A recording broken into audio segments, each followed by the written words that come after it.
Yeesh, it says we are live. Let me know if this microphone is coming in clear, if it's too loud, if it's not loud enough before we really get started on this, because I don't want to get to going and everybody's like, oh man, it's screwed up, man, it's too loud. But anyways, I got my Watts Army boot camp, my man Trey Watts over at Trey Watts TV. Appreciate you, brother. I got the hat with it. Like I said, got the Watts Army hat, man. So make sure you check out Trey Watts TV live. Well, he'll be there next week because he's taking a week off because he's going to have a birthday celebration all week and everything. What's up, Miss Michelle? He's going to have a birthday week all week, celebrating, just hanging out, having a good time. And from there, the week after that, boot camp will be back up and running. Now, we're at the barbecue over here. We do it big at the barbecue, but I got to represent, show my man Trey Watts over at the boot camp some love. You know what I'm saying? He's always, doing live streams for us. He's got the Cash App games going on. So if you haven't participated in Trey Watts TV, you're missing out on some money. You can be making money every night. We got Rochelle over there. We tell Rochelle all the time, oh, this is your job. Rochelle's full-time on YouTube. She only watches Trey Watts TV so she can collect money. That's it. She's over there collecting money. But man, Saturday Night Live, I usually don't do Saturday Night Live because I'm out driving. I dropped one of my private clients off and I came home for a minute just to hang out because they got a few hours at this quinceañera they're at. What's up, James? So they're going to be at the quinceañera for a while. And while they're at the quinceañera, I came home, got me something to eat, went to my new refrigerator. Looks so nice in that kitchen, man. I open it up, and it's like heaven lighting up. What's up, Miss Heidi? What's good? I swear, opening up that refrigerator is like heaven, man. I'm like, yes, I love the new fridge. And for all you people out there, man, if you don't understand how appliances make you feel, I mean, I've got a new hot water heater this year because my oven went out. End up getting a new washer and dryer. So I got new washer and dryer. Everything's going out. So I'm just replacing shit.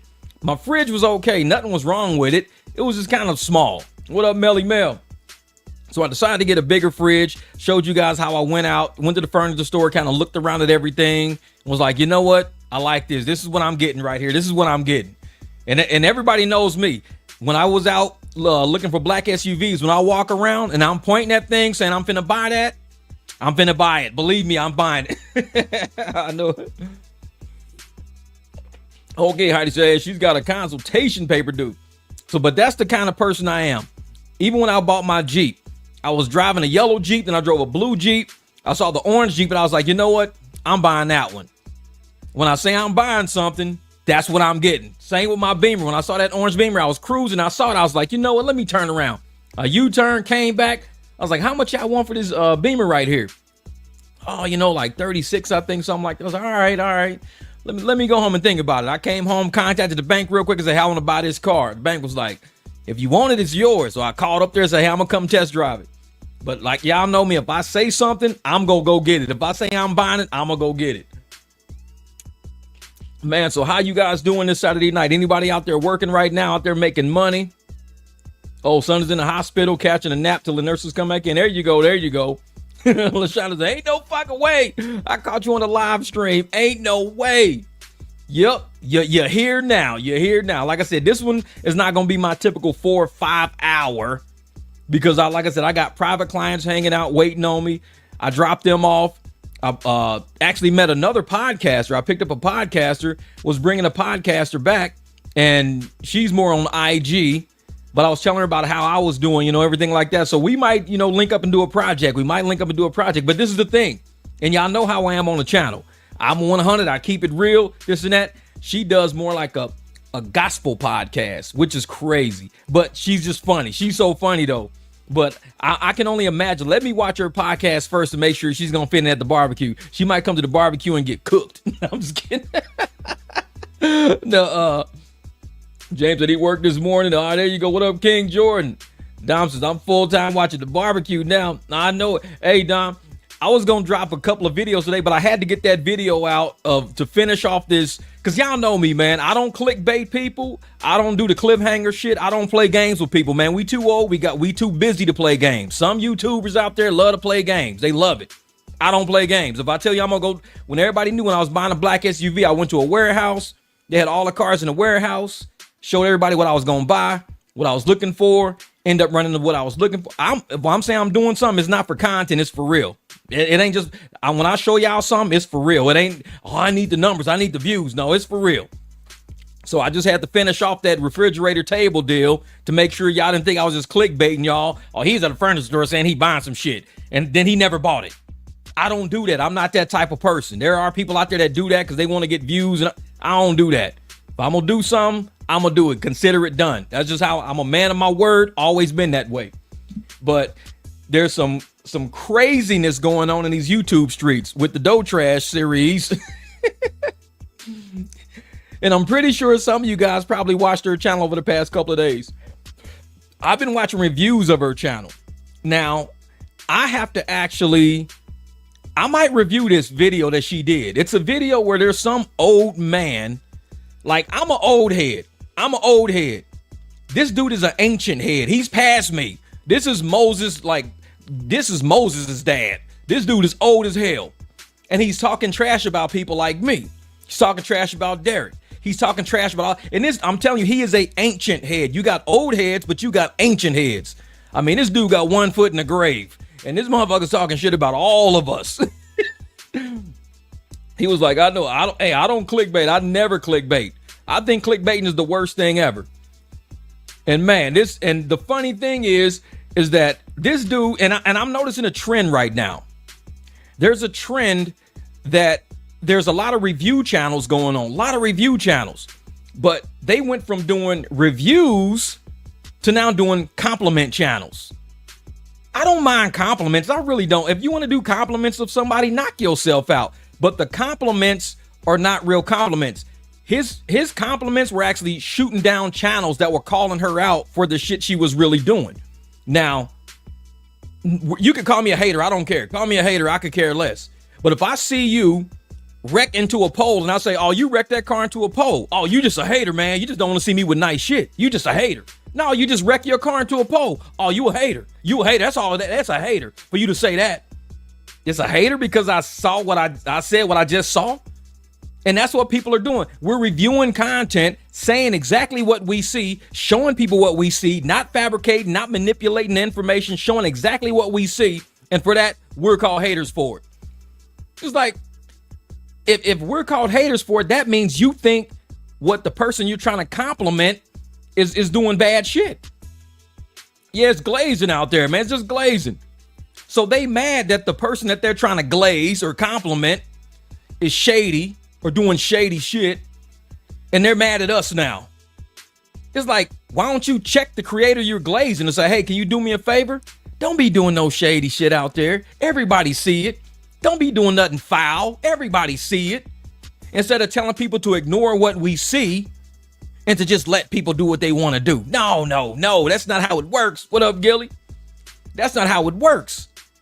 If you drop content on a public forum, now you can make your videos. Now, even on my channel, there are videos I got on my channel that's members only. So everybody on my channel don't see it. Only people who are members of my channel, not subscribers, but members, can see certain videos because there's certain things I don't want public, and there's a reason why. Now, when you make something that's public, you can't complain about it. You just said you want everybody to see this. I want everybody to see me do this welfare fraud. I want everybody to see me scam people out of hair products. I want everybody to see me scam people out of donations. When you do something public, you're putting it for everybody to see, so you can't complain.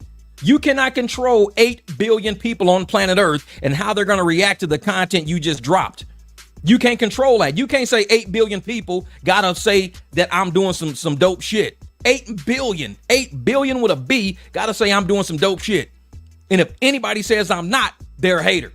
You're a hater. You're a hater because you didn't say I'm doing something dope. You're a hater. I'm like, no. They're just calling out exactly what you did. If you out there doing shade, and this dude, man, I might have to review him. Because he's saying, everybody's talking trash about DoorDash because they don't understand and they just trying to put the black woman down. They just hating on black woman and it's black men mainly doing it, putting down black women. I'm like, bro, I'm going to tell you like this. You're probably too hard. You're probably too old to get hard right now. You can't fuck the girl, so I don't know what you're tripping on. Like, you ain't getting none out of this, bro. You're not getting none. If a black female becomes a content creator, she is opening herself to criticism at that moment. Now, me, I don't do content on people's husbands or wives who are not content creators. If you're a black woman and you're married to a guy and he's not in your content, I don't criticize him because he's not a content creator. He's not putting himself out there for criticism. I don't criticize children. I don't criticize husband and wives that are not in the picture. I don't do that. I don't pull people from behind the scenes up the front row. I don't do that. But this dude, he's thinking if you are a black woman, you are not subject to criticism, which means you can make your whatever you want to do a channel on, whatever. And can't nobody say shit about you because you are a black woman. And nobody can say, especially if a black man says something. I put it like this. If you're a black woman and you don't want to be criticized, start a membership group. When you start a membership group, the only people who are going to see those videos are the people that support you and support your channel. They're going to join your membership group to see what videos you got in there. The public shit is haters, it's everybody. When I drop a video and make it public, oh man, there's so many haters out there. So many haters out there, bro. It's like, okay, yeah, but I don't trip off of people coming to my channel saying, oh, bro, you a hater. You obsessed and you making the same video of the same dude. I don't give a shit if you watching it. If you know that I'm doing it and you watching it, then that makes you just as bad for watching it. So I'm going to keep making it if you keep watching it. What the hell's your problem? So it's like you can't come and tell people that they can't criticize anybody. I get criticized all the time. I just don't care. Criticize me, I'm probably gonna grab your criticism and make that shit content on my channel. That's the flip side I do of the shit. I grab your critique of me and make that shit funny.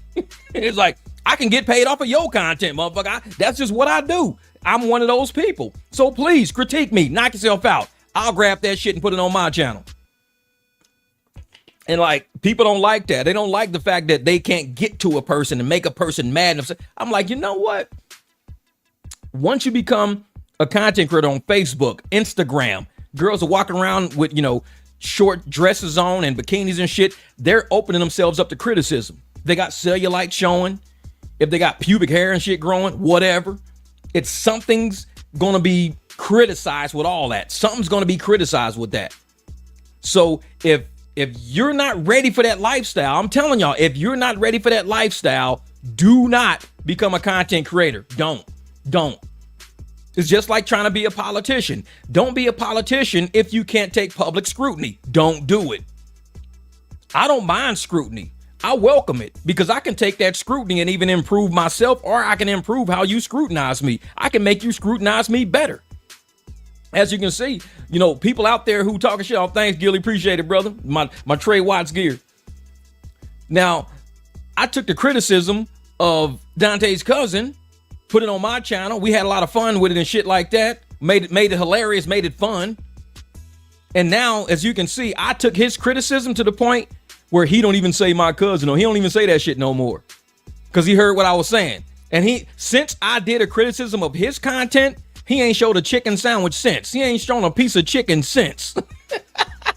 And that's the thing. So I know my criticisms work on people. I know it because I'm only going to speak the real.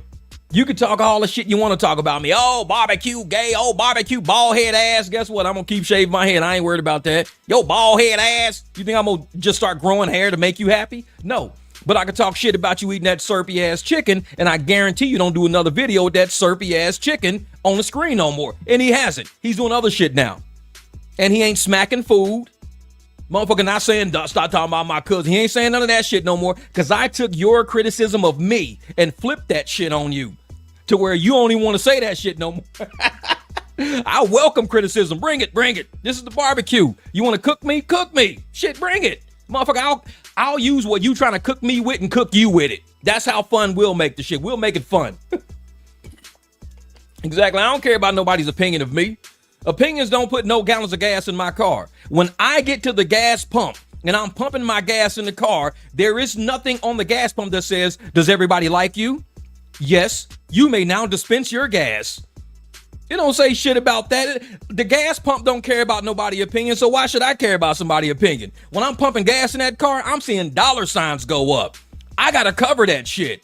Opinions don't cover that. It's that gas be, the more gas that goes in my truck, that meter be doing this. That meter be running.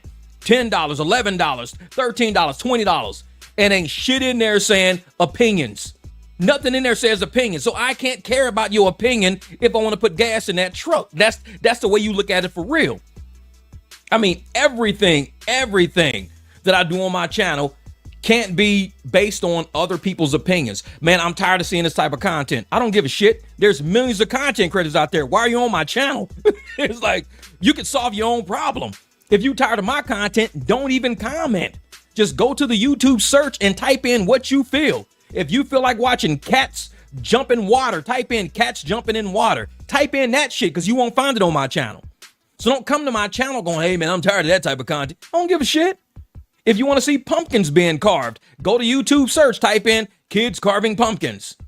That's the shit you want to see? Type it in. Go check it out because you ain't going to find it on my channel. I don't clickbait nobody. So when you see that video and you see that thumbnail, guess what? It's real. What up, Chatty Patty? That's a real thumbnail. That's a real title. Ain't none of that shit clickbait. See, I don't clickbait people, but so many people from the dumpster are used to being clickbaited. They don't know how to take a real channel. They don't know because they click, man, I don't believe you doing this shit. Didn't you see the thumbnail? Didn't you see the title?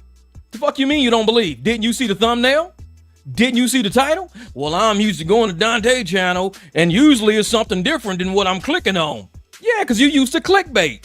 I don't got to clickbait you. If you don't want to see the shit, if you see the thumbnail, see the title, it's not something you're interested in, type in cats carving pumpkins. See if cats are carving fucking pumpkins. Type in something because you ain't ready for, you don't want to see what I'm doing. So go check out what you want to check out. I'm easy like that. I am very easy channel. So easy to navigate.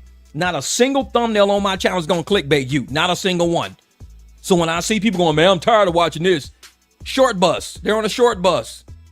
It's like you walking into a chicken place saying, I'm tired of eating chicken. Short bus. Then why didn't you go to the pizza place? Yeah, I should have because I'm tired of eating chicken. Yeah, well, let me hold your hand, slow person with the helmet on, and short bus your ass over to the pizza place. I don't get when people show up on people's channels saying, I don't want to see this, I'm tired of it. Then that's your fucking problem because here you are. What are you talking about? Here you are. It's like, YouTube got millions of channels, millions, but here you are, and I don't clickbait, so you knew what your ass was getting. When I say that's some ribs, you open a package, there's ribs. When I say I'm grilling this person, you open a video, I'm grilling that person. Ain't shit different. Like I said, and some videos I got, like I said, I got other creators on my videos now. I'm going out and I'm looking at other creators and how they're critiquing and how they're reviewing, and I'm showing people their reviews on my channel. And it's not because I want to steal their content, but it's to help give each other true exposure. When you got people like Dough Trash taking money from people, I'm going to give you a shout out. Make sure you guys go check out Freddy's Donuts. Freddy's Donuts gave me $25 a day. So go check out Freddy's Donuts and subscribe Freddy's Donuts. I don't do no shit like that. That's weird. I see what I like. I see content that I like. Content that I'm watching. Content that I'll fuck with. And I'll bring it to my channel and say, hey, y'all, check this video out. And I make sure their name is on it. I don't tell you to subscribe to nobody. I don't even tell you to watch nobody. But I put their name on it. So when you see them, you go, man, this girl's kind of funny. Shit, I'm going to check her channel because that shit was kind of funny. That was kind of funny. Let me check her out. That's what I do. I don't got to give nobody a shout out. I'll show you their content. I'll show you what they doing on their channel. I'll show you their vibe and their energy. That's how content creators really roll. The shit going on these channels, these are schemers and scammers. Oh, if you pay me, I'll talk about you on my channel. No. Most people that I talk about on the channel are people who actually are in my comments, people who actually go back and forth and we talk back and forth. I check their content out at some point and I go, you know what, this shit's pretty funny. Let me grab some of this, man. I'm gonna show this shit on my channel. Let's show people who this person is. And that's what everybody do. Thanks, Chris. Appreciate it, brother. Yeah, I got the new fridge.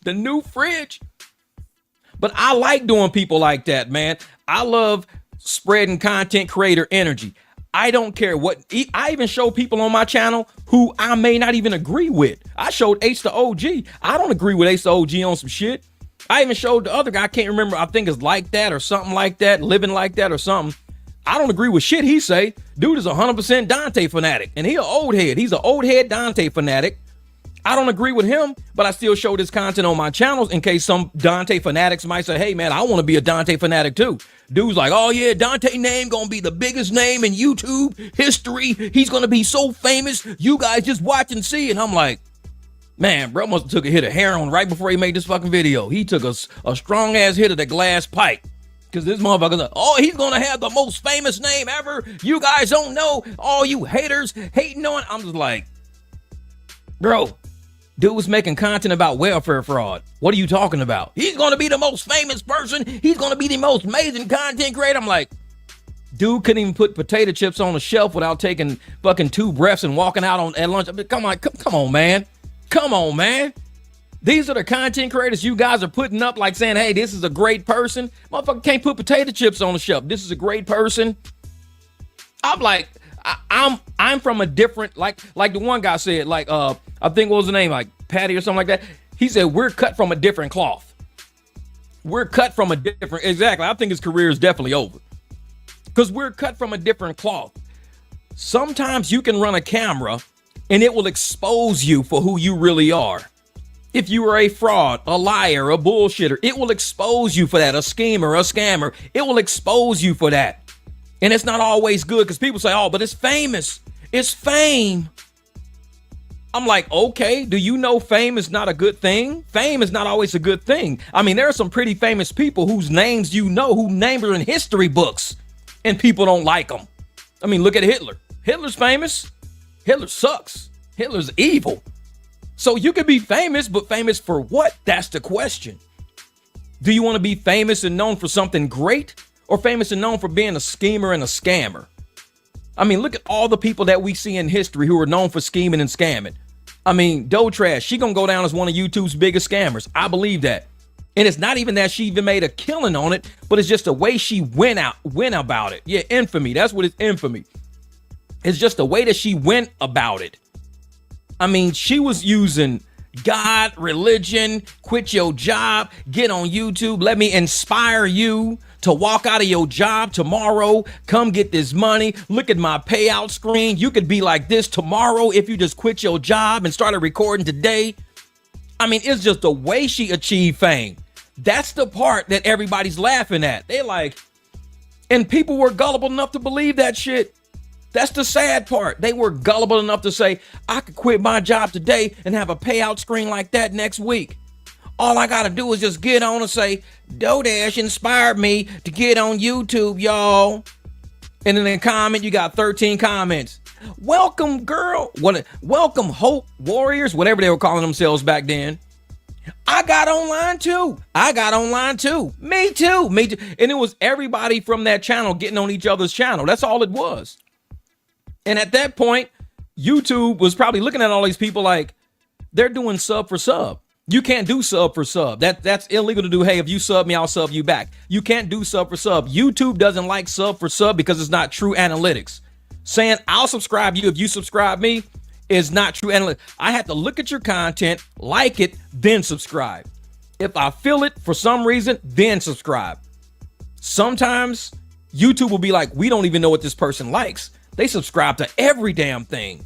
So many different genres, so many different channels. What the hell does this person even like? They don't know what to sell you. They don't know what bucket to put you in because you in every bucket because you're doing sub for sub. You're being subscribed to people's channels just because, oh, I saw you on DoorDash, subscribe me. Okay, I'm going to sub you back. And they probably completely different people. So it's like, no, you can't do that. And that's why I think, DoorDash misled a lot of people. Just like Dante, they misled a lot of people in what they were doing. And it's got people stuck right now. People are upset at them. Some people are still, it's like a ship sinking. You got half the damn ship underwater, but they still like, you could do it. You could do it. Ships have underwater and they got a bucket doing like this shit and it's sinking faster than they can get water out. You can do it.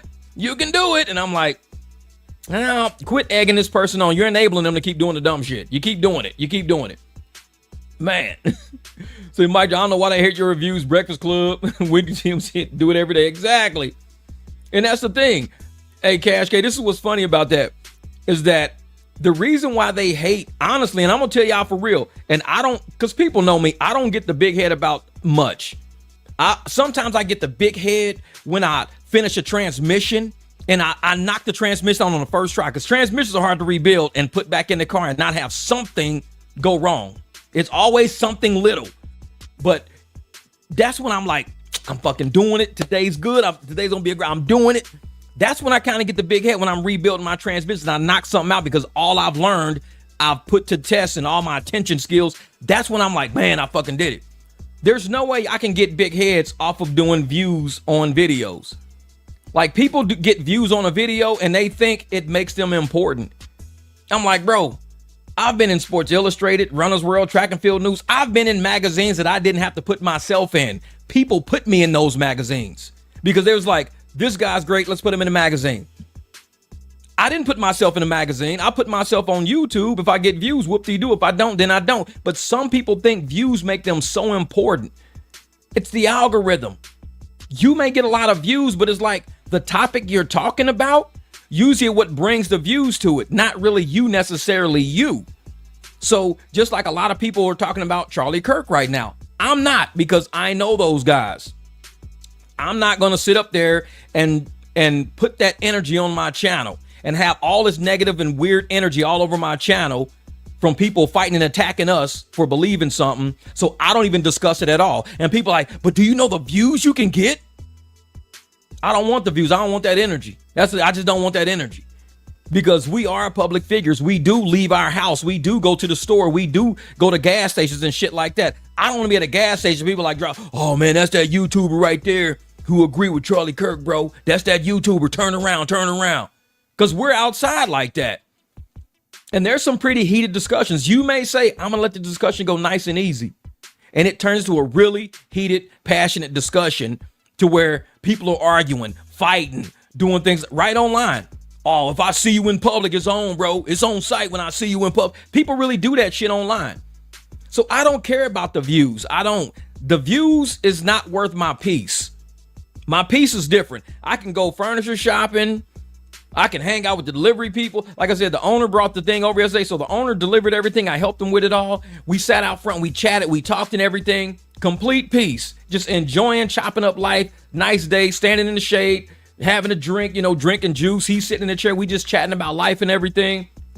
That's easy living. It's easy. You don't want to give up that peace just so you can snag views.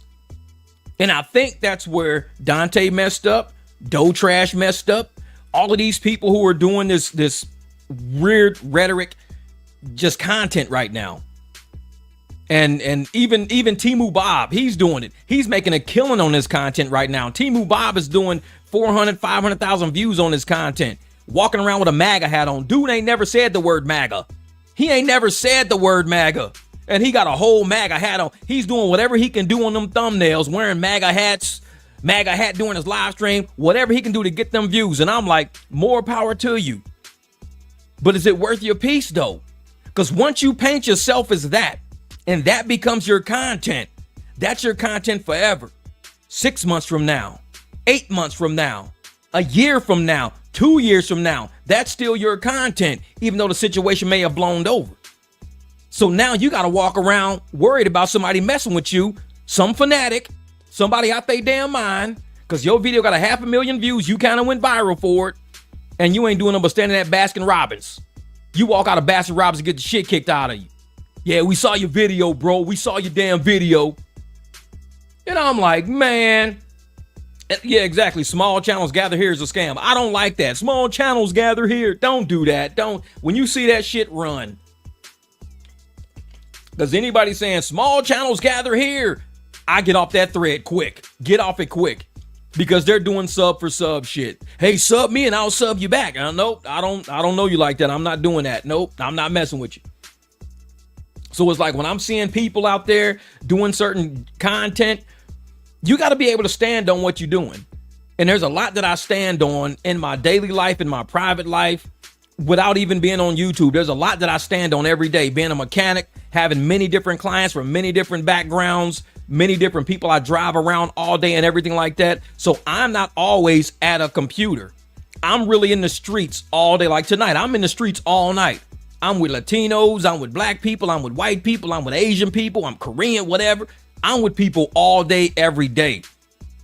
So for me to also be a YouTuber at the same time I'm in the real world, you don't see a lot of YouTubers in your everyday life. People get in my car and have no idea I do YouTube. No idea. It's not their business, really. We don't even talk about it. Unless they talk about it. Then I'll say, hey, actually, I do that too. Oh, really? Yeah.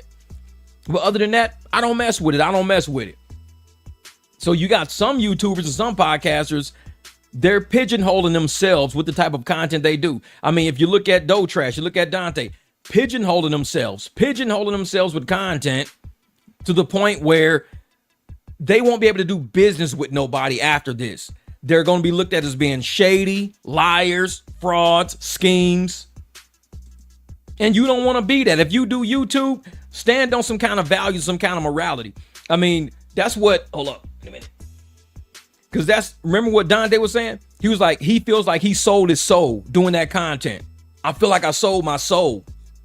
I feel like, I shouldn't have did certain content because I sold my soul. Why did I do that? I don't know why I was doing that. I could take 5 years back. I could take all that back. I shouldn't have did that content, man. Because now when he's trying to do business with anybody, any content creator, anybody that knows him that can see his channel, has seen a review of his content or something like that, they're going to look at that and be like, I don't know, man. I heard about you, man. Dante London, yeah. Dodash, yeah. I don't know. I heard about you. You know what? We're going to give us a minute to think about it. We'll contact you. Okay. Because they already know what they're going to get. They already know it. And there's another content creator out there. There's one lady I watched today. I don't even know her name. This, I think, was my first time to really talk about it. Say, share us with your world. I'm telling you.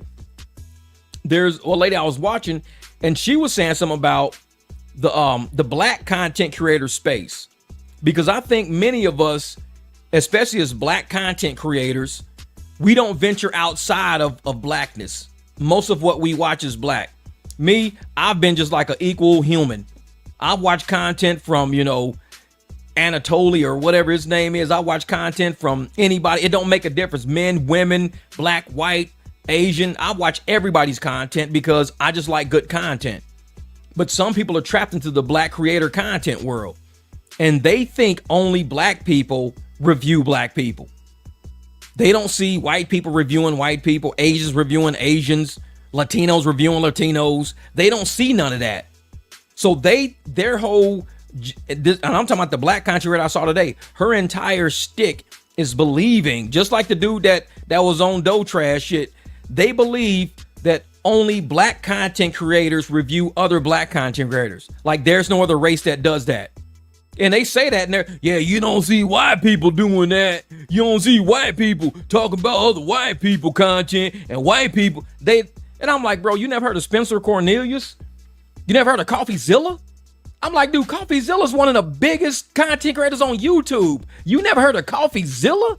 This dude he's the gorilla griller. This motherfucker will grill he grills millionaires, multi-millionaires. He busts all their ass wide. Man, he's killing all their frauds, schemes, pyramid schemes. Man, CoffeeZilla's the man with the shit. So for these black content creators to sit on YouTube in this small space, only black barbecues do that. Nobody else do that. Only black content creators do it. You don't ever see what? No, get it right. You don't ever see white people doing it because you only watch black people. For us that watch everybody, we see everybody doing it. I'm always seeing people, going after, Johnny Somali, John Paul, Jake Paul, going after, it's so many creators that one lady, Coyote lady or whatever her name was, who doxed this one YouTuber. It was a white lady, doxed a white guy. Everybody was going in on her. But most of these smaller black content creators don't see this because the world they live in is very small. They don't see YouTube as a whole. We see YouTube as a whole, especially with the content I got. I do a lot of mechanic content. More people than black people own cars. More people than black people work on cars. So when I do my mechanic content, it opens my channel up to different people. And we talk every day about my mechanic content. I mean, you can go to any mechanic video I got, guaranteed within the last day or two, you'll see me having a conversation with somebody on there. Because we talk every day on my mechanic videos because people are working on cars every day. Sniper Wolf, that was it. Sniper Wolf. That was Nick, exactly. You know exactly who I'm talking about because you watch all content. You like me, bro. We watch everybody.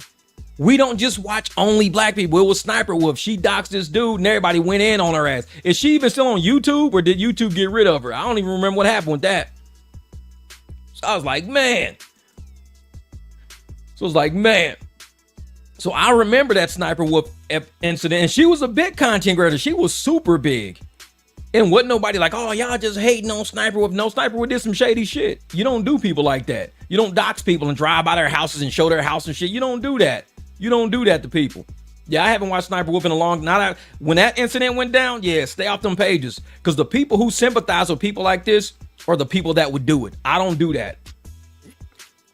And I make sure even when I'm reviewing people's content, I'm taking buildings out and people out because I don't want to dox nobody. I don't think that shit's cool when you dox people. I don't care what you say about them, whether you like them, whether you agree or disagree, don't dox people. And I know it's a lot of people out there who want to be like, oh yeah, I'm going to dox you. I'm going to say, where you live.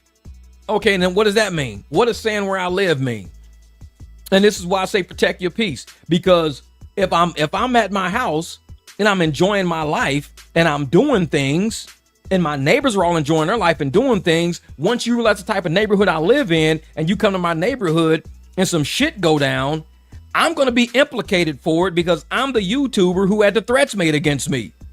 So when people show up and there's a body in the street and it ain't mine, I'm going to lose my house, my cars, my money. I'm losing everything. My dogs, I'm losing everything. All because somebody was stupid and thought it would be funny. Let's go buy his house, bro. You don't know what type of neighborhood I live in. You don't want to do that. Trust me, you don't. I don't want you to do it because I like my life the way it is. I don't want you to do that. Let me move this. Yeah, and people do that shit. They want to fuck up everybody's life. And I'm like, just if you don't have the ability to watch a YouTube channel or a Facebook channel or Instagram channel and be able to deal with criticism or deal with opinions without thinking you want to go attack somebody, like physically do something to somebody, you need to get offline.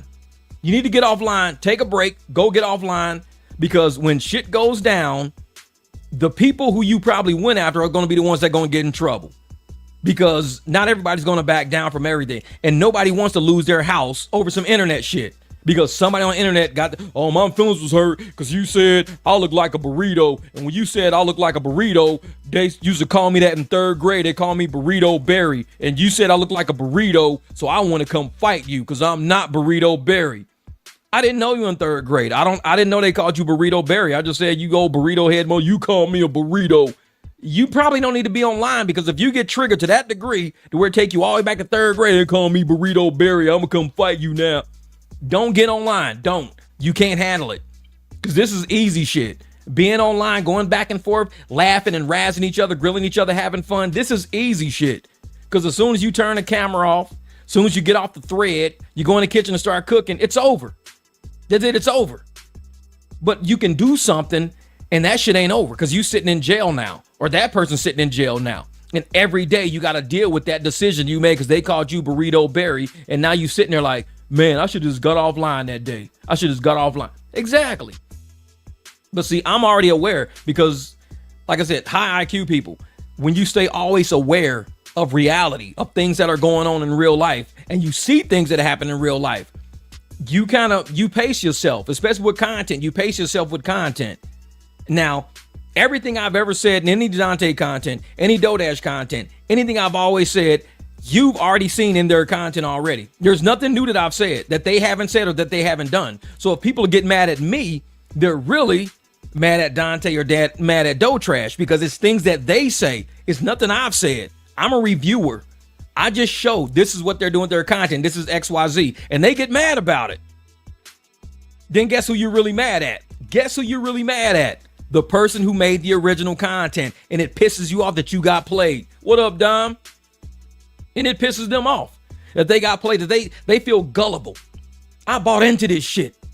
And you reviewing it, making me feel stupid because I bought into this. So I hate you, Barbecue. I hate you because you make me feel stupid for falling victim of some clearly obvious shit.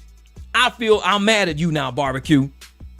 Okay, you mad. What does that mean? I mean, there's other channels you can go to make you happier. But some people, when they wake up, they're not looking to be happy. They're looking to be upset, aggravated, looking to aggravate. It's like they want to get that energy out of them and put that shit on you. So they go look for channels to fight with. They go look for me. When I look for content, I look for something to make fun of. I'm like, dude, we're gonna have fun today. This is gonna be funny. I'm gonna find some content. We're gonna have all jokes. We're gonna crack up fucking laughing while I'm making the content. We're gonna have a good time with this content. Other content, the mood is different. It's angry mood. It's attacking mood. It's defensive mood. I laugh making my content because the shit's even funny to me. I be cracking up. I like it. It's hilarious. I'm laughing. But then you get those other people. What do? Oh, these content creators is haters. They mad. They hate us. I don't like them. Don't watch them. They hate us. I hope they lose their channel. I hope they get blocked off and demonetized. I hate them. They hate us. They have no joy in none of their content. It's all just shit content. It's like, it just drags you into the hole there. And like I say, low vibration people will bring you down.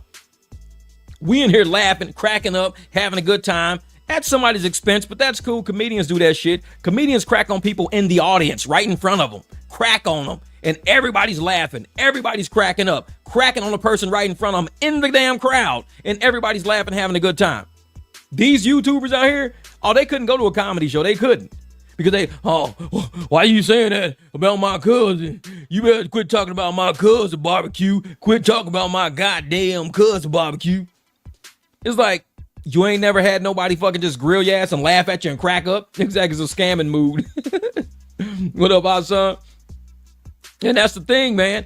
And you sit there and you see people who just can't take the humor of the whole situation. You can't take the humor out of it. So we just make fun of the shit and we laughing at the shit, and they are aggravated. They are low vibration people looking for a low vibration channel. That's why they enjoy Dante's channel, because a lot of these people at jobs they don't like, a lot of them don't want to come up in no way, shape or form. A lot of them living with their parents. A lot of them got bad credit. A lot of them can't buy a car without a co-signer, and that's their channel. That feels like home to them. What up, Joker, man?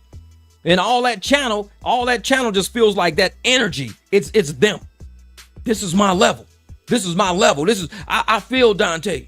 Cause I'm working at a job and I can't buy a car. My credit's fucked up. I feel like I'm Dante. So one day it's gonna happen to me. I'm gonna blow up too one day. I'm gonna blow up too. And it's like, that's what they feel like. They feel like one day they're gonna turn into Dante. They're gonna make a video, go viral, copying Dante's shit, and be like, hey, look, I'm not in low income no more. I don't gotta live with my uncle no more. I don't gotta live with my grandma no more. I can actually go buy a car now, quit taking the bus now. Dante's channel is their home. That's their home. My channel, people on mine, like I said, we over here making $50 an hour, $100 an hour. We over here just making money. All my content, 1,600 videos on my channel. The low vibration people, what's the first thing they do? Why your whole channel about Dante? Why your whole channel about Dante? I ain't never seen nobody with a whole channel about Dante. Your whole channel about Dante. I'm like, bro, I got 1,600 videos on this channel. Your whole channel about Dante. I ain't never seen nobody make a whole. I'm like, bro, I got 1,600 videos.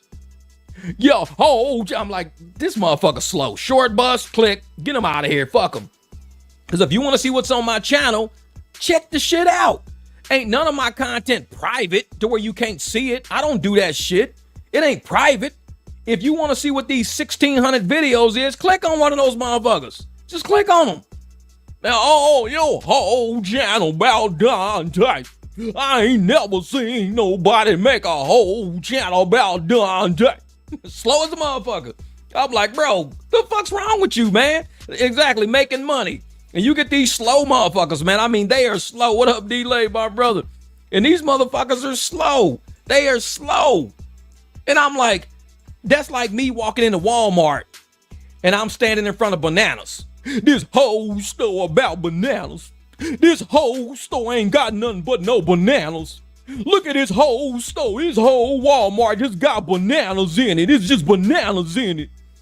And I'm like, motherfucker, look, turn around. It's clothes in here. It's frozen food section and shit. It's like candy and shit over there. It's baby goods over there. It's dog food shit. This whole channel about bananas. I can't believe this whole store ain't got nothing but bananas in it. What kind of Walmart got nothing but bananas? Y'all obsessed with bananas. This is all y'all got is bananas. I'm like, bro, turn the fuck around. It's a bread counter right there. This whole store about bananas. These motherfuckers slow. Hey, Dom, that's what they sound like to me, man. That's what they typing sounds like to me. Your whole channel about Dante. You obsessed with your whole channel. And I try to help these motherfuckers. I know they slow. So I go, hey, man, I'm the channel host. Hey, man, I got 1,600 videos on this channel. Check some out. And you know, Dom, my videos will help anybody make money. That's the thing. My videos will help anybody make money. You could be a hater of me. You can hate my guts, and my videos will help you make money just like I make money. You will be like, I make the same amount of money as you now because your whole channel about Dante. I know it, man. And I'm sitting there like, bro, so you sound like E40. Trying to figure out you sound like. I'm talking about getting over here and just having some Dante up in the house tonight. What's up? This is E40. And I'm like, man. And I'm sitting there like, you realize that there's a ton of you can, all these slow motherfuckers can go on my channel. They can go on my channel, look up how to do BMW brakes, and say, I'm going to fix everybody's brakes. Instead of BMW charging them $700, I'm going to charge them, you go get the brakes and I'll do it for $200. How you know how to do BMW brakes? Because I was on Mike Drop Barbecue channel. I was on Mike Drop Barbecue. But I thought his whole channel was about Dante. He got a whole channel about Dante. But you just said you learned how to do brakes on his channel, and now you charging people $200.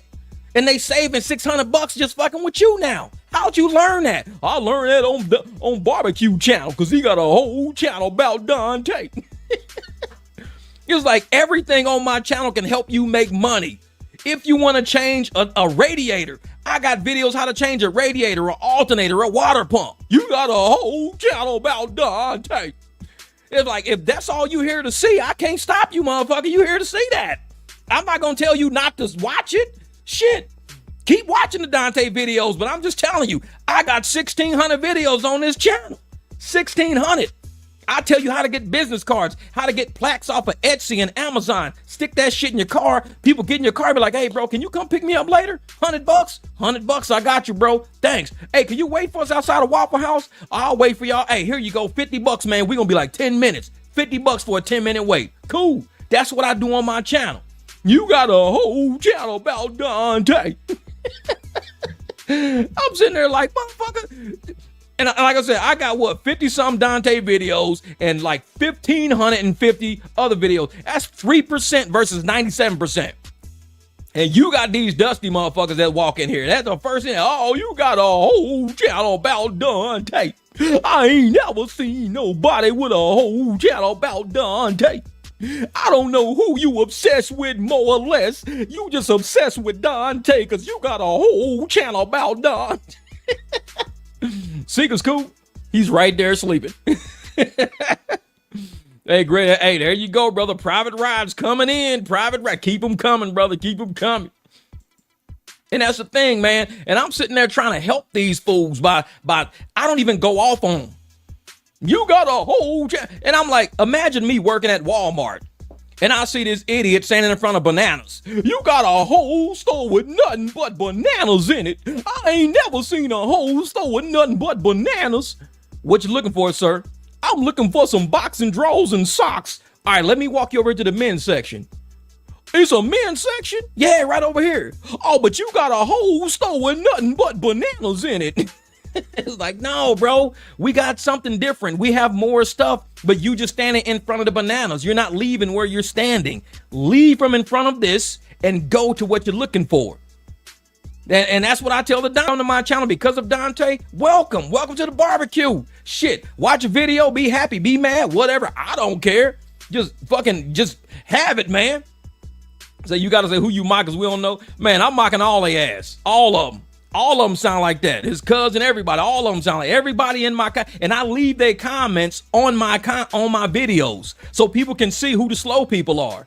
So when you see in my comments, oh, you got a whole channel about Dante. I don't even remove I leave it because I think the shit's funny.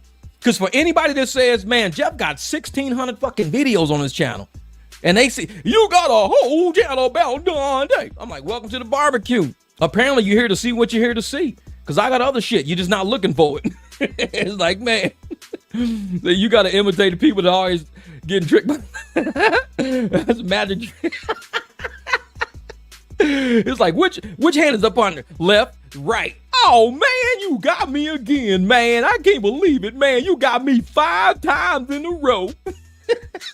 You so fast and smart. I'd be like, man, Moonshine said, hey, how's everyone doing in the chat tonight? How's everyone doing in the chat right here at the Mic Drop Barbecue? Coming in with Moonshine saying, hey, how are ya? He ain't got none but Dante content. He got a whole channel talk about Dante. I know it for real.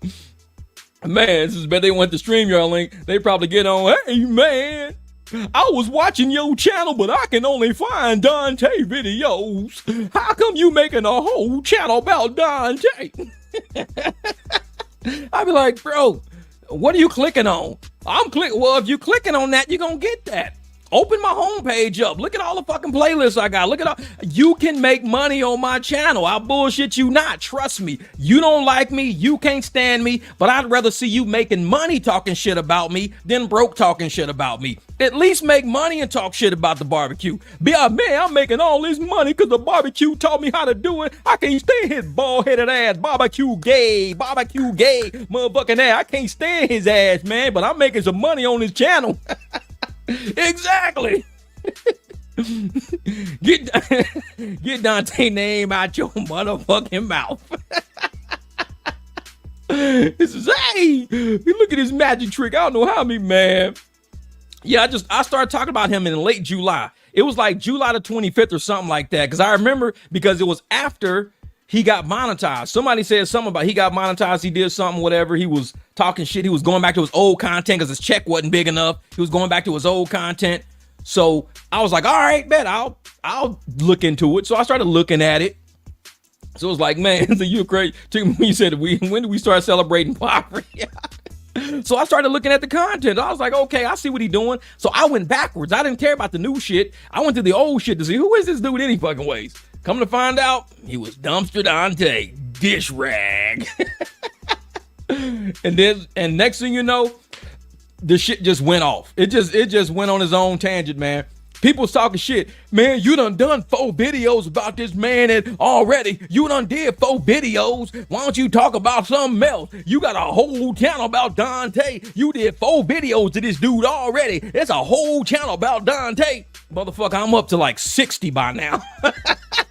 It's like I said, the more y'all say that shit, the more videos I'm gonna make. Cause I troll people. That's what I do. I'm a troll, man. If you fuck with me, I'm gonna troll you just because I can.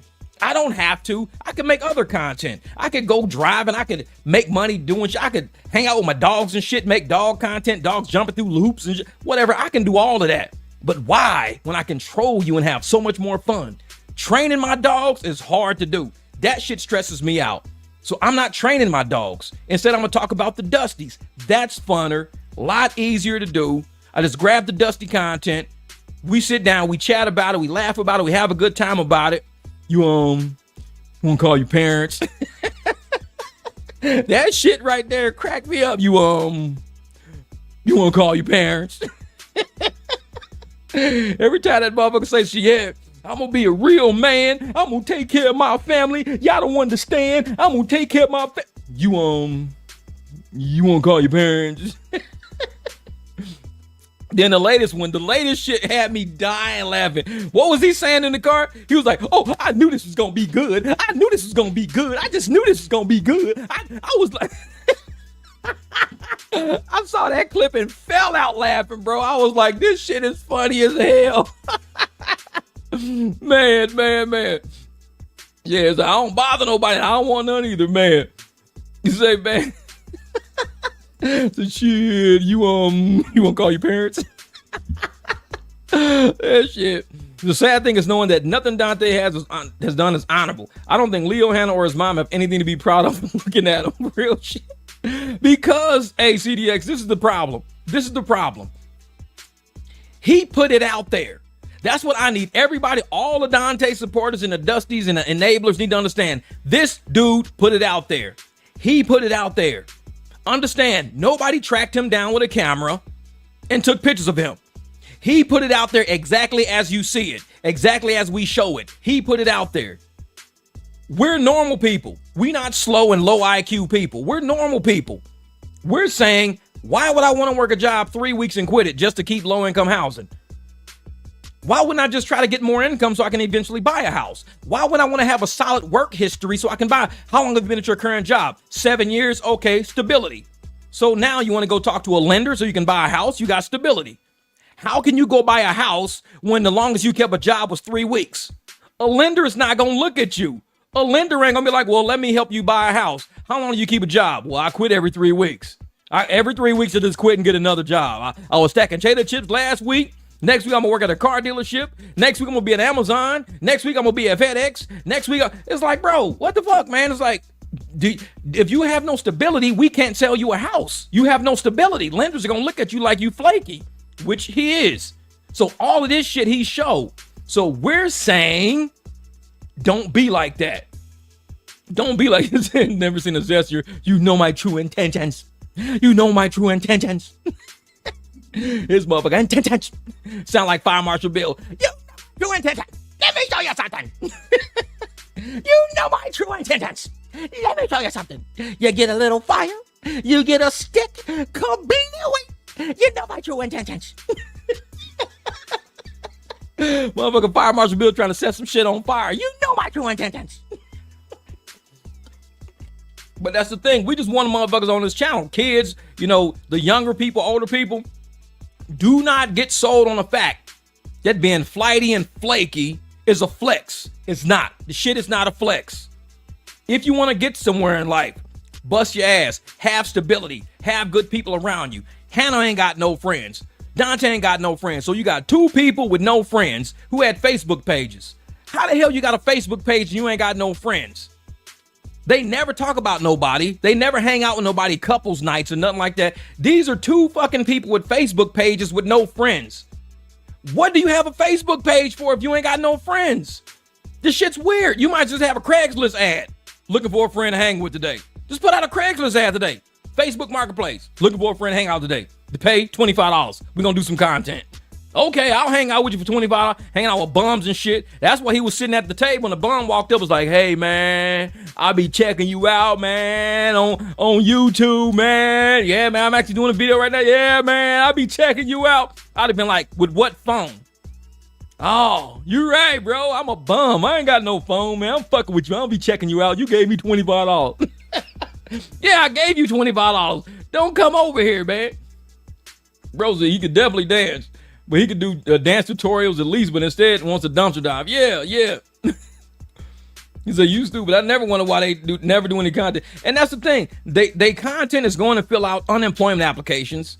Content is going to fill out, you know, low-income housing applications, welfare applications, quitting jobs, talking about quitting jobs, why they don't want to have a job. Well, I got tuberculosis and diabetes, and I got motherfucking retinas and tetanus and all kind of weird shit. I can't hold a job. But yet you had like 80,000 jobs before you met Dante.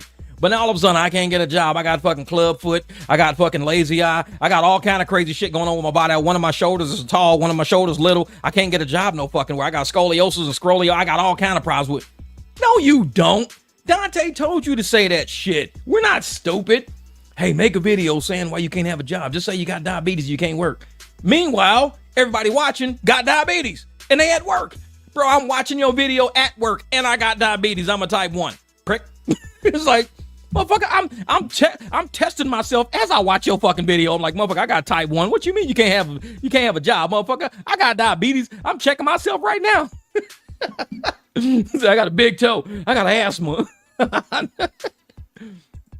I know it. This is say maybe we're the problem. Dante is clearly teaching us how to swindle the government. I'm telling you, man. And people say that we hate because of that. And I told the guy in my reviews, why are you leaving the videos of you committing welfare fraud on your channel? I asked that. You a hater. You a hater, bro. Maybe I'm trying to save this motherfucker from either A, going to jail, or B, getting fined. Maybe I'm doing that. Because all you enablers ain't saying shit about that content. It's clearly incriminating content sitting on this channel. And I'm like, why is that on your channel? Why don't you take that shit down, bro? Oh, you a hater, man. You just a hater. Yeah, when his ass is in jail for the shit, everybody gonna be like, man, we didn't think he was gonna get locked up for it. Oh, man, we didn't think the government gonna come after you for all them years of welfare fraud. All them times you was because it said it in clear, and I even put on a video, willful unemployment. Willful unemployment is constituted as welfare fraud. When you willfully keep unemploying yourself just so you can report a certain way to continue to receive benefits, that's intentional fraud. And it's still on videos on that channel. I'm the only one saying take the shit down. And everybody, you a hater, bro. You a fucking hater. Take it down. And I'm like, your enablers are idiots. First, they saying if I make more videos about you, you only gonna get more views. So stop making videos of you so you don't get views. That's what your supporters are saying. The more videos you make about him, the more views he gonna get, you idiot. You an idiot, barbecue. Because the more videos you make, the more views he gonna get. Haha. You an idiot, barbecue. Stop making video. I'm like, these are your supporters telling you that they don't want you to have views. And then they turn around. Yeah, he shouldn't be taking up videos. He can leave them videos up. I'm like, it's evidence, bro. But now that we've all done reviews on them, they can just come to any of our channel now and take the shit. And I'm like, man. Exactly. Barbecue wishes, man, I wish I could struggle more than Dante. Tomorrow I'm going to go to the unemployment office. And they're going to say, when was the last time you had a job? I'm like, I don't know, like 2012. The fuck you been doing? Dumpster diving in this mug. The hell you been doing since 2012? I've been dumpster diving in this mug. Shit, I'm gonna find me some. I'm dumpster diving in this mug. I've been eating chicken sandwiches with syrup on them and mopping floors and shit since 2012, motherfucker. I'm making content. It's like, bro, you gotta be doing something other than like shit. How you paying for these cars, man? I'm dumpster diving in this mug. I be finding aluminum cans and shit. That's how I'm paying for all my cars. I just want to struggle, man. I just want to struggle. And we sitting there telling people, man, we telling people, if you follow this type of, because a lot of people don't got guidance, and we talk about that shit all the time. People do not have guidance. I grew up with coaches, dads, pastors, uncles, men in the neighborhood just like looking out for us. Hey, man, y'all better get off that motherfucking thing. Y'all break that shit. Your mom gonna have to pay for that. Just men always in our lives all the time. Then you got people who didn't have that. They have no guidance. They have no compass, no male compass. They doing this weird shit in life and they calling it a flex. It's like, it's not a flex, bro. It's not a flex. You're doing weird shit and you're trying to be an influencer, but you're influencing people to do the wrong shit. And they don't have guidance enough to know, I shouldn't be doing that. I ain't gonna try to do that. I don't even hang out with people that's doing that. Imagine hanging out with people that do credit card scams. And those are your friends. Who you hang with? Oh, me and my homeboys. They do credit card scams, but I don't. I just go hang out with them and stuff. We go to like the arcade. We play video games with all the money they get from the credit card scams. Then we go to we went to Disneyland one time with the money they got from the credit card. I don't do it though. They do it. I don't do it. But it's like, so why would you hang with them? I don't do what they do. So if you don't do what they do and you don't support what they support and you don't condone that shit, why don't you call them out and say, hey man, why don't y'all stop doing that and be more like me? Because you enjoy that shit. They enjoy Dante struggling. They enjoy him doing welfare fraud. They enjoy him quitting jobs. They enjoy that shit. The moment he does something that's actually beneficial, they ain't looking no more. They don't want to see that shit. Just like when they come to my channel. They come to my channel to see Dante content. They don't come to see what else I'm doing. They don't give a fuck about it. Oh yeah, man. We don't go to barbecue channel because I know he dropped another Dante video. Yeah, but he's got other videos too. And like I said, the majority of my videos on my channel are evergreen videos, which means they're good for any time. If you got to work on an Explorer, a Expedition, a F-150, a BMW, a RAV4, a Honda Accord, all these videos on my channel are forever because they'll forever be watched. But these people come specifically only for the Dante videos. That's it. And that shit don't bother me. What bothers me is that they come here for those videos, then they complain while they're here. It's like, imagine me going to McDonald's and I'm gonna go here and order some fries. Okay, so I go out and get the fries. Man, you motherfuckers just got a whole McDonald's full of nothing but fries. Y'all don't make shit else except french fries. Y'all ain't got shit else in here but fucking french fries, man. Ain't nothing but french fries in here. Well, we got, hamburgers. We got, some filet of fish. We got some sundaes. Man, y'all ain't got shit in here but some french fries, man. Well, what you come here for? Well, I came here for french fries. The fuck you complaining for then? Cause y'all ain't got nothing but french fries, man. Ain't nothing but french fries. We got burgers, bro. We got burgers. We got filet of fish. We got some sundaes. We even got chocolate chip cookies up front. And look at, man, it ain't shit in here but french fries. It ain't nothing but french. I don't see nothing but french fries. Well, you're standing in front of the fucking french fry machine. Get from in front of the french fry machine, move over to the hamburger machine, and you see them? What is over there? Man, ain't shit but french fries in here, man. Ain't nothing but french fries. It's like, you fucking idiots. Exactly. And I can't bear watching this content. And that's how those people are. They, like I said, I don't mind them coming to my channel. I really don't.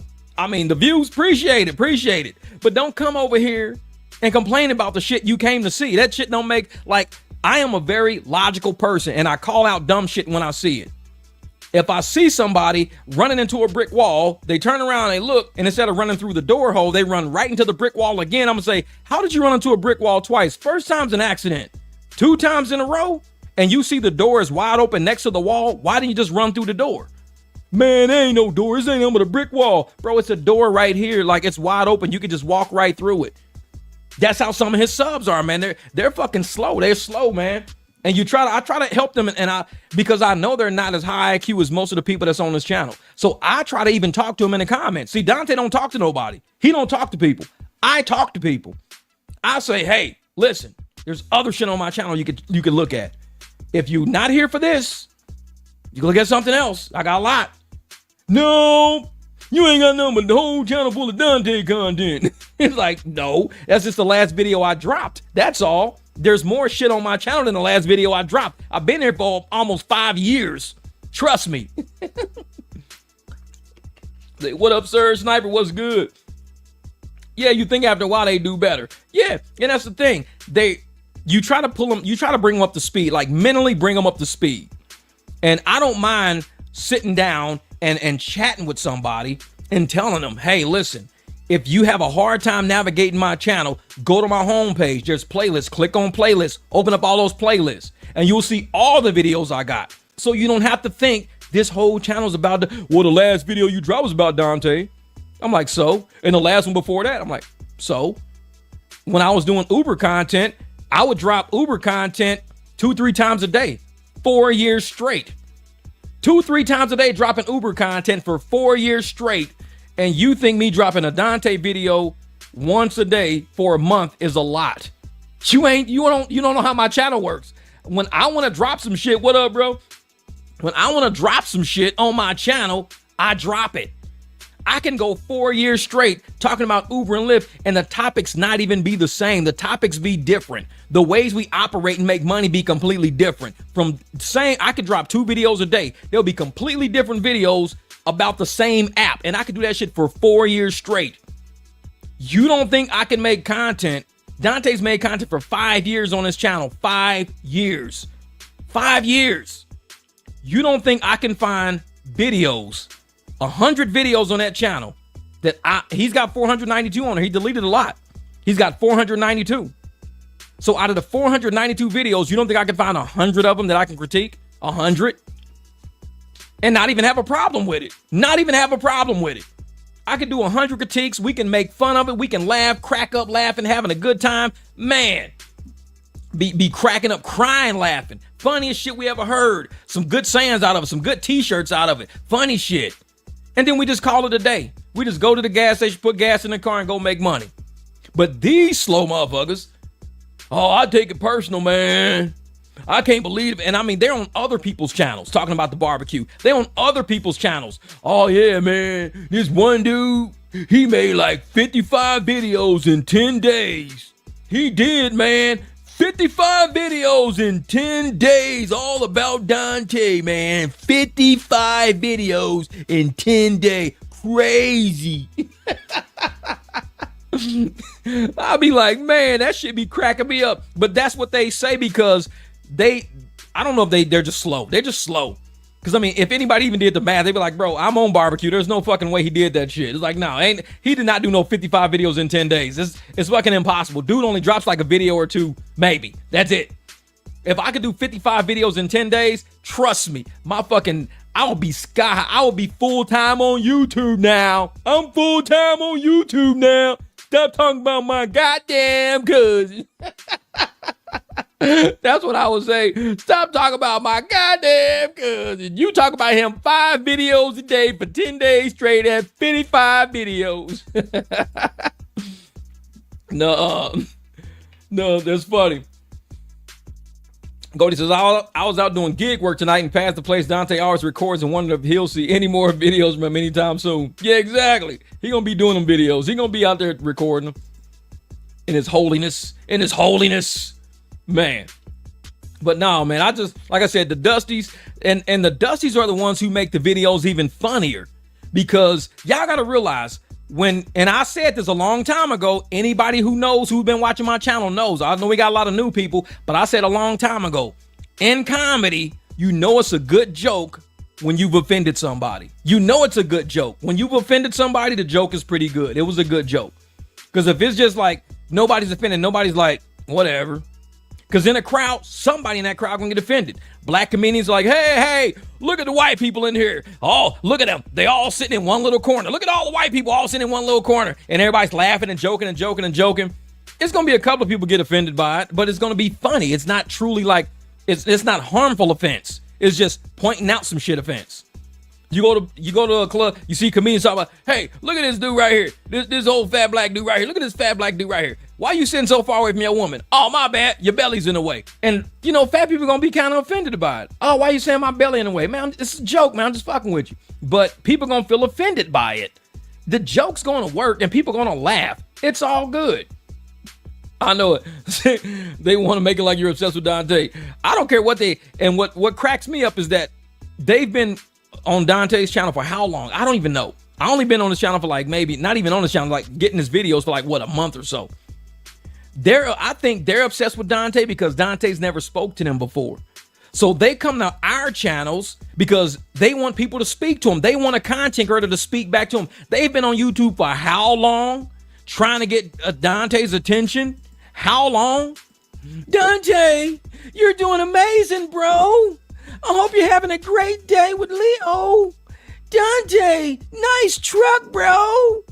Dante, I've commented on 4 videos today and you ain't said shit back. Are you alive today? They trying so hard to get his attention. I just make a couple of fucking videos and everybody's in an uproar. Oh, you're obsessed with him. You're obsessed with Dante. I think you're gay, barbecue. You're obsessed with him. I've been talking to him for 5 years and he ain't said shit to me. And you make a video and everybody's like, yeah, okay. Yeah, okay. You're obsessed. But you've been trying to get his attention for 5 fucking years straight, commenting 3-4 times a day on all his videos, and he ain't said shit to you. You come on my channel, say something, I comment back, and the first thing you say to me is, barbecue gay! Barbecue gay, you upset? Yeah, barbecue gay! I finally got a content creator to talk to me! You gay, motherfucker, you gay! It's like, I gave you a chance to say something, and this is how you come at me, you raggedy motherfucker! Barbecue gay! He's like, whatever, man. It's like, is it you should screen record the videos or something so you have them save for clips when he deletes more videos. Oh, I'm gonna have some more. I'm gonna have more. Man, that shit fucks me up. It cracks me up, man. It's like, that's the best they got. My life, you don't get, you see it, motherfucker. See, normal people clap like this.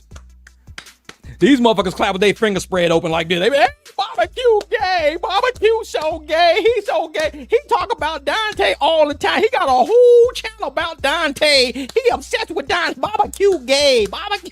Like, whatever, man. I'm like, the shit just makes it funnier to me. It just makes all the jokes even funnier. Because people are going to come to the channel to check it out. So every time they say, barbecue gay, I found a weird ass clip of Dante doing the gayest shit you can ever find. He like, oh, I was knew it was gonna be good today. I knew it was gonna be good. I just knew this video was gonna be so good. I'm like, yeah, I'm using that clip. Barbecue gay, motherfucker. Barbecue gay. You wanna say motherfucker? Ooh, yeah, that video was gonna be a good one today. I knew it was gonna be good. Keep saying I'm gay. I'm gonna keep finding these faggot clips.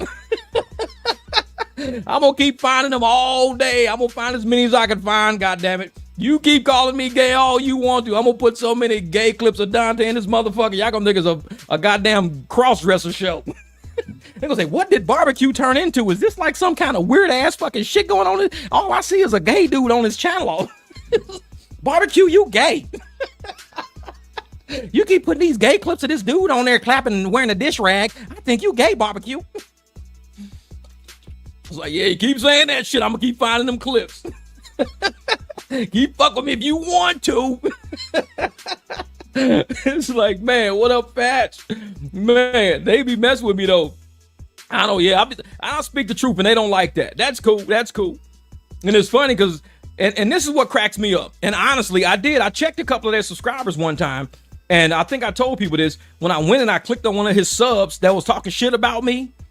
The dude had like a cover photo, rainbows and shit. He was really gay. He was a really gay dude standing up for Dante. You always talk about Dante. I think you like him. I think you want to be with him. I'm like, who the fuck is this? Click.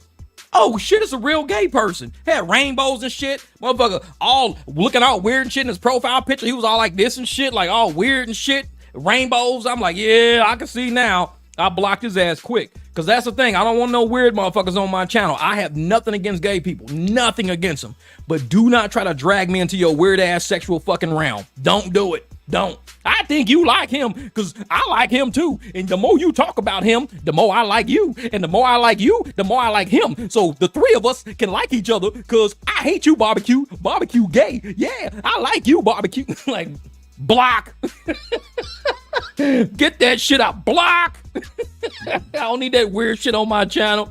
He was like, nope, I'm good. I was like, these motherfuckers is on some other shit. Don't drag me into that shit. Like I said, I have no beef with nobody, no problems with nobody, but do not try to drag me into your weird shit. I'm out. It's like, I start, and I see energy a mile away. When I see people doing that weird shit, that's like, imagine me, meeting, let's say I met this white lady. Just out of the blue, and she just an average, everyday white lady, just cool. Probably, got a white husband, white kids. But every day I'm on her channel. Oh, you like them black dudes, don't you? You want to be with them black dudes. I can see you. That's why you be answering my comments. You just want to be with them black dudes. You like these brothers, huh? You love these black. She gonna be like, block. I don't know this weird ass barbecue motherfucker keeps saying I just want to be with black dudes all the fucking time. Block. He's weird. Don't drag nobody into your weird shit. If you on somebody's channel, oh yeah, you like Dante, huh? You want to get with him, huh? Hey, I got his phone number. I can give you his phone number. I know you can call me on three-way and not block. Like, nope, I'm cool. Anytime people are getting weird on some weird shit, keep that shit. Don't delve in that because they seeing how far they can push the envelope with you. Oh, hey lady, you like them brothers, huh? You like them black dudes, huh? I see how you dance, girl. You don't dance like no white lady. You dance like a sister. You like them black dudes. And her husband be like, who is this weird ass barbecue dude fucking with you all the goddamn time? I don't know, but I just, I'm a white lady. I could just dance. I got the moves and shit. I got the moves like Jagger. like a motherfucker. And he keep, oh, you like them black dudes, huh? You like them? I'm black. Yeah, you like them black dudes, huh? You got rhythm. You can move. I know you like them brothers. Block. It's like, don't drag nobody into your weird shit. It's like, whatever you on, you be on it. If you see somebody else on it, then you hang with them. But you don't just drag some complete random motherfucker who don't even know you into your weird shit. Like, nah, the internet don't work like that. Not everybody's gonna do that. We gonna see that, and that's what cracks me up about how did Dante meet Hannah? Like, I don't know. Me, if let's say I meet a woman. First, I'm gonna say, hey, what's up? What you doing? And this is really how I do shit. I'm gonna put y'all up on game right now. This is really how I meet women. I don't normally tell y'all this shit because I don't want y'all to know how I really get down. But I'm gonna tell y'all how I get down.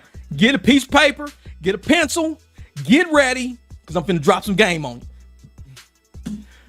First, I walk up to her and I'll say, ain't no fucking way. No, I'm just kidding. I don't do that. But what I do is I say, hey, listen, you know, if I'm interested, say, hey, how you doing? I say, you single, you married, what's up with you? You know, because I need to know right off the bat. I don't say I'm interested. I want to fuck with you. I'm cool with it. I'm attracted. You're gorgeous. I don't see none of that shit. Right off the bat, hey, you single, you married, what's up with you? I'm single. Okay, then that means she's cool. Because even if she's single and she don't want to fuck with you, she can say, oh, I'm married. She can say that and be completely single. Women can do that shit all day. Men can do it if you don't want to focus. Nah, I'm married. I'm sorry, I'm married. When you don't wear a ring, yeah, I work on my hands a lot. I don't wear a ring. Motherfucker single as hell. You just lying. So if you meet a woman and she says I'm single, that's step one. You got to get that part out the way. If she says, well, I'm going through a divorce right now, don't do it. Let her finish that shit. Don't even get the phone number, because the last thing you need is a crazy ass ex seeing her texting you, finding out who you are with all this crazy shit, and they ain't even done being divorced yet, and he thinks you a part of the fucking problem. Don't even mess with it. Don't even mess with it. Oh, I'm going through a divorce right now. Sorry. Hope that shit work out. Real. I mean, it's kind of hard to go through. So, you know, if I see you around, I'll see you around. Can I get your number? You ain't putting my number in your phone. Fuck that. I don't know you and your husband. No, y'all. My number does not need to be in your phone. You are going through some shit right now. I don't want to be a part of that. So, and I'm dropping game for all you young guys out there who looking like, how do you meet good women? Then, you know, okay, I'm single. All right, cool. Say, so, hey, what are you into? You got hobbies and shit like that? You hang out with your friends, your buddies? Like, what do you do? What do you normally? Oh, you know, nah, all my friends are horrible. They're all married, got kids and moved on. I just sit at home. I hang out all day. I got pet turtles and shit. All right, so I don't like reptiles. So if you got pet turtles, it might not work out. So I got birds, I got snakes, whatever. If it says, you know, I got a dog, cool. I got a dog. I got 4 actually. So you kind of just, you filling somebody out. You trying to see exactly if this is a potential person who might just be a friend forever. Hey, well, you're cool. At least you're not married. You're not going through dumb shit. You seem like a cool person. I'll tell you what some cool dog parks are. Give you some specials on dog food sometimes. You know, I'll see you around. Here's my phone number. See you around. Kind of like that. But if it's something that's, you know, you want to push into, then you kind of press a little harder into it. Like, well, like what type of foods you like, where you eat. Have you ever been to this restaurant? You can ask motherfucker right up front. Hey, you ever been to this restaurant? No, you know, I always wanted to try it, but I've never been. How about Wednesday? We go try that shit together. For the first time, we both give it. All right, cool. I'll try with you Wednesday, 11 o'clock. I'll see you 11 a.m. You can meet me there. You drive, because I don't pick up people on first dates, because you could be a weird motherfucker and I don't want to leave you stranded. So you have to drive. If I'm taking you, if I'm gonna meet up with you, you have to drive too. We both driving. Because if that date ends horribly, at least you got your car and I got my escape vehicle too. We both can make our fucking escape. And I gotta be, damn, I gotta take her motherfucking ass home. Damn, after all this shit, I gotta drive you all. That's a 45-minute drive with this raggedy motherfucker. You don't wanna do that on the first date. No. Do not go pick up no lady. You gonna come pick me up? Nope. Well, I ain't got no car. Uber then. I can't pick you up, because if I pick you up and shit don't work out and I gotta take you back, I don't like that. Nah. So it's like, and that's what, and I'm getting to this point about the Dante Hannah situation. I mean, you can still follow me with this one. I'm getting there. So I'm sitting there, you know, even with this lady, you gotta peep out if this is somebody you just want to be friends with, text with, hang out with. And if you texting friends, that's good, because you can learn more doing the text messaging than just an instant, hey, meet me Wednesday at the restaurant. You can meet more doing text messaging. You can find out more. So by the time you find out this girl ain't got no friends, she lives at home with her parents, you ain't got no friends, you on welfare. It's so much was just a complete mismatch of energy, fuckery, everything. It was a complete mismatch that should have been called out from the get-go, either by Hannah or by Dante. Dante could be like, you know what? If you ain't got your own place, you ain't used to paying no bills, you ain't used to, you know, this and that, you don't drive, you 25-year-old, you don't drive, I got a kid I got to deal with, I got to drive, so that means I'm going to go get some girl who don't even drive, and now she live with me, I got to drive her ass around everywhere. Me, I got a lot of cars, because if my car break down, I just grab another one and I worry about the broken down another day. I don't worry about that shit. I hate stressing. If my car breaks down, fuck it, no big deal, just take the other one, I'll deal with that shit later. If I had to be with a girl and she was like, I only got one car, that's cool. If your shit break down, borrow one of mine. But if you don't have a car at all, that means I got to drive you around everywhere. That's crazy at this age. You're not like 15, 16, 17 years old. I shouldn't have to drive you everywhere. You're past getting your license. You should have it because I might need you to drive me somewhere. I might break my leg. Something might happen. So if you don't take me, if you don't drive, you can't take me to the hospital. You can't take me to the clinic. We both up shit creek. So I now have a girl who's old, 25, can't drive. And I mean, I could probably teach you how to drive at some point, but it's going to be pretty immediate. Like you're going to learn how to, within the first week of us dating, I'm teaching your ass how to drive the first week. I ain't waiting, a year. Oh, we've been together for a year. Let me go ahead and teach you how to drive. Fuck that. It's too long. First week, you learn how to drive. If you can't figure that shit out and have your license by Saturday, it's over. Mom, I met this guy. He's so cool. But he said, if I don't get my driver's license by Saturday, he gonna just break up with me. Well, you are 36 years old, motherfucker. You should be driving by now. Like, see, I'm teaching you something. We going places. Oh, that right there. Wants a woman to rely on. That part right there. He wants a woman to rely on because it's control. And that's the point I'm trying to get. The Dante Hannah situation is all about control. It's all about control. Because when you sit up there and you realize that he doesn't want her to drive, he doesn't want her to be an independent woman. I need a woman that might even have her own place. Because if you got your own place, let's say my house flooded or my electricity got fucked up. In the instance in 2015, what happened? My garage exploded. So therefore, I had to live somewhere else until the fire department cleared my house to go back to. And that was about probably a month and a half, 2 months later. They had the insurance. Everybody had to go through my house. I stayed with an ex at the time. She was in Crestwood. And to this day, I thank her for it. And I paid her for it too, because insurance said, wherever you stay, we will cover it. I gave her every dime of that insurance check that paid for my lodging. They said, you get X amount a day for lodging. I said, okay, perfect. I stayed in this house. As soon as I got that check, I gave her every single dime of that money because she didn't have to let me stay with her. That was an ex of mine. She didn't have to let me stay there. She was like, listen, you raggedy motherfucker. You should have burnt in that fire, you little devil. No, she wasn't like that. She was cool. But so I stayed with her and gave her the whole, this is all yours. I don't want a penny out of that shit. She was like, you ain't got to, because she was cool like that. You ain't got to. I was like, no, take it. I said, because this is insurance money. It's not even out of my pocket. Insurance said I get this much money per day. It's all yours now. I mean, here, use it for whatever. It's all yours. And that's just how I roll. For Dante to want somebody who don't have their own, don't drive, don't have a job, it's control.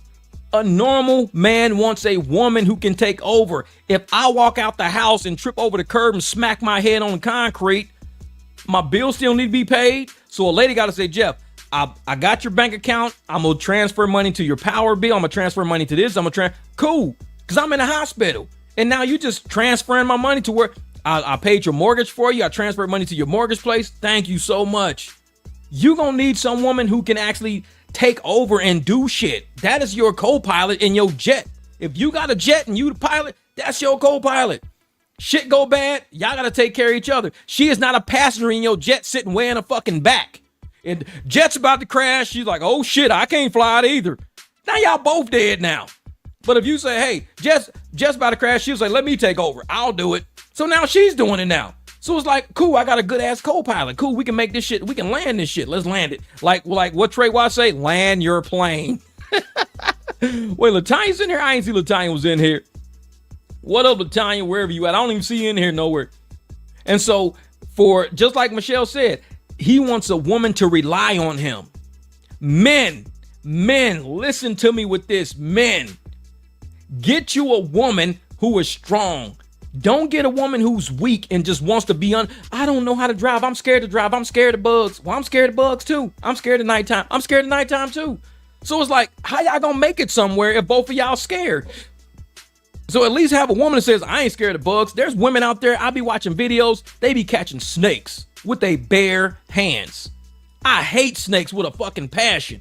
So of course, if I'm with a woman, I'm like, hey, listen, she catches snakes. That's my type of woman right there. Because I ain't trying to catch no fucking snakes. She's like, I be catching rattlers. I catch garter snakes. I catch king cobras. I'm like, shit. You my girl then. Why? Because I hate fucking snakes. Even dead snakes I don't play with. So I need you in my life. Because if a snake comes across my path, I'm calling you, okay? She's like, hey, I'm cool. I like shit. I'll grab motherfucking rattlesnake up. See? That's what I'm saying. Get a woman who compliments you. And some men who are not intelligent, get a woman who's very intelligent. Because that's your compliment. Like I say, opposites attract. It's kind of like the North Pole, South Pole of a magnet. If opposites attract, and you know you need to be like, listen, I need to get a woman who's strong in the areas that I'm not strong in. That way, if you're bad with bills and she's good with bills, y'all gonna be good. If both of y'all bad with bills, y'all not gonna be good. If she likes to spend money and you don't like to spend money because you're frugal, y'all gonna be good.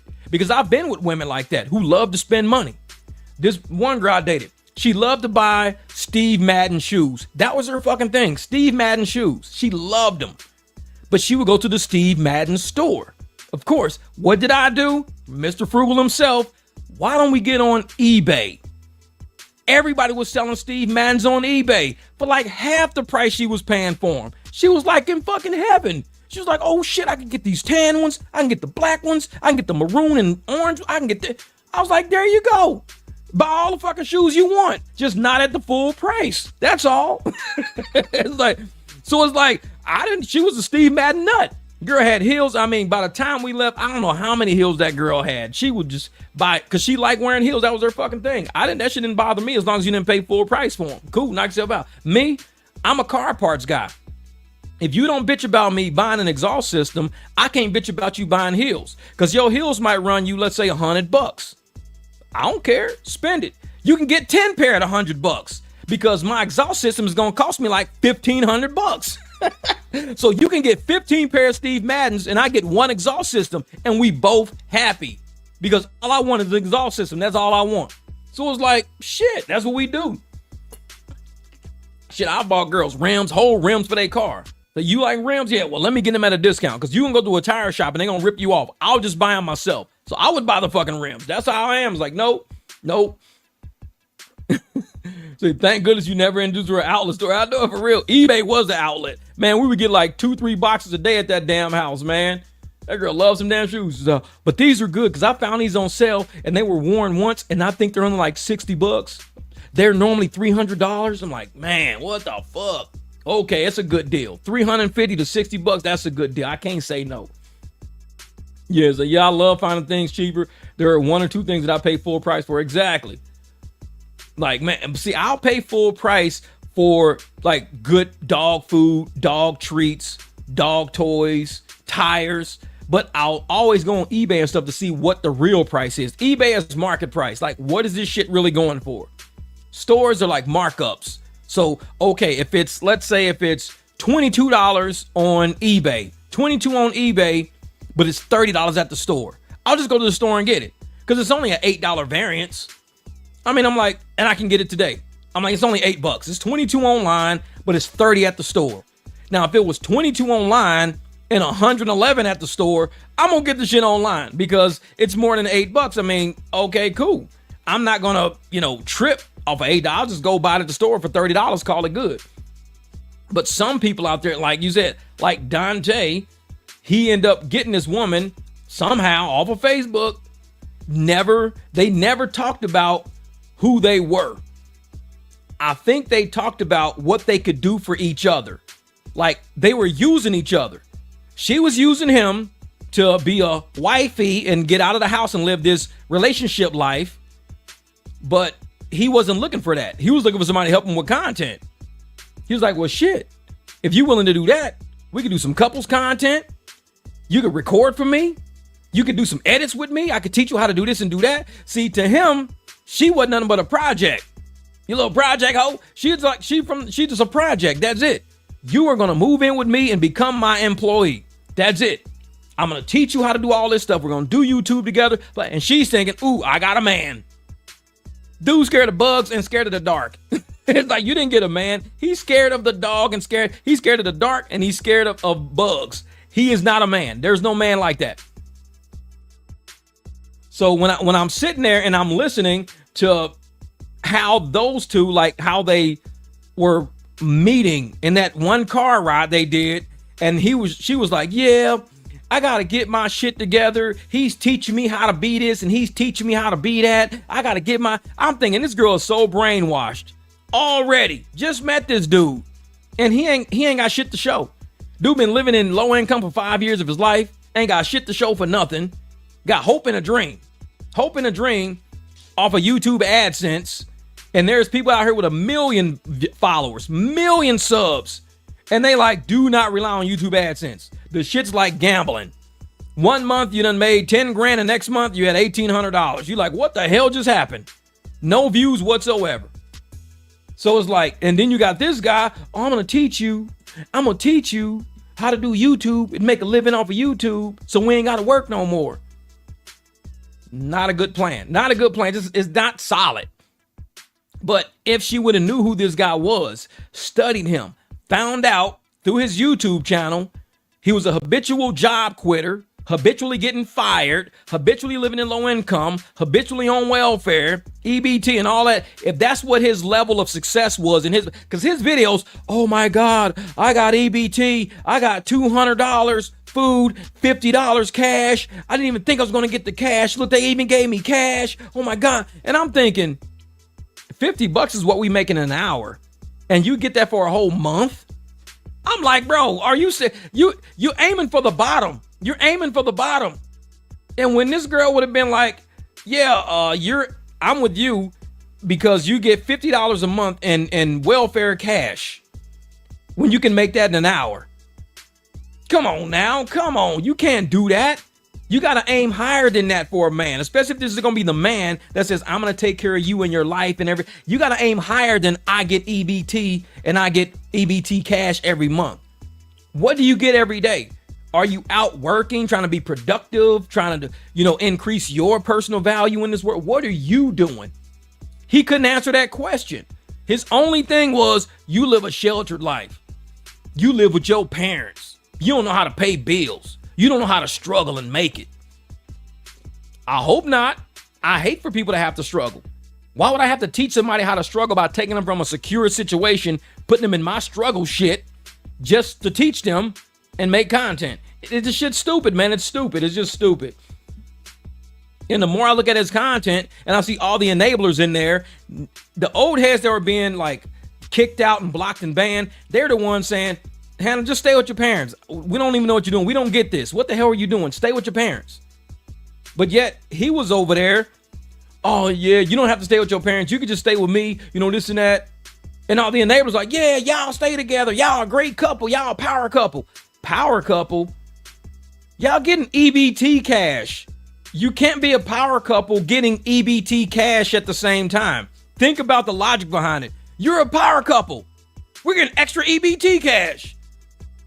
That shit don't even go together. It's like a power couple is making powerful moves, making business moves, out there signing contracts. She negotiated a contract, got 10 grand from them. I negotiated one, 15 grand from them. We doing this. Instead of like, yeah, we're getting an extra $75 EBT cash once you start living with me. We're a power couple. Fucking Power Rangers. That's about it. Fucking jokes, man. Y'all Power Rangers. We're a power couple. Power Rangers activate. $50 EBT cash. It's like, what the fuck? That need to be a goddamn commercial for welfare. If you were with your mate and you guys are struggling and suffering, get together, be a power couple. Power Rangers, $50 EBT cash, activate. It's like, what the fuck is going on over here? Yeah, man, $50 EBT, activate. $50. You want to go get some cereal? $50 EBT. You want some milk? You want some eggs?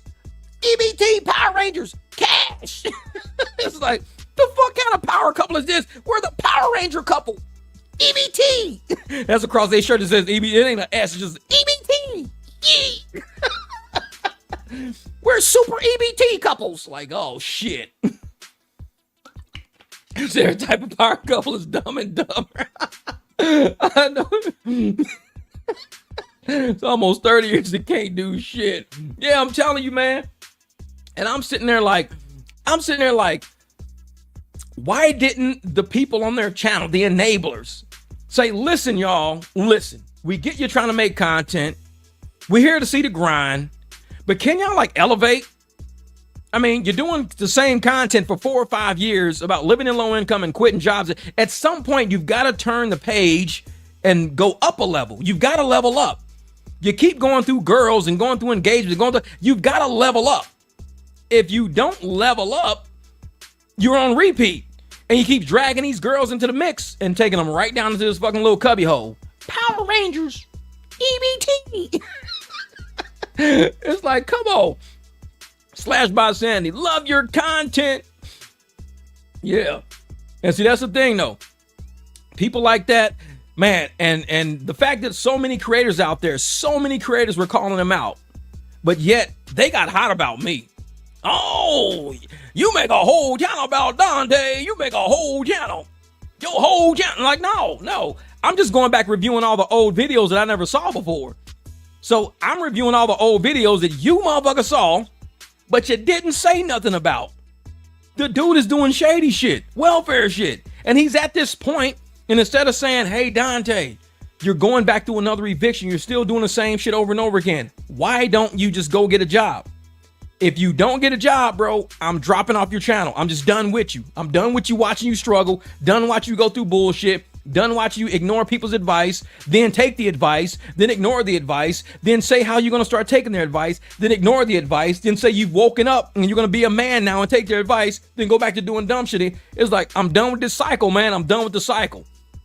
Nobody on his channel who was like not getting blocked. Most of the old heads and the smart people were getting blocked. They were all getting kicked off and blocked because he loved the poverty shit. He loved that people were, oh, they care about me so much. They don't want to see me evicted.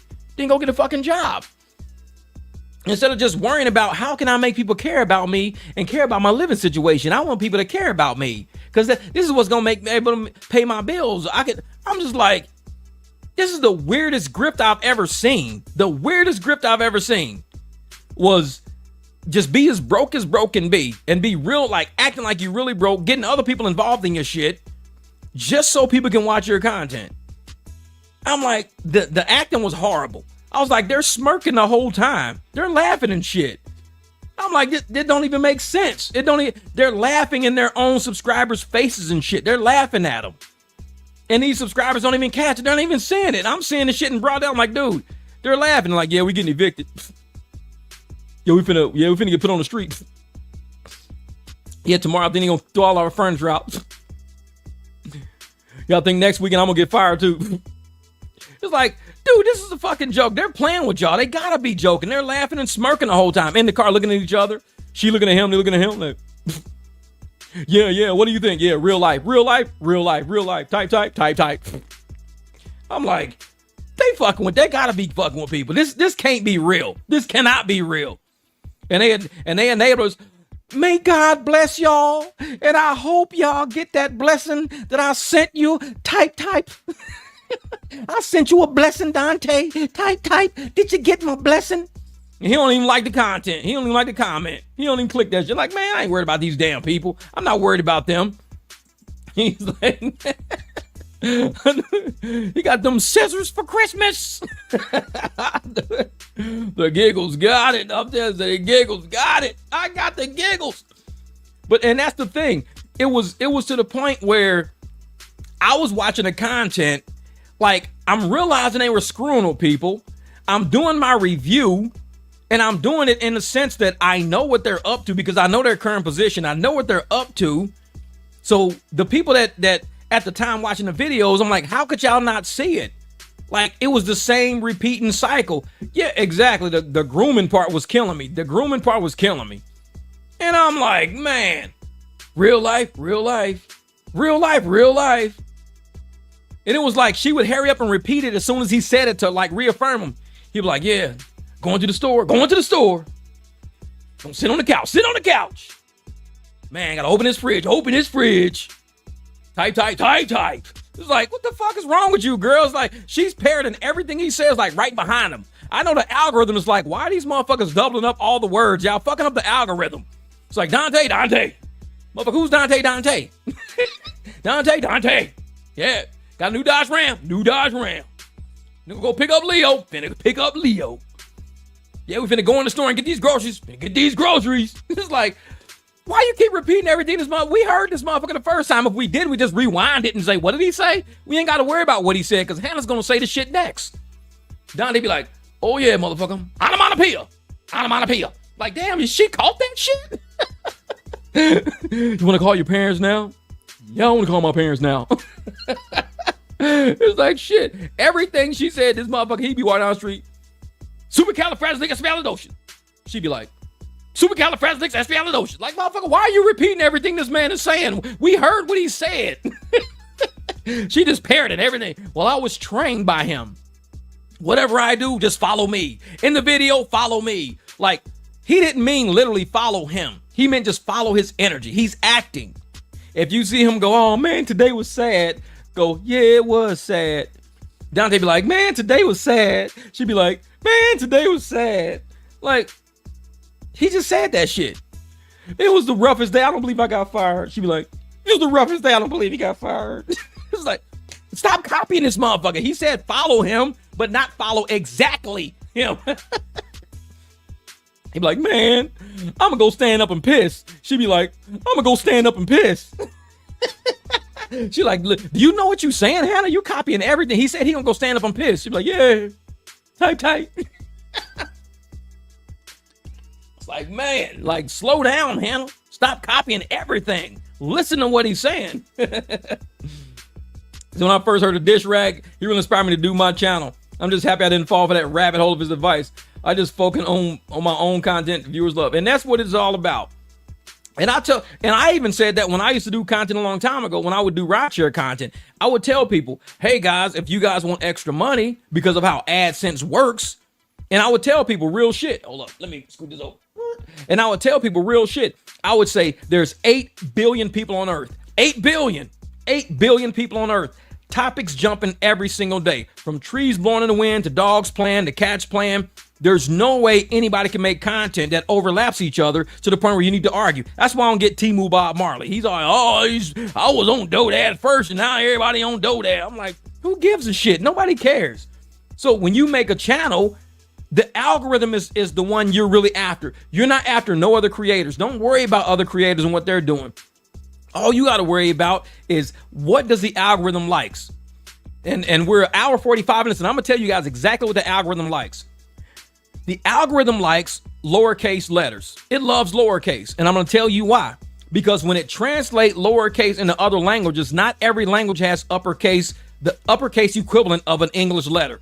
So when you type in everything like ain't no fucking way, ANFW, in another language, it might have a capital A, nothing for a capital N, a capital F, and a W. So it's not going to say ANFW in another language. It's going to say something completely different. It's going to say like A, trying to figure shit out, fucking way. So when you do everything in lowercase, like most of the times I'll do my uppercase letters only on my first 2 words. But other than that, everything has to be lowercase. Because when it starts translating through the system, like I said, you got binary code, 1s and 0s. It's going to look for lowercase before it looks for uppercase. A lot of code is done in lowercase. A lot of code is not done in uppercase. So you got to sit there and do your titles. And Lord, when you type in the description, every time you do a video, 100% of the time you do a video, 100% of the time, put a video description in there. Just put a video description. Even if you copy it from a former video, put it in there. Just put it in there. Change some of the words up or whatever. Because the algorithm is looking for continuity. It's looking for a continuance. It's looking to link what you do to what you do to what you do to what you do. It's looking for a link.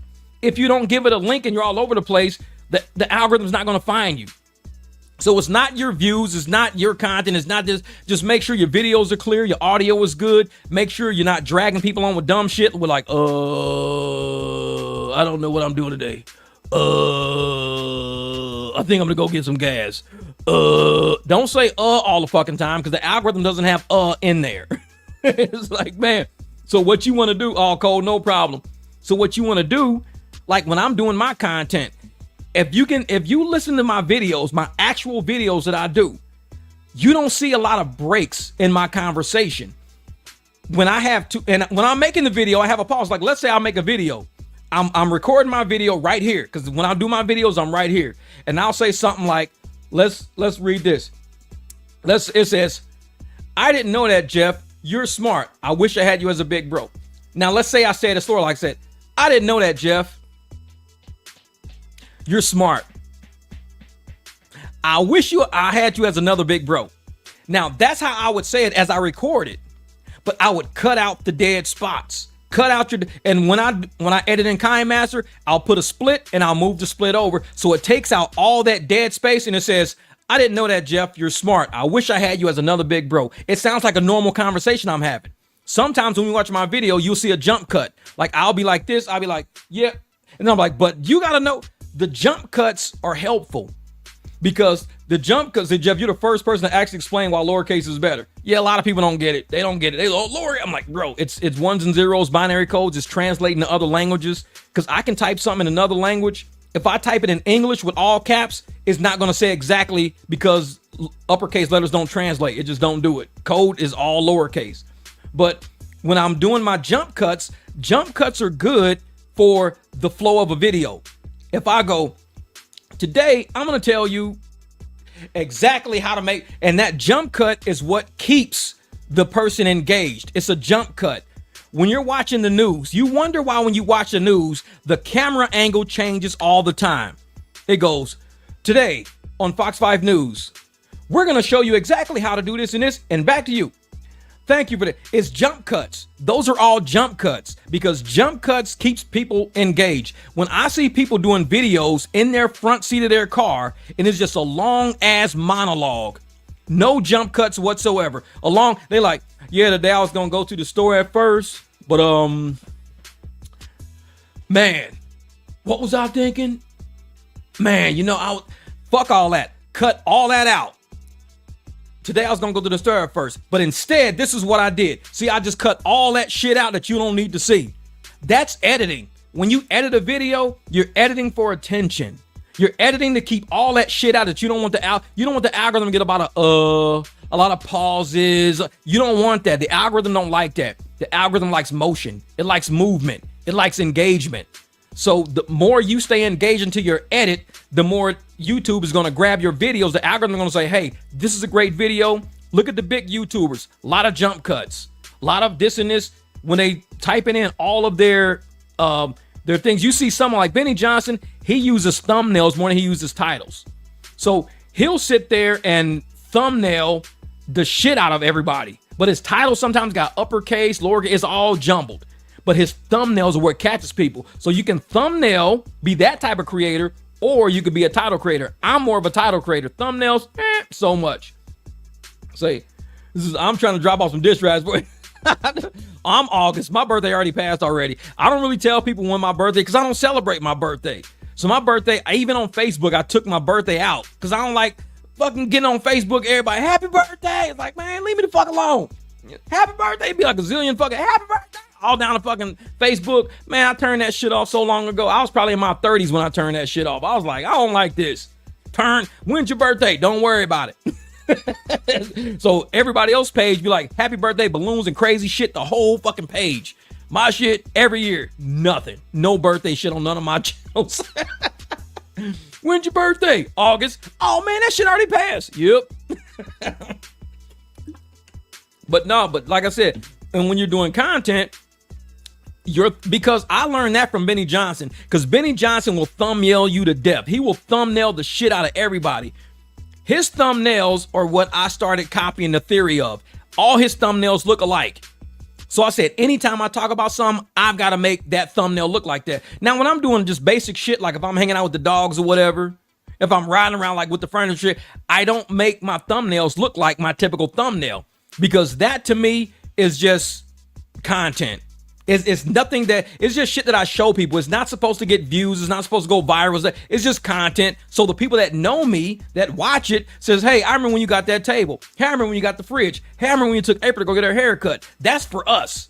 So I don't do thumbnails on my real content. My real content is just what it is. People just open it up and say, oh shit, Jeff did another video of what? I don't know. If it's got a dog on it, it's probably dog content. If it's got a table on it, it's probably some furniture content. I'm not going to clickbait you. Oh, I'm a Leo. I'm early August. The happy belated birthday. My birthday was like over a month and a half ago. Jeez. Type. But no, but when you're out there, like I said, and when we're creating content, and because I want to talk about that about my thumbnails, I learned that from Benny Johnson. Make a thumbnail. Find you a great background that stands out. To me, black and red jumps out. White backgrounds don't work because white backgrounds look like computer backgrounds. Just like any computer background, it's just a white background. So when I see people with white thumbnails, don't work. You need stripe, you need yellow, you need red, you need black, you need lime green. So if you've got lime green, people's eyes automatically go to lime green. Oh, yours tomorrow? Okay, there you go. Happy birthday, Kiwanis. Happy birthday. 9/22, there you go. So if you're making thumbnails, use lime green, bright lime yellow, a bright red, and black. If you use those type of thumbnails, it grabs people's eyes because they're outstanding colors. So they don't even care where your thumbnail is. The first thing, you got to get eye engagement. So once you get eye engagement, you're like, oh shit, what is this video? Then you're going to read the actual description of the video. Then you're going to hover over it to see what it is. And then it might be interesting, but always get the colors right. And I learned that from Benny Johnson. I learned that. So I was like, man, and he's a genius with thumbnails. His titles are usually clickbait. I don't read no Benny Johnson title. The shit's clickbait because he'll be like, AOC arrested today in Congress. And she really didn't get arrested in Congress. Just one of those fucking, Benny Johnson does that shit all the time. Trump haters go to Mar-a-Lago. And then they really didn't go to Mar-a-Lago for real. I think he pays people to do his thumbnails and they just make up shit. It's like, but then his topic is sort of like in the area of politics or something like that. But man. Yeah, come on, and that's what I tell. I'm a weird Leo. Like a lot of Leos are like out there. They want to be like leader of the pack. They want to, oh, I'm the best. I'm the greatest. I'm this, I'm that. I'm just like, I don't give a shit. If I got food in the fridge and opportunity today, like today, I had to go to the store, bought all this new chlorine stuff, poured it in there.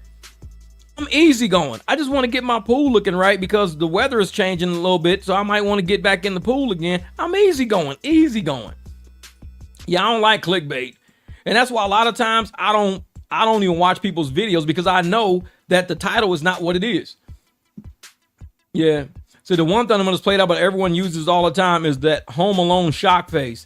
Yeah, that one. And see, that's the thing, Nick. I don't use those shock faces and the long faces and the tears and I hate that shit. It's like, what? I'm like, when it first came out, it was like, wow, I wonder what this video is about because that person looks pretty shocked. Man, he's like, oh my God, can't believe this. Then you get in the video, he's like, yeah, I went to work today. What happened? Just went to work. But your fucking thumbnail is all like, it's like, dude, fuck that, man. Anytime I see people with weird shit, every time I see people with like those weird ass thumbnails, like, click.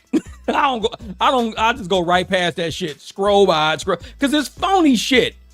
And Dodash, she's the fucking queen of them kind of thumbnails. That's why I think I unsubbed her a long, long time ago because of the high-pitched squilling plus the fake thumbnails sitting in the car. My revenue update.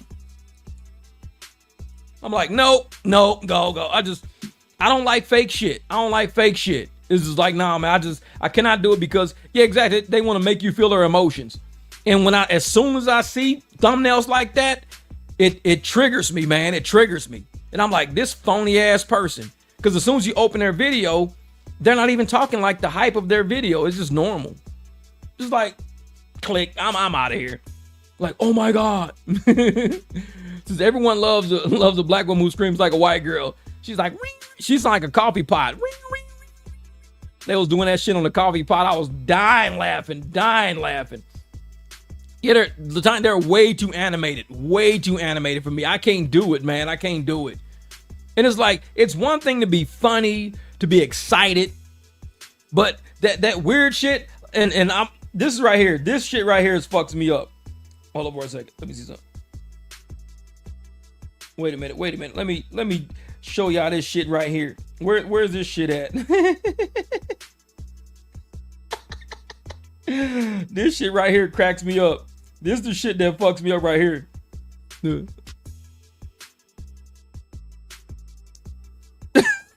That shit right there. Hold up.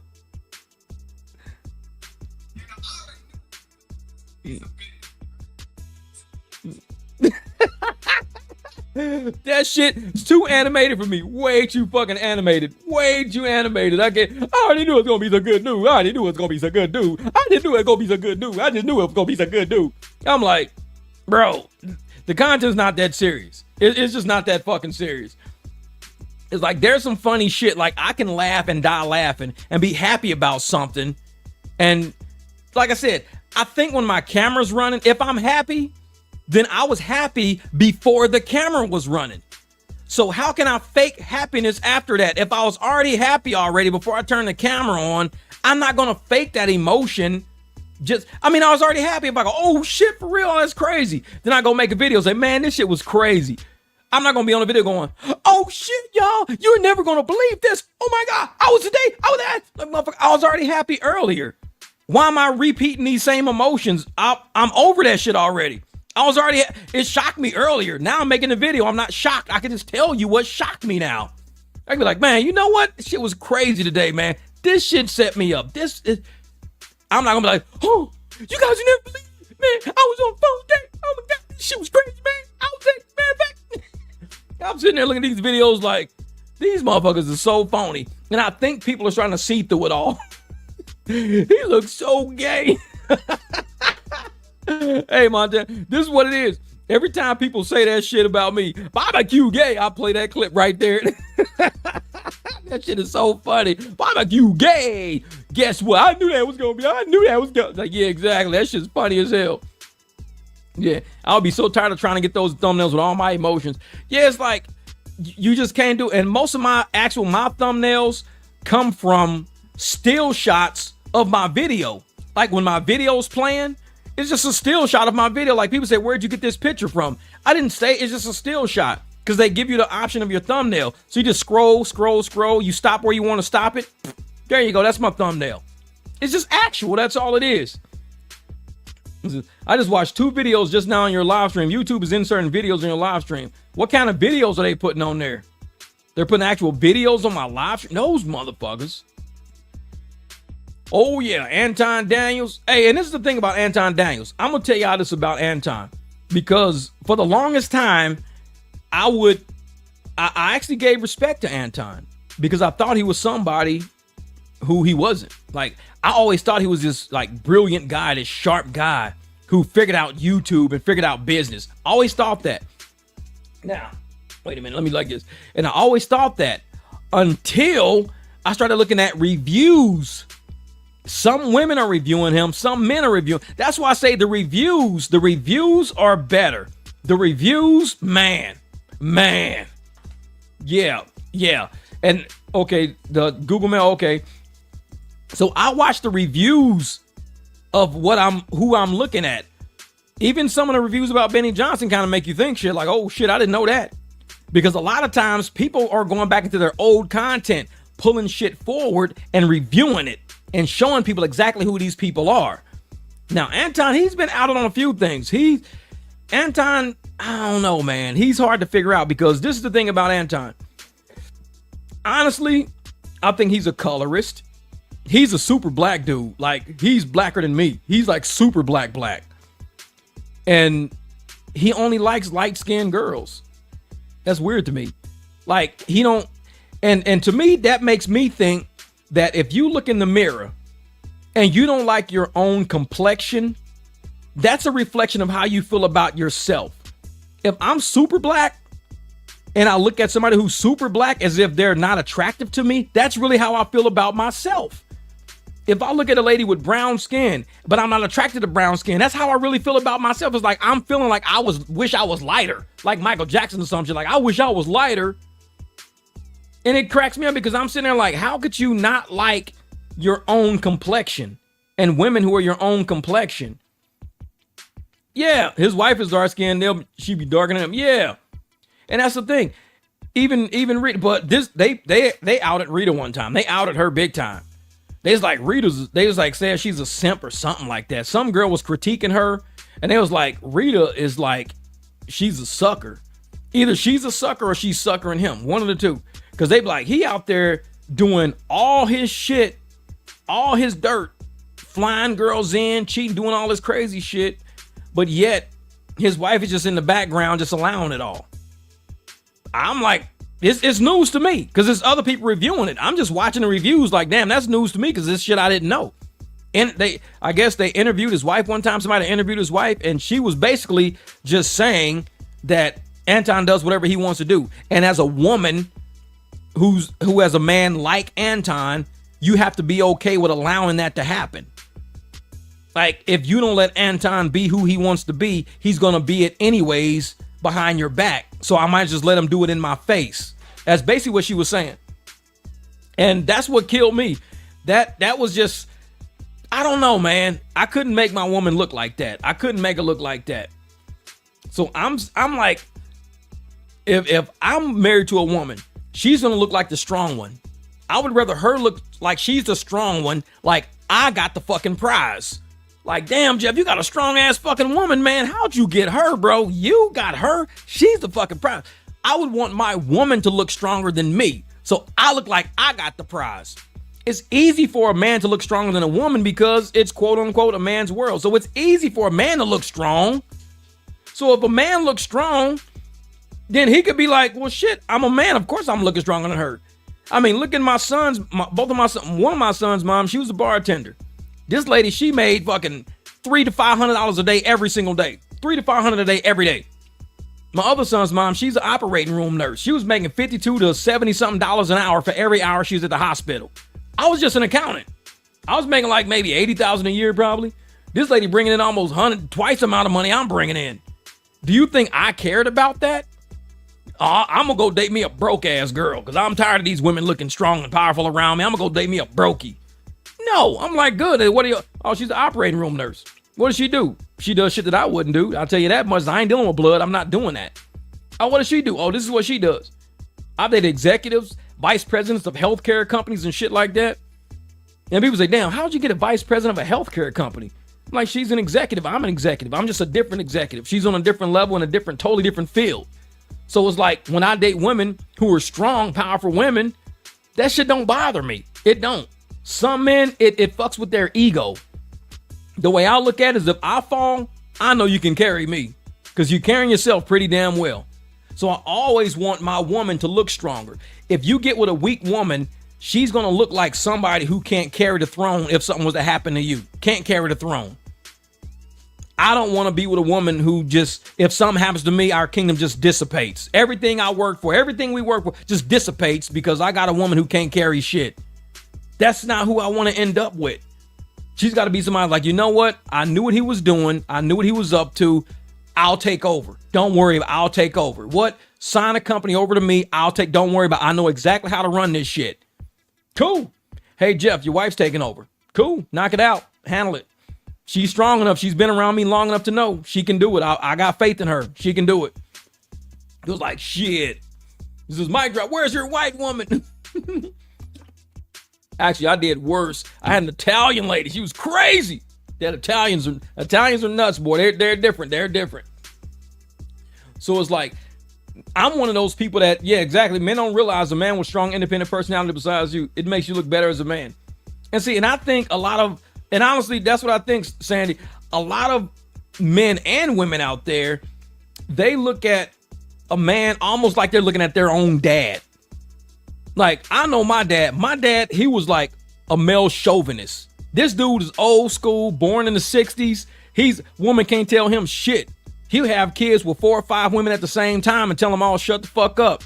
That's how he was, though. That was him. That was his level. He can have kids with 4 women at the same time and tell them, shut up and get along. Fuck y'all. That's just how he was. And it's like, and I'm not like that. I'm like, you know what? You can get 4 women, they could all stab you in the back. They could all take off with your shit, dad. Like, cause you think you running them, but they all talking to each other, running game against you. So they gonna take all your shit in the end. And now you got played. Nothing you ever wanted ever got done because they played you. So me, I'm like, you get a good one. Like, look at Charlie Kirk. His wife is now the CEO of Turning Point. She is now the CEO of Turning Point now. Turning Point is worldwide. It's everywhere. Turning Point is not only in America, it's everywhere. She is the CEO of that. That's crazy to me. That's crazy. Because like I said, I know those people. That is crazy to me that she was elected to be the CEO of Turning Point. I'm like, this is a very powerful woman. She went from the wife of a powerful man to now one of the most powerful women in America. He almost single-handedly handed the White House to Trump by securing the young vote. Not only young black, but young white too. So he was a very powerful man in this country. Everybody knows he was powerful. Everybody knows it. And now his wife has that position of power now. Imagine having a wife who couldn't hold that position because she was weak. Imagine. I couldn't imagine it. If I'm a man and I'm powerful, I'm trying to get somewhere and I'm trying to do something powerful, I'm going to need my match.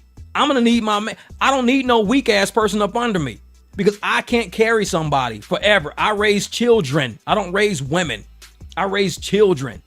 Your woman, if she ain't your equal, she better be greater than you. Because if she's a little bit less than you, that's probably okay too. A little bit. But don't let her be like so far beneath.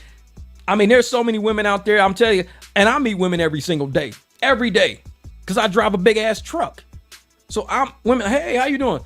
Oh, you smell good. I'm like, oh, thank you. Oh, yeah, you got muscles too? I like muscles. I'm like, yeah, me too. Shit.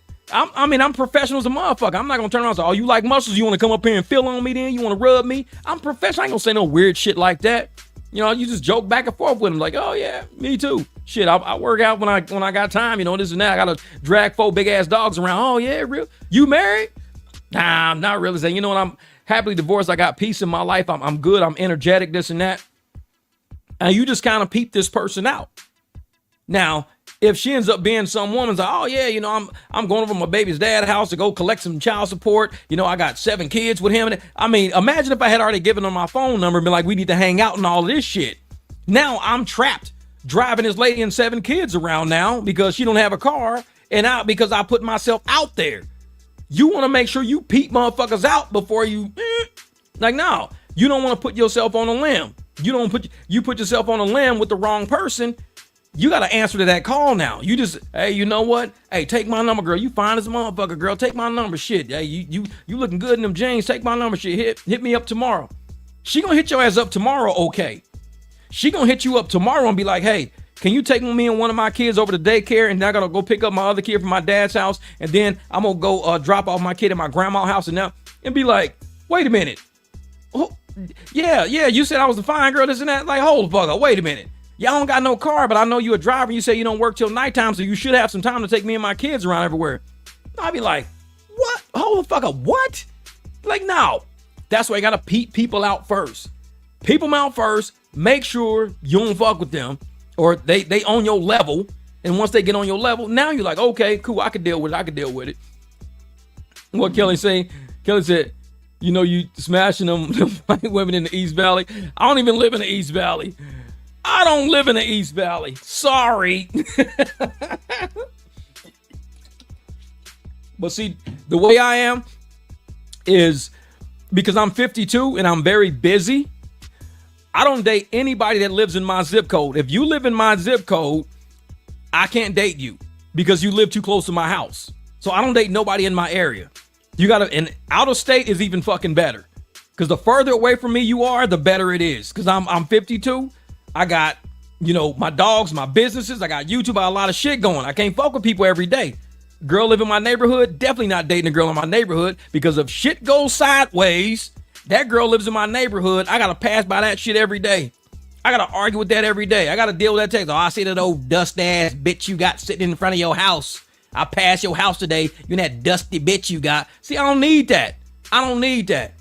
So if you live in my area, Hey, where you live? Oh, I live right around the corner from you. Oh, cool. That's what's up. That's what's up. I know you like it down here. Motherfucker, I'm not hitting on you. I'm not fucking with you because you live too close to me. Like, no. If I lived in an apartment complex, I would not fuck with nobody in that same apartment complex. Oh, I saw that dusty bitch at the mailbox you was fucking with today. Ain't no fucking way, Jeff. That's not your type, Jeff. I'm your type, Jeff. Ain't no fucking way. I'm coming over right now. Like, see? You learn as you grow and you get older. Do not have a woman that's too close to you. Don't even date a man that's too close to you. It's not even about convenience no more. It's about peace. Peace is above convenience. I don't care about convenience. Fuck convenience. I need my peace. Convenient, if you live across the street from me, that is way too convenient and it's not peaceful. Because when shit goes sideways, oh, Jeff, I'm pulling up to the house and I'll see some old funk ass bitch sitting in front of your house. What the fuck? Hey, girl, before you fuck with him, make sure you get your shit together because that dusty motherfucker used to date me. And I'm like, oh, shit, she lived right across the street from me, man. Convenience is not good. No. Make sure she lives at like 45 miles away from you. Because if she lives 45 miles away, you got time. I'm on my way over. You can shower. You can put on clothes and shit and leave by that time. Feed the dogs and everything. You can get out of there. I'm coming over to kick your ass. Like, see? Shit. I know it. Don't date at all. Exactly. That's it. Don't date at all. Just don't date at all. Just don't. Man.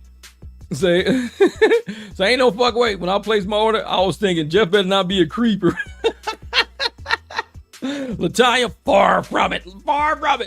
Hey, and I tell people like that, it's like, hey, you know what? I'm a very professional person. I've been professional my whole life. Always ran companies and businesses. Anybody knows I do not fuck with my money. Like my clients, once you become a client of mine, anything like that, I'm like, oh, I can't. Because it messes up a business relationship. And if you want to end the business relationship, then you got to make that known. I would like to end this because if you don't, let's say I'm driving some lady around and she's paying me $100 to get her to the airport all the time. Cool. $200 round trip. And she's having fun. I'm having fun. $200 round trip every time she go. Now, let's say she decides, hey, I want to start dating you. Okay. Guess what? She ain't paying me $100 a round trip no more. She ain't paying me that money no more because we date now. Well, you my man. I thought you just come pick me up. Well, guess what? At $200 every trip you taking, that was covering some bills at my house now. You're not giving me money now because we dating now. Now we sleeping together and you think you don't got to pay me to come pick you up now. See, you fucked up your money now. Fucked up your money. So I'm like, nope. This is men should just send women money and pay for meals and trips. I don't need to live with you. Exactly. It's like shit. That's what I'm saying. Hey, Mike Drop loves his space. And see, the thing is I love my space because I love my peace. Once you get to a certain point in time and you have your peace and everybody's like, women who are peaceful, they got their favorite book, the favorite place they like to hang out. They at their house, they with their friends, they do whatever. That's cool. A woman that don't have peace, she's going to look for a man and she's going to find him, attach herself to him, cling to him, and ruin her peace and his peace. So that's why you need a woman that at least got either kids, friends, pets, something.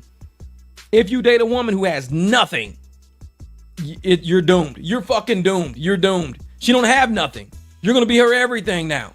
Like, you got pets? Nope. Just you. You got some friends? Just you.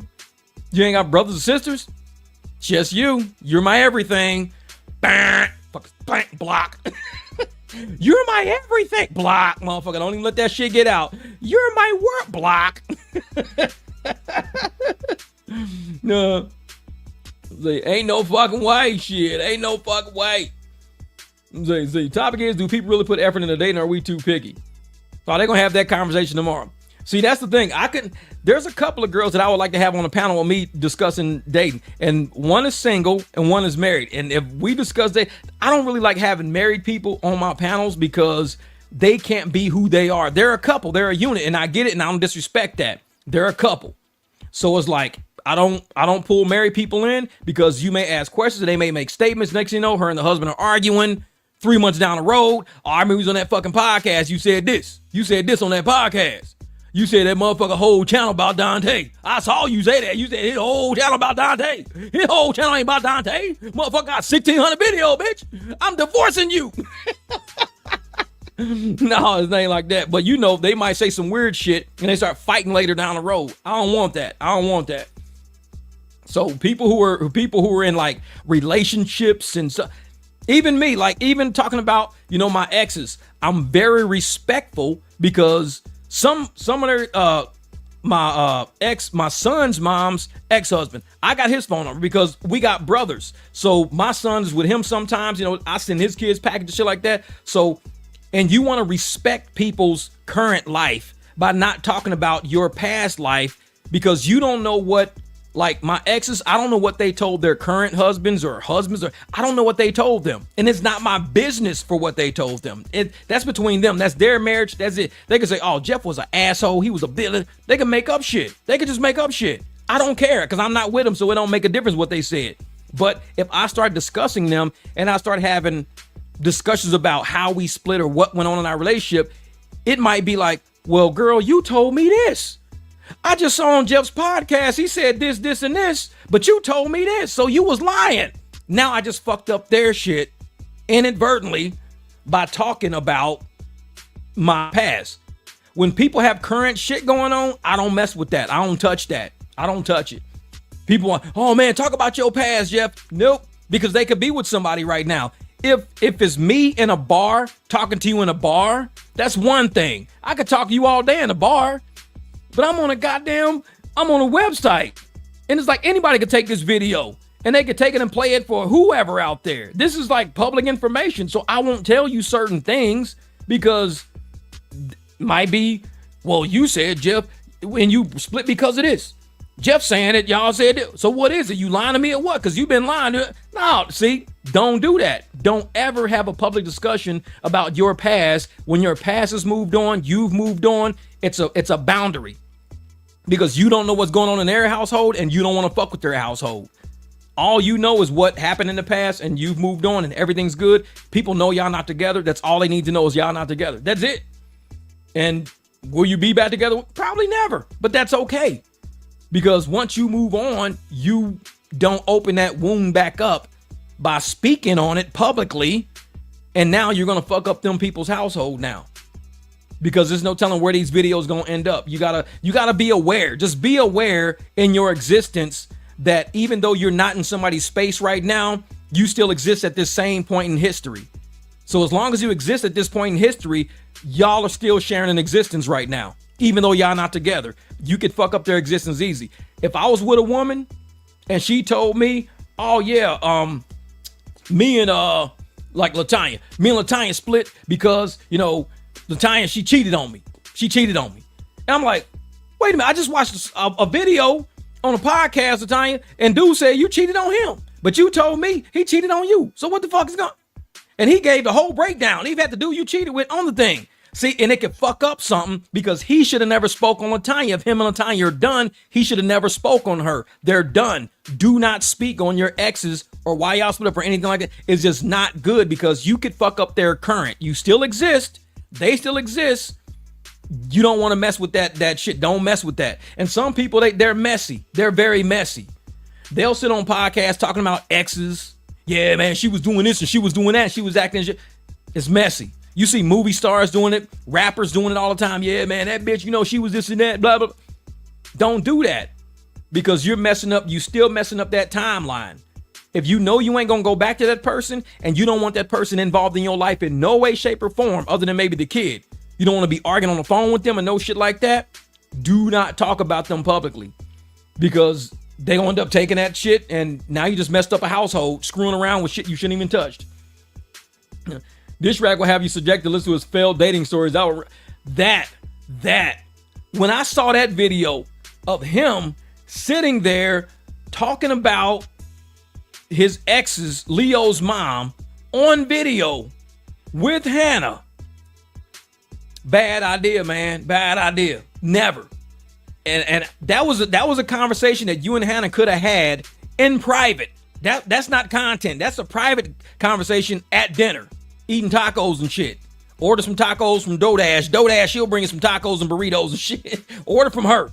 But you don't have that on a microphone publicly, because there may be things that Leo's mom said to whoever she was with and everything else like that, and it now conflicts. So now she's going to call you arguing. You're going to call her arguing. You and Hannah fighting over shit, and her dude fighting over shit over something you said publicly when you could have just said it at dinner if she really wanted to know.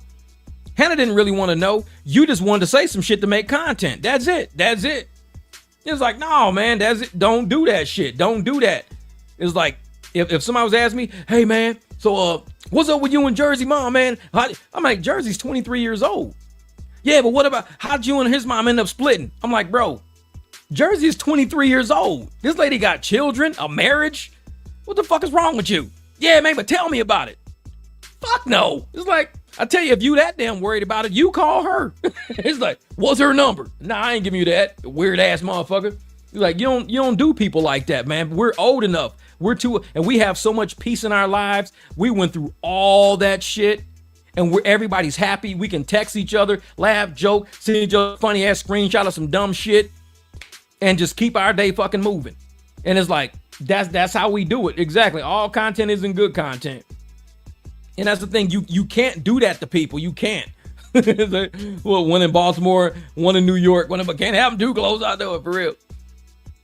No, but see, that's the thing though, man. I tell folks, because we're at that age now where this is my house. I live here. I can't move. I can't just call my lender and be like, hey, I got to sell my house. This bitch won't leave me alone. Well, where she live? Next door. I dated her.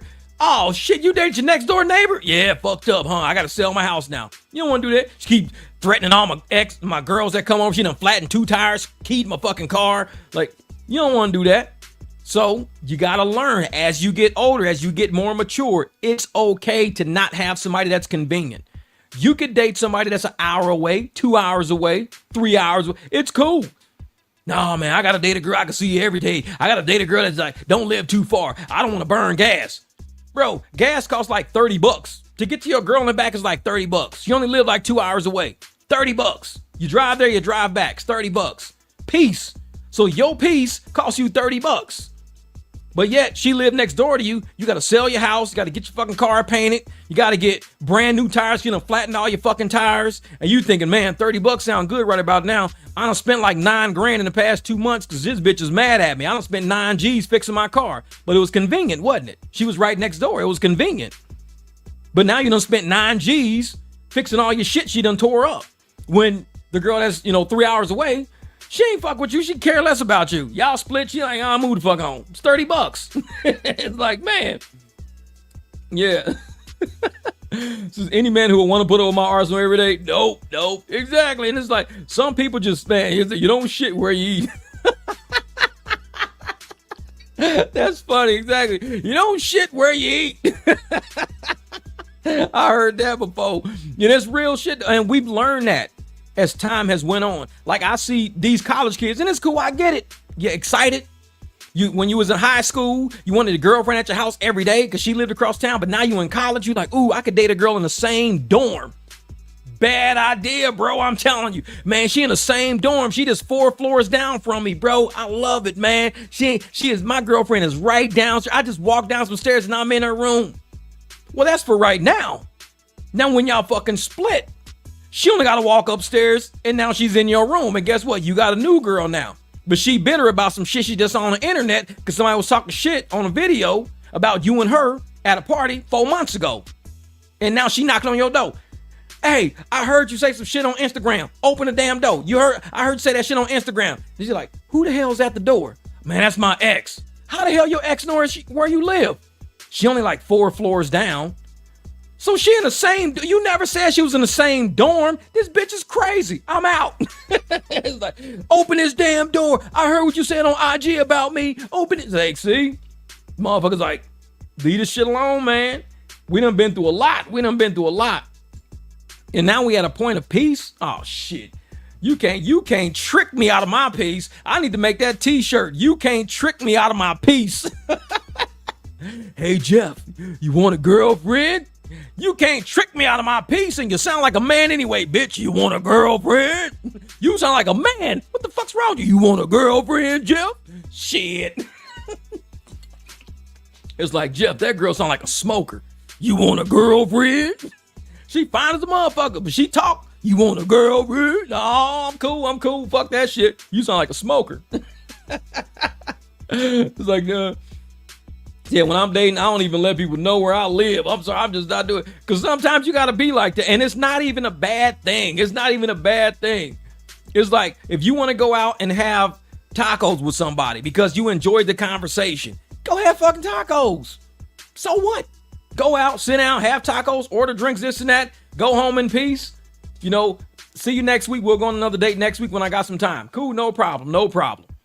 It ain't got to be motherfucker all up in your house beating on your door. Hey, I know you in there. I see your light is on. Who's these big ass shoes sitting by the front door? These big ass shoes. You got some big ass shoes sitting by the front door. Whose shoes is this by the front door? Like, motherfucker, those are my brother's shoes. I told you he was staying a weekend to help with the backyard and you beating on my door. Oh, sorry about that, Robert. Don't worry, bro. I feel you. I'm telling you. So you can't trick me out of my peace. I'm telling you. Because it's real shit. Because people will try. They will try. Because I'm like one of them people that trick. Yeah. And that's the thing. You'll see, like, I go to Home Depot a lot. So I'm always in Home Depot. And the women in Home Depot also working on their projects. Everybody's working on projects. So you go there and, you know, I'm looking at lamps. I'm looking at this. I'm just walking around list screws and stuff. And women are always like, well, you look pretty handy. This and that. Weird shit, like weird statements. You look pretty handy. Can you help me with something? I'm like, okay, what? Okay, this is what I'm trying to do. And you can tell these women are not slick. They wearing a little tank tops on, little boob hanging out the side and shit. And they trying to show you something on their phone and trying to sit all close, trying to scoot all close to you and shit. So your arm kind of tap their arm or whatever the fuck. They ain't slick. I'm like, you can't trick me out of my piece. If you in the store trying to have me work on some shit, no. That means when I start dating you, you gonna have me working on some shit. No, look at that. Ringo has 2K watching right now, and I guess he has $50 super chats in on the screen. I guess the catering that white Mac audience pays off. Hey, he over there tap dancing. That motherfucker Ringo can tap dance. Over there, hey, yo. I'm sorry, call that motherfucker tap dance. What up? Was that JoJo Dancer? Ringo, aka JoJo Dan. He over there tap dancing and shit. Oh yeah. How you doing? I'm MAGA. Motherfucker ain't never wore a MAGA hat in his life. I'm MAGA. How you doing? I'm MAGA. How you doing? Tap dance like a motherfucker. Here you go, Ringo. $20. Woo! Motherfucker, do a spin. Yeah. Motherfucker, whoa, shit. It's like, he over there tap dancing like a motherfucker to get that. But hey, he's a YouTuber. This is what he does. He's a YouTuber. See, I tell people, even in my old content, I said, I'm not really a YouTuber. I'm like a dude with a camera, microphone. I'm everyday. I'm just average. I'm a mechanic. I'm a driver. All my people out, man.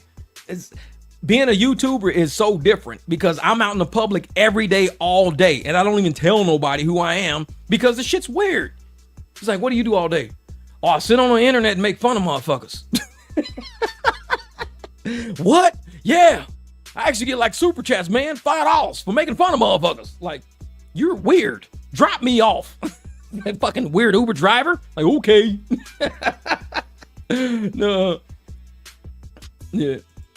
Yeah, exactly. Because that's they pan them. They over there panning on the tap dance. Keep dancing, Ringo. Keep dancing. Move your legs faster. Motherfucker like, woo, yeah. Woo, yeah. This motherfucker, I don't even think he knew how to tap dance. This motherfucker got clickers on the front and the back. Ooh, yeah. Give me another super chat. MAGA. Give me another super chat. MAGA. Yeah, exactly. I don't tell people I do YouTube. I just tell people I'm a driver. I give them my business card. I don't even have YouTube cards. I make straight driving cards. Here's my card. YouTube card, it's kind of weird. It's like, hey, follow me on YouTube. Here's my card. Like, get the fuck out of here, you weirdo. Hello. You know how people, I'm full-time on YouTube. Now I'm gonna walk up to somebody, I'm gonna record myself walking up to somebody pushing shopping carts and say that shit. Like, hey, I'm full-time on YouTube now. No. Oh yeah, they all, man. That's a tap dancer. She was on activate mode. I know a motherfuckers. Wonder Twins activate. This is gonna be Ringo and fucking Anton. Wonder Twins activate. right. Fucking MAGA. Oh, yeah. Give me another $20. Woo, look at my my shoes fast as a motherfucker. Look at this shit. Look at my, woo, I can tap dance like this. I can tap dance like this. How you want it? How you want it? How you want it? Tell me. You want me to say super MAGA? MAGA ultra? What you want me to say? It's like, you're weird, motherfucker. And the thing is, and I'm a Republican. That's the funny. I've been a Republican since 2008. I was even married to Democrats. I've been a Republican. I've stood up for Republican values and everything. But I refuse to do something with this type of content. I just refuse to. I refuse to. And I've got a lot of Republican content on my channel. Both my channels, a lot of Republican. But I can't tap dance with motherfuckers. Not over this. Not over this. Not over this. This is serious, man. Somebody died. Not over that. I can't do that over this. I can't do it. You can't tell me that. Oh, Charles, last time I had to go through all the mods, man. We was having issues with it last time. I know it. It's like, man.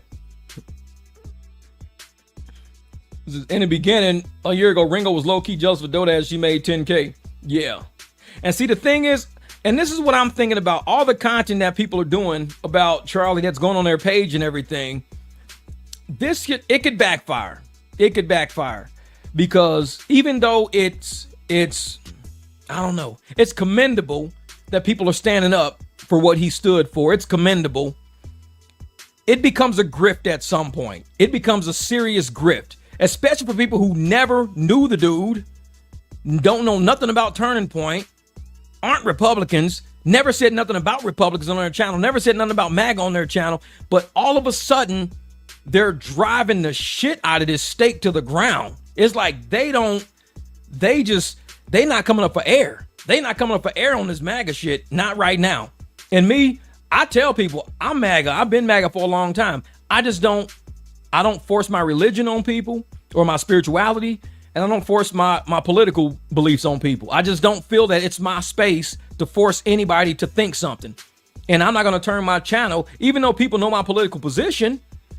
I say my content is not Republican versus Democrat. When I make money making content, it's for anybody to make money. You could be a Democrat or a Republican. All you got to do is watch my video and you could be a Democrat making money right now. I don't care. You could be a Republican making money right now. I don't care. When I make my shit, it's not, well, if you watch this video, please show me your card first to make sure you're Republican. No. Anybody can make money. I'm for everybody making money across the boards. I hate people being poor. I want people to make money. So if I can drop a video to show you how to make money, then I've won. I've not beaten Democrats. I've not beaten Republicans. I've beaten poverty. That's a whole nother level of the fucking game. I've beaten poverty when I help a Democrat make money. I've beaten poverty when I help a Republican make money. I have beaten poverty. So my content on my channel can't be one side or the other, especially at a time like this, because what happened wasn't about Democrat or Republican. I think it was more about hate, evil, people who are mentally ill, seriously mentally demented. It's about, and I don't care what party you're in, you could be Republican and mentally demented. You can be Republican and be evil. You could be that. It's a possibility. And I think that's what this is about. The evilness around us that's pushing way too far. So I just don't want to do content about it. And I know a lot of people are making a lot of money right now about it. They're making a ton of money on this shit right now. And it's just not something I just want to do. It's blood money. It's blood money. When somebody has to die to make this much money and you feel good about cashing, oh man, look at all this money. Woo, woo. I can't wait tomorrow I start that video. I'm digging into this shit. Man, it's blood money. Somebody had to die for so many people to make certain amounts. People are getting 70,000 views on a video. Like I look at some of their channels, their video like 1.2 views, 1.2 thousand views, like 1,200 views, 986 views, 792 views. Charlie Kirk video, 77,000 views. The next Charlie Kirk video, 92,000 views. The next Charlie Kirk video, 86,000 views. So all their content was all in the like hundreds, couple in the thousands. Then they decided to go for blood money. And I'm like, oh man, it don't set right in my heart, man. It just don't set right in my heart. Somebody died like in a very tragic, in our face way. Very tragic, very in our face way. A family is there. All his contents. A lot of this content is, like I said, people might want to talk about it, but a lot of people aren't talking about it. They're just being evil about it, right? Like on the internet, being evil about it. Say, do I think Mossad did it? Honestly, I don't know who did it. I could care less. I think the guy they caught did it. I believe the guy that they caught did it. I'm not really diving into conspiracy theories. I'm not, really going on. I don't, I went by the vigil. We got another one coming tomorrow, a really big one coming up tomorrow. I probably won't go to that one. I went to the one I wanted to go to. I won't go to the other one. And I don't know. I don't do well with death. I don't like death. I just don't. It's just something in my soul, just don't like death. I'm just not a dark person that can even, I'm just not that way. I'm just not that way. People have certain designs, and I believe I was designed in a way that I love life. I'm happy. I love laughing, joking, and I love that type of content because it's my energy, it's my soul. And when you start going into darker content, the energy around it consumes you. I did videos about Finney and Manny. For some people that know who the Finney and Manny people, I got a Legal and Crime. It's about Finney and Manny, and everybody knows Finney and Manny were Finney was here in Arizona, Manny was in Las Vegas, but they do Las Vegas content where they go on the strip, they laugh, they on Fremont Street, they're dancing to music, they're drinking. It was all fun. It was all fun content in the beginning. It was all fun.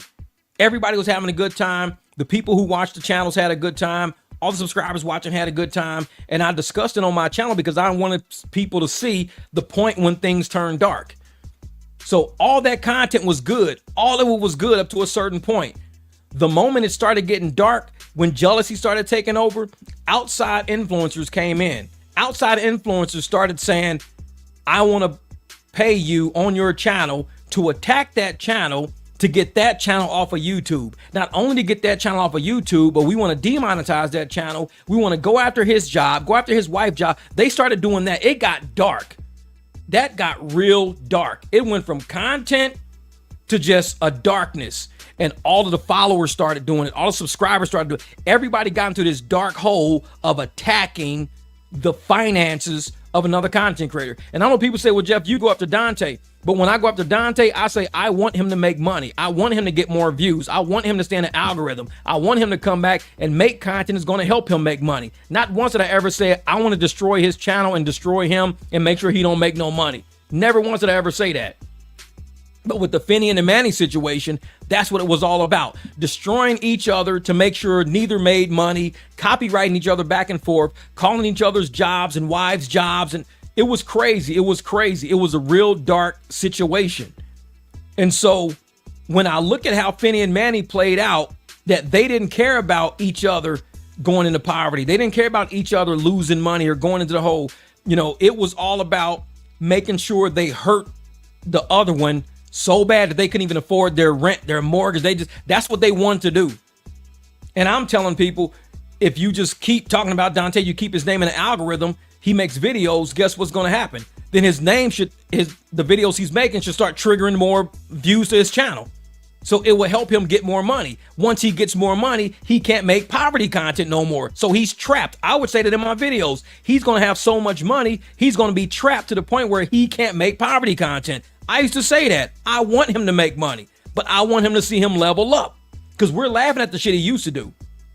And so if I'm sitting there saying that about, a content creator that I'm critical of Dante and everything else, but I'm also saying I want him to make money is because I see the bigger picture.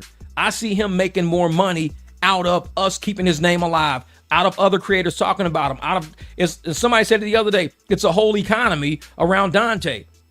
And it's pretty much correct. It's an economy around struggle content creators versus creators who don't like struggle content creators. There's a whole economy right there. And people can harness that because we critique them.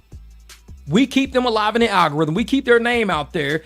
They either have to change their content for their subscribers or they're going to get smashed by the algorithm because we're going to just keep dumping content in there. So they got to keep putting content out. And they don't want to keep putting the same shitty content out because they're going to feel bad.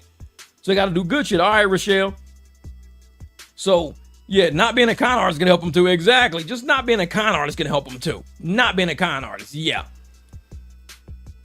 And so, and she said, that's what white guys do. They plan their attack days and months in advance. Yeah. And that's the thing is like, you know, if there's people out there who use social media as a planning device and not really as a reaching out device, then we're going to see a lot of problems with the Charlie content. And I'm thinking people out there who are making Charlie who are pro Charlie. Like, I'm pro Charlie, I'm pro everything he's about, but I'm not making a million videos about it because you got to realize those videos stay in the algorithm. They stay. And we got so many fanatics out there. Let's say Ringo is out with his family one day. And let's say these fanatics, these crazy ass fucking fanatics. That's Ringo. That's Ringo TV Reaction, the dude with the MAGA hat. That's the dude, that's Timu Bob Marley with the MAGA hat. Timu Marley. So he's running around with the MAGA hat. Charlie, Charlie, Charlie. I'm MAGA, tap dancing and shit. How did he not know some of these crazy motherfuckers gonna run up on him one day? This shit is real. This shit is serious. People are dying right now. People are losing jobs right now. You don't think somebody who's lost their job, losing their house, lost their car, wife just left them, they ain't got nothing to lose right now. They catch Ringo Reactions with a MAGA hat on, walking through public. That's the motherfucker who was siding with Charlie. He's the reason why I don't have everything I got now. You putting yourself on a platter for these people, man. They're crazy. You putting yourself on a platter for these folks. And just like another content creator, he just got booted off of YouTube permanently. Booted permanently. Because he says he believes that anybody who thinks like Charlie Kirk should be shot. He believes that Republicans that show up at conventions should be scared of getting shot. He was saying that. He was saying that on his podcast. He believes they should be shot and they should be scared they're going to get shot because we're coming for them. He was saying that. And I'm sitting there like, these people are nuts. They're nuts. And so I'm not going to put myself on a limb like that. I mean, I'll state my stance on what I feel about free speech. I'll state my stance about how I feel about, you know, my life. But I'm not going to dig into somebody and bash like all of these people who are losing their jobs. They're doing reviews on everybody who's losing their jobs. I'm not doing all that. That's too much. Because, yeah, those people are losing their jobs and they deserve it. I think they deserve it. But at this point, what is good is me just to keep going talking about them because they might be one of these lunatics who believe in the shit that happened to Charlie. And these same lunatics see me at the gas station getting gas and they go, I just lost my job because of this dude. He's got a YouTube channel. It's because of him. And I'm just getting gas at the gas station. And now they're like, hey man, I heard what happened to Jeff. What? Dude, he was at a gas station. Just some random shit happened and he got shot at a gas station. For what? Because he think like Charlie Kirk. He made all them damn videos, man.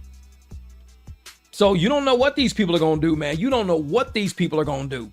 Because they're not right in the head. We know they're not right in the head by what they think and what they say. What you think in your head eventually comes out of your mouth. Once it's out of your mouth, we know what's up here. And that's just some demented shit in their heads. Shit you don't want to mess with. You don't want to mess with that. These people are crazy. And just like we say about the Manny Finney situation, everybody say, well, Manny was off. He was off. Everybody knew he was off. Everybody knew he wasn't all upstairs. But y'all kept messing with him when y'all knew he wasn't all up. He wasn't right upstairs. And he wasn't right upstairs. And what did he end up doing? Point blank range, 2 people. Point blank range. Because he wasn't right upstairs. On a live stream. Point blank range. He didn't have it all upstairs. So when you fucking with all these people that don't got it right upstairs, they done lost their job, they done lost their house, their wife done left them, everything. They don't got it upstairs. Oh yeah, oh yeah. And that's what it is, 100%. Domestic terrorism, 100%. I'm with that. And you know it's out there. Oh, Greg, you know me all day, every day. And so you know, it's crazy, man. And you know it's people out there doing this stuff. So what do we do as the sane society, like I said, we didn't burn a single building. We didn't loot. We didn't flip police cars. We didn't harm police. We didn't do anything after somebody this important had something happen to them except go to a vigil. I went to a vigil. That's it. I just went to a vigil. It was peaceful. It was quiet. Everybody was just kind of crying. Everybody was just talking to each other. It was just real. It was easy. Nothing bad happened. It was just a visual paying respects to an energy, to a person. That was it. But all these people that's losing shit right now, these people they're freaking the fuck out because it got real for them to the point where how am I going to pay for my car I got sitting outside? I ain't got no job. Nobody wants to hire me because of a viral video I did. How am I going, this shit, these people are about to freak the fuck out right now because right now, many of them, the shock hasn't even hit them yet. The shock of you not having a job, the shock of you running out of money, the shock of nobody hiring you because of that video, the shock hasn't even hit them yet. Once the shock hits, that's when the bullshit really, I'm telling y'all, man, it's going to get real out there. So all these content creators out there putting their face on everything. All these content creators, y'all got to look out for yourself. Because Charlie did the same thing. He put his face on everything. He put his face on everything. Charlie put his face on he put his life on the line. Every content creator that's making the Charlie content, you're literally putting your life on the line. You're putting your life on the line. There are crazy people out there right now. You know how they think. You know a lot of them have legal firearms. And you know a lot of them have nothing to lose. They lost everything. Once they lose their jobs, they lose their friends. Nobody wants to be a friend to me no more because of how I felt. And I got fired from my job with no friends and my wife is leaving me and I don't have nowhere I can't pay for they ain't got nothing to go. Guess what? You the familiar face they see. You the familiar face they see. And they gonna be like, that's that YouTuber, man. He's at the gas station right now. That's that YouTuber. It's like, okay. You gonna walk out there and go, hey, Ringo Reactions? Yeah, bro, you one of my subscribers? No, motherfucker. Pow, pow. It's like, that shit can happen.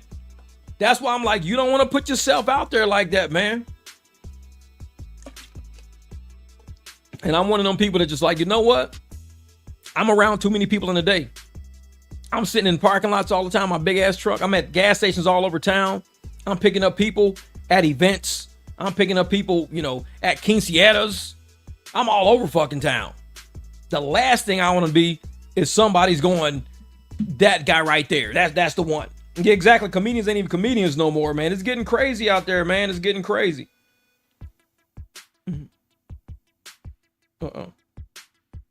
Oh, see, they just hit me up. Oh, let me see some. Wait a minute. I say, oh, I'm in South Phoenix. Sorry. Thanks for texting, though.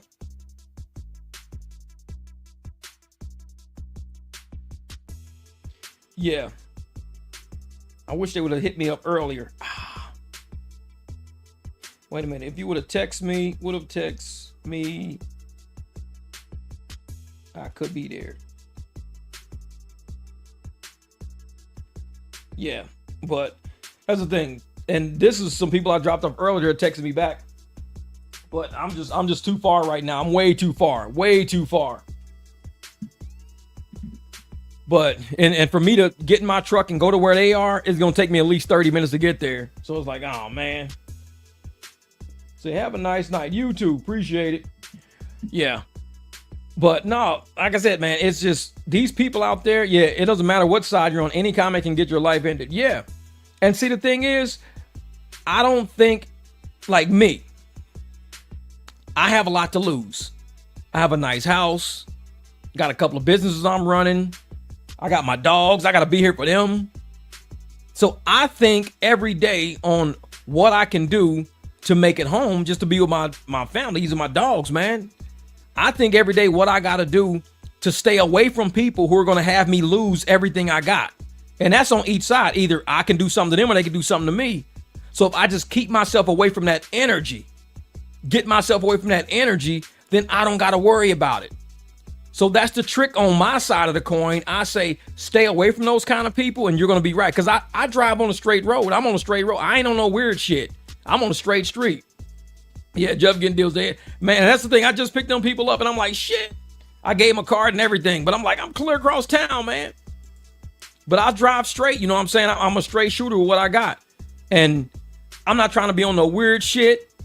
I'm not trying to, be a thought police to say, hey, man, what do you think about such and such? I think this. Let me out the car. I can't believe you think like that. Like, motherfucker, that was a setup question then. That was a setup. And people out there are like that. They like that. They like to set you up. They sitting there trying to tell you that they want to know what you think, but it's not that they want to know what you think, because they want to kind of incite you to say something that they don't like so they can blow the fuck up. And I see it all the time, man. I see it all the time just with the polite hell no. I know it. Don't hell no. It's like, hey, I'm too far. Like shit. And I'm like, why would I sit up there and allow somebody to incite me to say something? And I know they just trying to do this. They just want you to, because they got rage in them.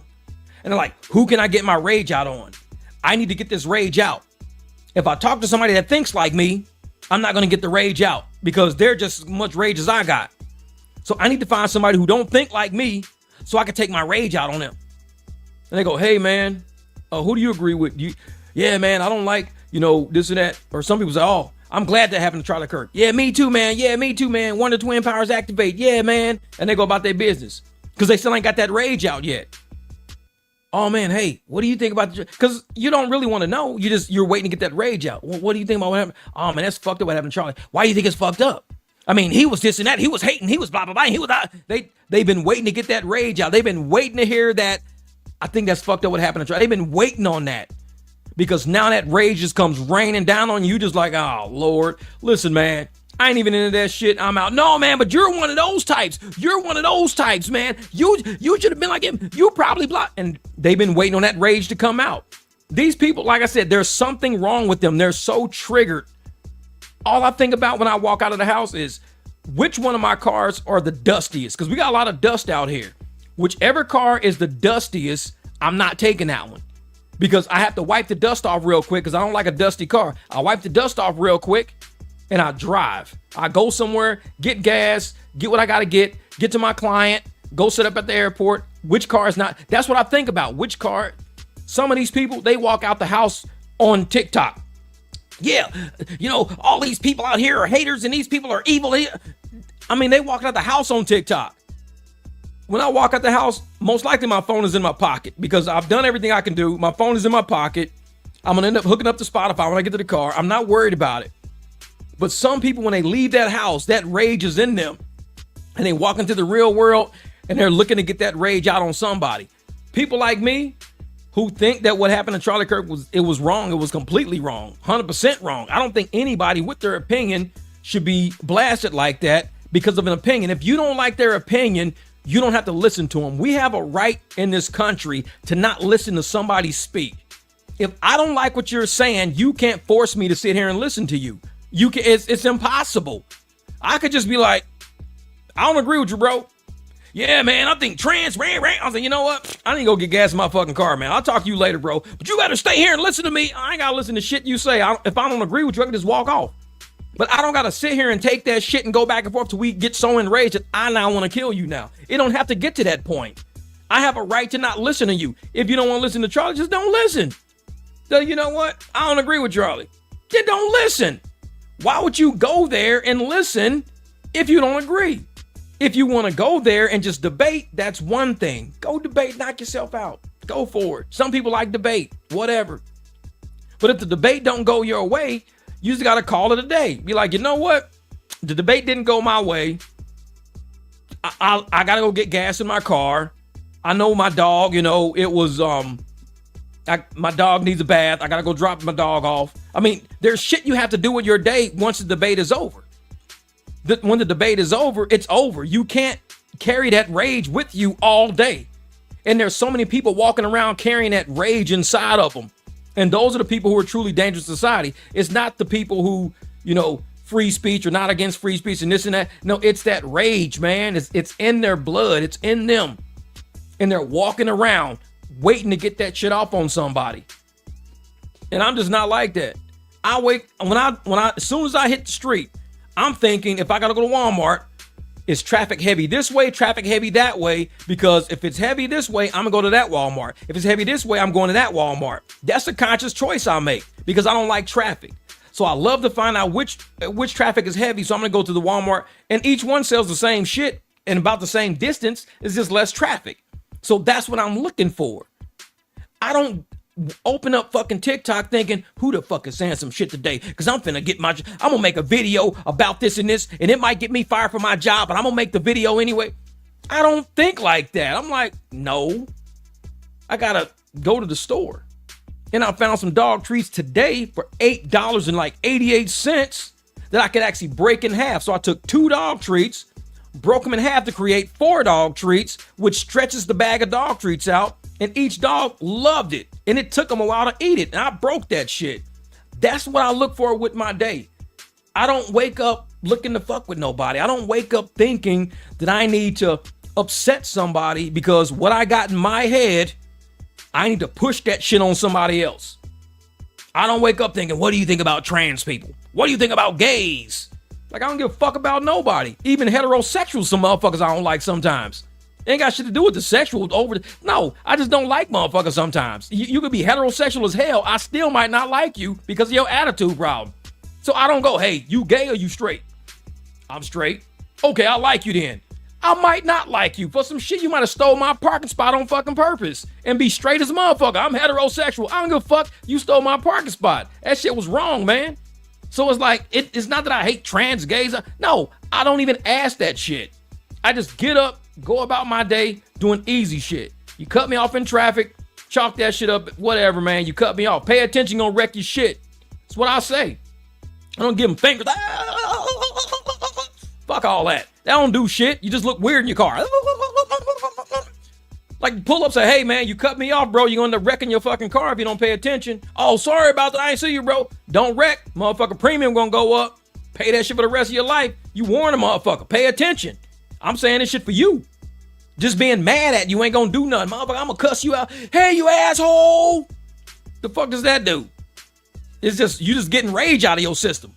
Help a motherfucker out. Hey, stop cutting people off, man. You're gonna have an accident. You'll be paying a higher premium next month. Keep fucking with that shit, man. Wreck that car. I'm sorry about that. All right, motherfucker. And keep going about your business. It was like, man. It's like trans tip. Just got to stay out of certain conversations. Yeah. And the thing is, and I had a conversation the other day, actually with a gay guy. I had a conversation with a gay. Barbecue gay. No, motherfucker, I'm not gay. I had a client. Barbecue gay, motherfucker. I knew you was gay. You got gay client. Motherfucker, I pick up anybody for money. So I had a conversation the other day with a gay guy. So we're driving. And he says, yeah, they had the Charlie Kirk things. He says, yeah, man. He says, you know what? A lot of us in the community, we want to disassociate ourselves with the trans community. And I'm like, I don't knock it. I could see why. You probably think they're a little off and shit. And I gave my opinion on trans people. I said, well, I think trans people are gay. I said that. I said trans people are gay. They just don't want you to call them gay. Because a trans man that wants to be a woman, he's a man that wants to be he wants to turn into a woman, but he doesn't want a lesbian that wants to turn into a man. Why doesn't trans just get with trans? That's what I was telling him. Why don't a trans man get with a trans woman? I said, because they don't want that. Say if a man turns into a woman, that new woman, trans woman, wants a heterosexual male. I'm like, why? I'm like, you're a gay dude. So if you're a male and you want to be the heterosexual male, but you say, I'm going to turn into a woman so I can be with a heterosexual male, you're a gay dude. You're a gay dude wanting to be with a dude. You just saying, I'm going to turn into a woman so I can be with a dude.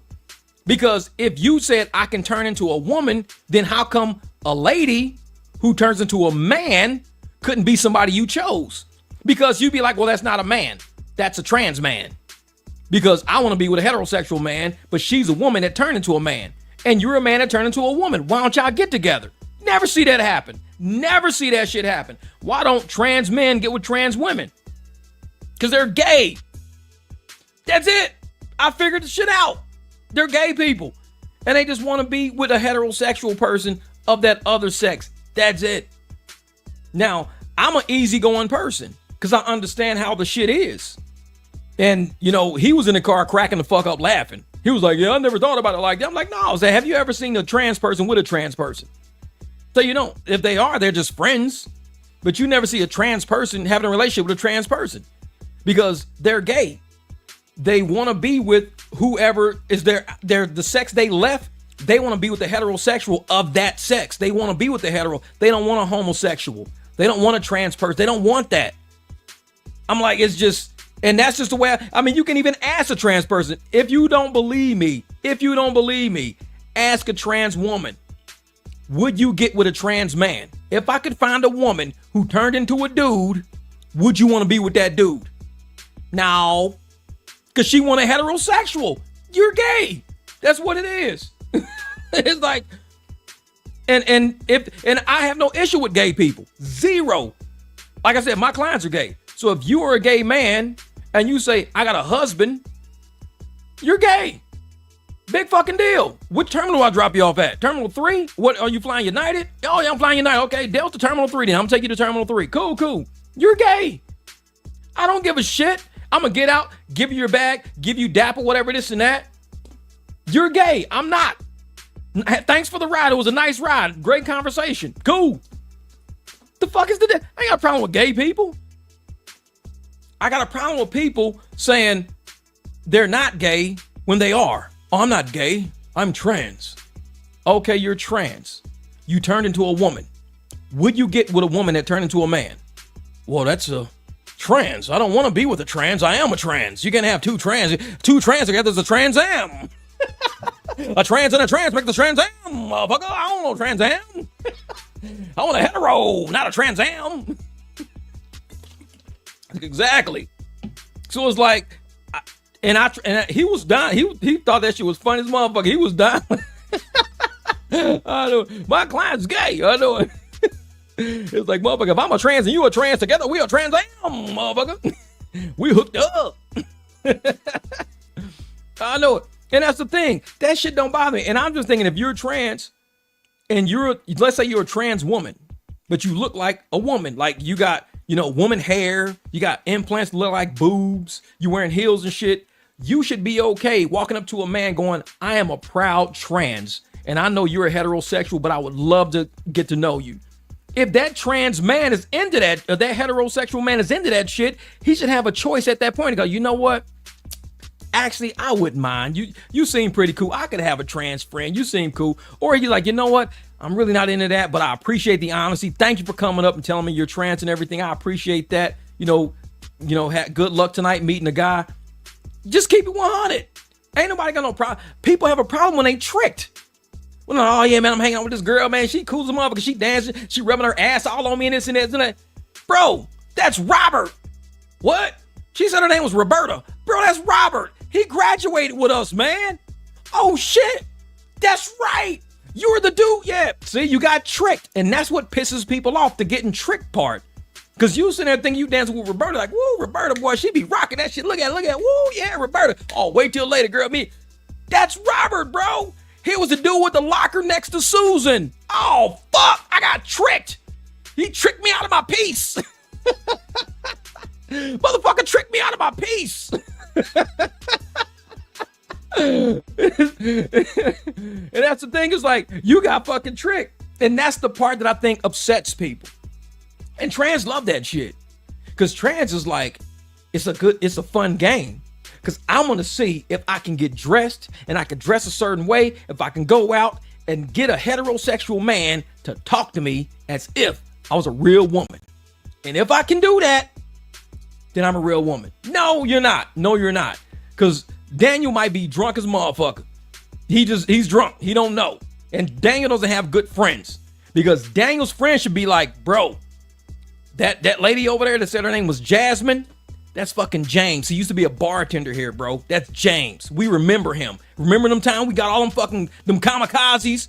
That motherfucker made them. That's James, not Jasmine. See, Daniel needs good friends to call that shit out. Like, we know that dude, man. He was our bartender last year. He went through the operation. Now he's back to find you. Gay versus trans fight. I know it. And that's the thing, though. It's like, all you gotta do is just be real. Just keep it 100. You're like, you know what? I'm trans. Like, cool story, bro. It's like, don't know what to tell you. Good luck tonight. I don't know what to tell you. Good luck. You know, you're gonna get somebody tonight. Not me, motherfucker. You're gonna get somebody.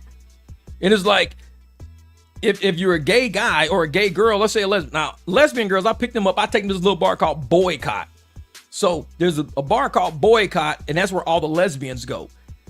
This is the tricky shit about lesbians. Let me tell you the tricky thing about a lesbian, because there's a trick to it. And every guy out there knows you're a weird ass dude who would fuck with a lesbian, and I know you would, because dudes like to see girls kiss. Weird shit. But they won't admit they would fuck with a lesbian. They won't admit that. Now, if you went to this bar Boycott and you saw these girls, you'd be like, okay, wait a minute. Is this like a bar? No, motherfucker, this is a lesbian bar. It's all lesbians here. Ain't no fucking way. That's what you say. Ain't no fucking way. These girls is fine as a motherfucker. And some of them got the cutest little haircuts and shit like that. But they don't like guys. A lot of them don't like guys. They just don't. Cool with me. Now, I've flirted with a couple of them just because I think it's fucking funny just to flirt with a lesbian, to see their reaction. The shit's hilarious. And so we'll be in the car. I'm like, oh man, you know what? If you didn't have no motherfucking girlfriend, I'll be your man. Be just laughing and just joking and shit like that. Be cracking up laughing. And we be laughing and shit about it. Say we need to update the topic. I know. So you just confused the hell out of me. Ain't no fucking way. Say, Nia, what's good? What's good, Nia? Crazy, you hilarious as fuck. Hey, ain't no fucking way. Man. And that's the thing is like, so guys out there, I know there are so many guys out there. If you saw a woman who was a real woman, 100% woman, 100%, born a woman, always been one, but she just claimed to be lesbian. And you said, man, she is fine as shit, because you're not gay. That's why you like lesbians, because you're heterosexual, and heterosexual men love women. We don't care who this woman chooses. I don't care. Woman could be like, I don't like men. I like women. I'm like, but I like you because you are really cute. I like men. Sorry. Good deal. Because biologically, we can't chase trans. We will chase a woman to the end of the fucking planet. Even if it's a lesbian, that's just how men are designed. Heterosexual men are designed like that. We just are. And they're like, I wouldn't date no lesbian, man. Well, certain ones you would, certain ones you wouldn't. You wouldn't date the ones that look butch, but you date the ones that look normal because you like women that kiss women. I know you do. Motherfucker, if you a man and you said, man, if I saw a woman kiss another woman, fuck that bitch, I'm out. Weird. You're weird. You'd be like, man, that shit is sexy. I want to work myself into this little equation because you're a man. And even if the woman was a lesbian, you'd still be attracted to her because you're a man. It's what it is. It's like, man. Say, why is one hot lesbian, others a bitch? Exactly. Say, thanks for making me laugh. I needed that this morning. And I'm telling you, man, it's just the truth. It's just the truth. And I'm like, so I don't have a problem with gay people. I don't have a problem with lesbian people. I don't. I understand the concept of sexuality. I have a problem with trans people trying to trick people. That's what I have a problem with. If you could just stay in your lane and be like, listen, I'm trans. I'm a trans man. I became a woman. I'm okay with dating a woman who transferred into a man. So I'm okay with, but you're not going to find that because they don't want to stay in that. They want to use that trickery shit to say, I'm in the trans lane and I'm going to cruise my ass into the hetero lane. No, you can't do that. You can't. I could be hetero and I could see a lesbian woman and be like, hey, what's up? Like I could try to get in that lane. If she don't want that lane, I'd stay in my fucking lane. That's just what it is. But because it's a real woman, 100% woman, you're going to, no, motherfucker, one way only. Like, oh shit, I'm going down the wrong way of the street. Motherfucker, turn that, do a U-turn, yield.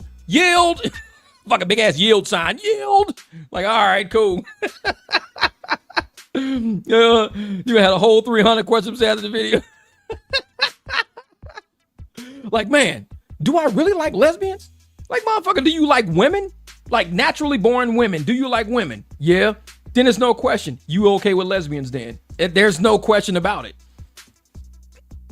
I mean, a lesbian might not choose you, and that's cool. It's like me being a black dude attracted to a white lady, and a white lady say, I'm sorry, I don't date black men. All right, cool. Same way with a lesbian. You might say, damn, man, I'm attracted to this woman, man, but she's attracted to only girls, though. Shit happens. It might be a white dude might be like, man, I'm gonna date this sister, man. This sister is fine. She at my job. Her name Latanya. I'm finna go fuck with her. Latanya might be like, you know what, Brett? It's cool. It's cool, Brett. You're a great guy. You know, this and that. I like your little mini coupe you drive to work every fucking day. But I like, black men with F-150s. I can't date Brett with the fucking mini coupe. But I like you, Latanya. I love your skin tone. You're so tan every day. Because I'm black, motherfucker. I'm not tan. This is me. Ain't the sun ain't got shit to do with this. I was born like this. That's even better. Brett, no. Fuck it, Brett. Fuck it. Let's go out on a date. Thank you. I'm going to take you to Lolo's Chicken and Waffles. Brett, you fucked up. Deontay London works there. He's going to put syrup on your chicken. Motherfucker Deontay London out there mopping the floor and shit. That motherfucking mic drop, gay ass, bald headed ass mic drop. Latanya dating this white motherfucker named Brett. I don't start talking about my goddamn cousin. Like, hold up. Deontay work at motherfucker Lolo's Chicken and Waffles? That's why you see them chicken sandwiches every goddamn day. Shit. I'm telling you, man. But it could be like that, It might be a white guy that want to date a sister. The sister's like, you know what? Very flattered, but I'm more attracted to like black men. Brett's like, that's cool, we could be friends. And it might be a great friendship. They might turn out to be the best friends ever. Now, same way with men who might approach a woman who they don't even know as a lesbian. Because there are a lot of women out there like that.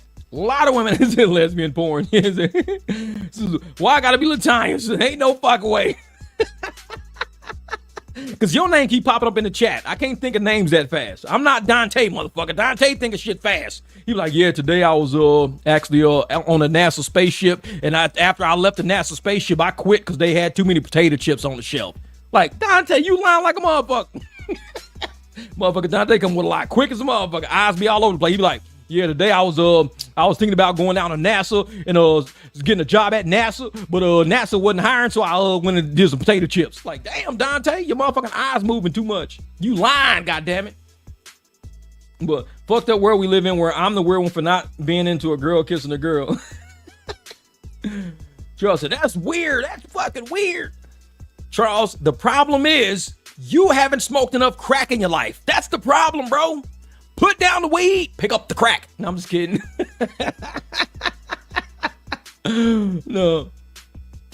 Hey, some people they don't mind. They don't like it. And that's cool, man. Like I said, and it's almost the equivalent. Let's say there's a girl who saw two guys kissing. She might be like, oh, I ain't into that shit. Them two guys kissing. It could be the same thing. She's probably not into that. That's weird shit. That's weird shit. So you could be the same way. A guy just not into two girls who kissed or whatever. That's cool. But for the most part, and to me, it's not even like a huge makeout fucking weird thing. It's just, you just see it like as more erotic. That's all. And you kind of like, it kind of takes you aback a little bit, like, damn, you bitches that damn horny to where you start kissing each other. Y'all some horny motherfuckers. That's the way I look at it as. It's not like, are y'all kissing each other? Y'all want to kiss me? No, they probably do want to kiss you, but they just horny as a motherfucker right now. And that's a whole nother fucking topic. But is that when I see, like, if a woman was a lesbian and I approached her and she's like, you know what, I'm not into men, sorry, me and my girl, I respect that. I'm like, that's cool. I ain't gonna be like, you old nasty bitch. I ain't gonna say nothing like that. I'm like, you know what, I respect that. That's cool. And I'll just go find a girl who's more into guys. That's all. It ain't no big fucking deal. But like I said, with trans people, they want to trick you, man. They want to trick you out of your peace. I was having a great day one day and a trans rubbed my back. I got tricked out of my peace. It's like, whose story starts like that? It was a beautiful Saturday. I was sitting on the park bench enjoying the pigeons and a trans rubbed my back. I got tricked out of my peace. I thought it was a woman. It was a tranny. Got me. Tricked me out of my peace. I ran away and all the pigeons flew behind me. We all took the popcorn and ran. It was like, no, man. Crazy part is the butch be having the prettiest woman. Oh yeah. And that's the thing, King George. The thing, and I think I know why. The butches have the prettiest women. Because a woman knows a woman's body. That's one thing I will tell you. A woman knows a woman's body. So it's kind of like me having, if I am working on an engine that I built and I know this engine inside and out. I'm going to know how to work on this engine better than somebody who just comes along and says, hey man, can I work on your car for you? You don't know this engine like I know this engine. I know this engine. A woman knows a woman's body. She knows that engine. So there's all kind of weird shit they can do to make sure they get that engine fucking running. That's all I'm saying. That's this girl, that butch walking in, hey girl, let me get your motor running. Like, damn, this little butch girl ran in and started my motherfucking engine. A lot of people think all Navy girls are butch. Not true. I'm definitely feminine and hetero. See, and that's the thing. I dated this girl named Tara, and she was actually in the Army. She was an Army girl, and Tara, shit you not, she was a twin. And I will tell you this, and people don't believe me when I say it. This girl and her twin look like miniature, like Mariah Carey's with fat asses. Like, and these girls, they were from like New Jersey or something, or Philadelphia. I don't even fucking remember. I was a kid. Man, her body was straight, and then her ass was like, bam, out there way before BBLs came out. This was like back in like 97, 98. That long ago. This girl's body was, and she was in the Army. Crazy girl. She had a cat named Guinness or somewhere, or Gizmo. She had a cat named Gizmo who used to sleep in the fucking sink all the time. But yeah, I'm telling you, some of the military girls, boy, they bodies be like, psh. But her and her twin sister, man, they look like two Mariah Careys with big asses, man. Crazy. Yeah, curvy body. Says, I want a man born a man. Don't give me no Trans Am. Give me a man. I don't want a Trans Am. I want a man, motherfucker. For politics, G.I. Jane. I'm telling you, King George, man, politics is just, the barbecue be on some shit. We just moving down a shish kebab. We got a shish kebab here. You got shrimp, you got beef, you got some pork, then you got a fucking piece of vegetable. There's all kind of shit coming off this shish kebab right now. Exactly. Yeah. But I think that was probably the only military girl I ever dated.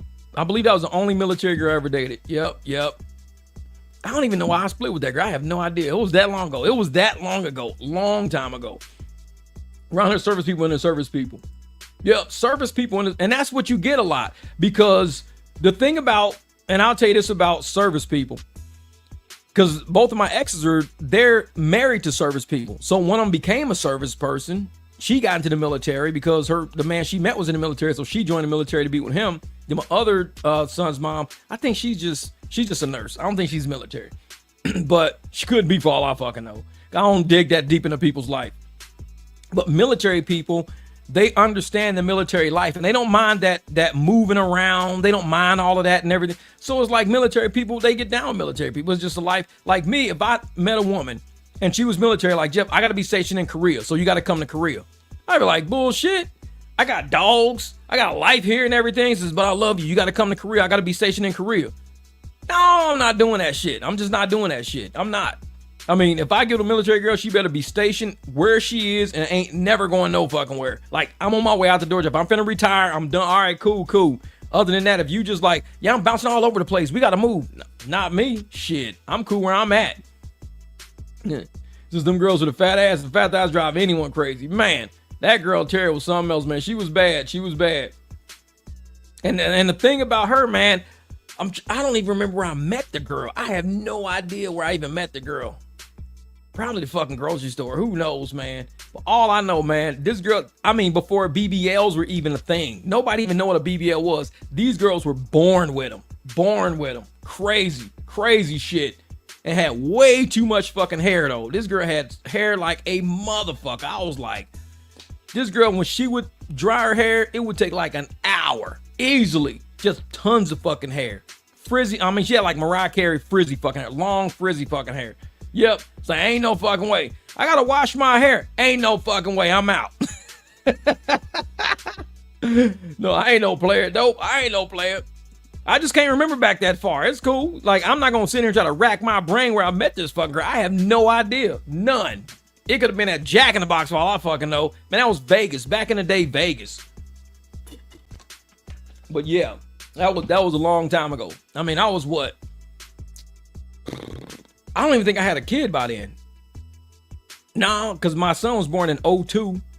So yeah, this was about probably 4-5 years before I even had a son. This was a long ass time ago. Long time. So anything before I had kids, I don't remember. Because once your kid is born, once my kid is born, it's like my memory just went blank. Because that kid was so magnificent. Having that kid was so magnificent, he erased like high school fucking years and shit. And I'm like, the fuck, man, this kid is the coolest little thing. It's like an actual kid. And it's like, he's mine. Let's play. So you're like, I can walk gummy at the same time. Why she gotta be a fucker? I'm telling you, man. So you gotta be a bad motherfucker. She's a bad mamma jamma. And she could dance too. I remember that she could dance too. Yep. Man, tell us your Vegas stories. Betsy Casino, they sound so mafia. I don't know, man. I got some crazy Vegas stories. I got crazy Vegas stories. Like Vegas stories where I'll say I cannot believe like I'm still here. I'm like still alive. Crazy Vegas stories. Like, because I moved there in 1996. Now, when I moved to Vegas in 1996, I was 22 years old. And they had, what up, Serious Black Thought? And they had a club there in Vegas called The Beach. The Beach was like, it was crazy. The Beach was mayhem. There was a nightclub called The Beach right on Convention Center Drive and like by Harmon, Paradise or something like that. The Beach nightclub was really a beach. It was like a beach. So all the girls in there walked around in bikinis, all the drink girls. Everybody was drunk off their ass. They let underage people in. It was mayhem. It was 2 stories. It was upstairs, downstairs. It was a huge square. Dance floor was right up in the square. This was back in 96. And it was like, there was so many cubby holes in that place. So many, I mean, people were having sex in that place all the time. It was a real nightclub. It was a nightclub, but it was like being at the beach. Like there was no rules. None. 0 rules. And it was like, it was just, man, it was nuts. Let's say that it was nuts. And it was one of those nightclubs where if you met somebody there, don't date them. Do not fucking date them. Don't. Because most likely, if you met them there, it was they probably had sex earlier that night with somebody in that club. It's like, don't date nobody at the beach. Don't. Whatever you do, do not date a girl you met at the beach. Just don't do it. Makeup be all smeared and shit and everything else. Like, don't date a girl from the beach. And they eventually shut that place down. I think probably because of something like that. Who knows? They never said why they shut it down. It was probably somebody got assaulted. I don't know. That club was just, and I was just leaving Iowa. So I left Iowa, Des Moines, small little bars and shit in Des Moines, and I pop into Vegas to this huge club called the Beach Nightclub, and it's just like nuts, just intense nuts. And I'm like, this is fucking crazy. This is Vegas. I'm gonna live here forever. And it's like, nah, I had to leave. I'm like, I'm out of here. This place is fucking crazy. I'm out. But it was just, like I said, those stories, anybody who was back in 96 and they remember the Beach Nightclub, they got good stories. They got a lot of good, crazy stories. I mean, there was times when my homeboy Nate, my homeboy, I had a Cadillac. I had my Cadillac on D's. I had an all-white Cadillac on Dayton's. And we was hitting up this club. It was Club 702. Now, the club that we was hitting up was like the club that Suge Knight owned it, like Snoop Dogg, Club 772. Like all the rappers, Tupac, I think he was part owner of it. So that's the club we be hitting up. So we pull up in the Cadillac. So I'm in my big ass caddy, we pull up in the caddy on D's, blue velvet interior, crystal clear windows. I got pictures of it in one of my videos talking about, suits and a tie. So I drive the caddy and we come around the bend. I mean, all them fucking girls was like, who the fuck is this pulling up in this caddy? I mean, we riding for, because this is back in the night. I mean, Snoop Dogg, everybody got cars like this. I come around the corner, me and my boy Nate, park that shit right up front. I mean, crystal clear lights, crystal clear windows, the baddest all white Cadillac, blue interior, 14-inch Dayton's with thick ass white walls on it.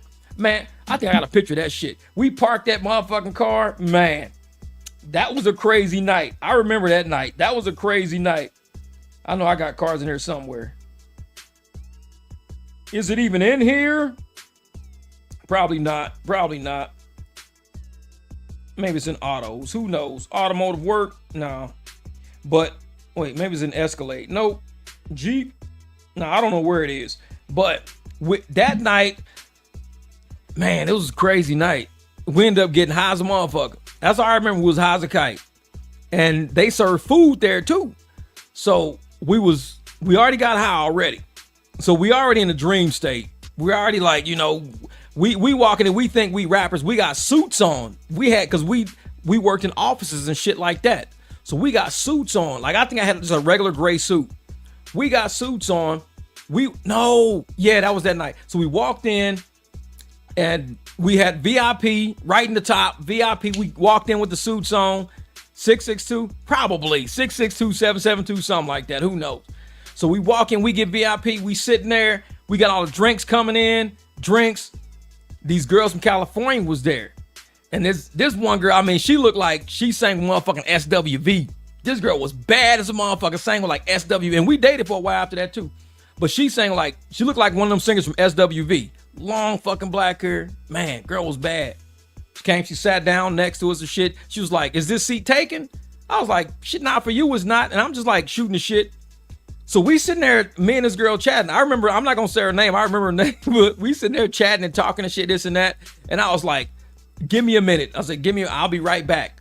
So I get up. Nate says, and I'm telling you, I blacked out. I was so fucking high. I got up. All I remember is walking across the dance floor, and I went from walking across the dance floor to Nate beating on the fucking bathroom door. The club was closed. He beat on the bathroom door, and I was in the stall. Like, I puked everything. All the fucking chicken fingers, all the pizza, everything. Man, fucking the security, everybody got me out. They took me outside. I remember leaning against the truck. I was just leaning against the truck or whatever. I had no fucking shirt on. Like somebody stole my shirt. It was a nice ass shirt too. I was so fucking sick. I was puking. He was like, dude, where your fucking shirt at? I was like, man, I have no idea, man. It was a nice ass shirt. Somebody stole my fucking shirt. Puke all over the place. I think I probably puked all over myself. Somebody probably tried to clean it, and I just left the shirt in the fucking bathroom. I don't even know. I was that fucked up. Puke everywhere. So he had to drive the caddy all the way back and the whole time in the car, he was like, don't worry, dog. I got the girl number for you. So I ended up calling her, and she flew back to Vegas. We went to the Roots concert to get the Hard Rock Cafe. So we went to the Roots concert. They had Guru, Roots, Grand Poobah. They had everybody was there. I think we went to another one, a Brian McKnight concert. We went there, whatever. Girl, I'm telling you, man, this girl, I think she was one of the singers of SWV. I think I met one of the singers of SWV before they went famous. Because this girl she was bad. And I'm like, man, there's no fucking way you're not a movie star. Ain't no way. She was a tranny. No, I'm just kidding. She wasn't a tranny. But she was bad as a motherfucker. She was like, man. And we ended up dating back and forth. She lived in California. We dated. I went out to see her one time. We dated for a while. And I ended up moving to a new apartment. I think once I got to that new apartment, my life was just too busy with a new apartment we just ended up falling out. We just couldn't keep track of each other because we didn't have cell phones back then. It was like real phones and shit. So we had to call people from the wall. Like we was making phone calls like this. So it wasn't like, we was fucking, yeah. So he got that number, all right, exactly. So apparently she was like, I don't know where your friend went. And he was, motherfucker, make sure you get my number. Fucking gave him the number. Because, we was chopping it up pretty good. Also, I can remember was chopping it up I have no idea what we were talking about. I remember talking about California. I remember that. We were talking about California. And I was like, I'll be right back. And I never came back. I left and never came back. I was done. Exactly, man. Nate, hey, that's my boy right there. Nate's my boy, man. He's my boy. Still to this day, man. And we got crazy stories. We went to the Monte Carlo one day. Nate, same dude. We went to the Monte Carlo one day. This motherfucker, he took out $100 bill, $100. Just threw that shit on the crap table. Said, hey, Phil bet. And he had the money folded. So the money was folded. He threw it on the fucking table like $100. I want to put that on the field right there. No chips, no nothing, straight $100. The dude rolled the dice. 12 12 pays triple. So he get $300 plus his original 100 back. The 100 was folded. So the dude that was working the table was like, well, we're not going to be able to play that because the money was folded. We was like, bullshit, because you would have took it if it wasn't 12. See, they had to let it play because the guy said money plays and the guy wasn't trying to pay the money out. Man, we ate that table up. We both left that night with like 13, 1400 each. We ate that table up all because we was pissed off at that dude. We bought new suits, man. We was doing crazy shit. We was pissed off, man. I know it. We can't do it. That's why you got crazy stories. That was so good with you. I don't know, man. Some of my stories ain't YouTube ready. Trust me, they're not YouTube ready.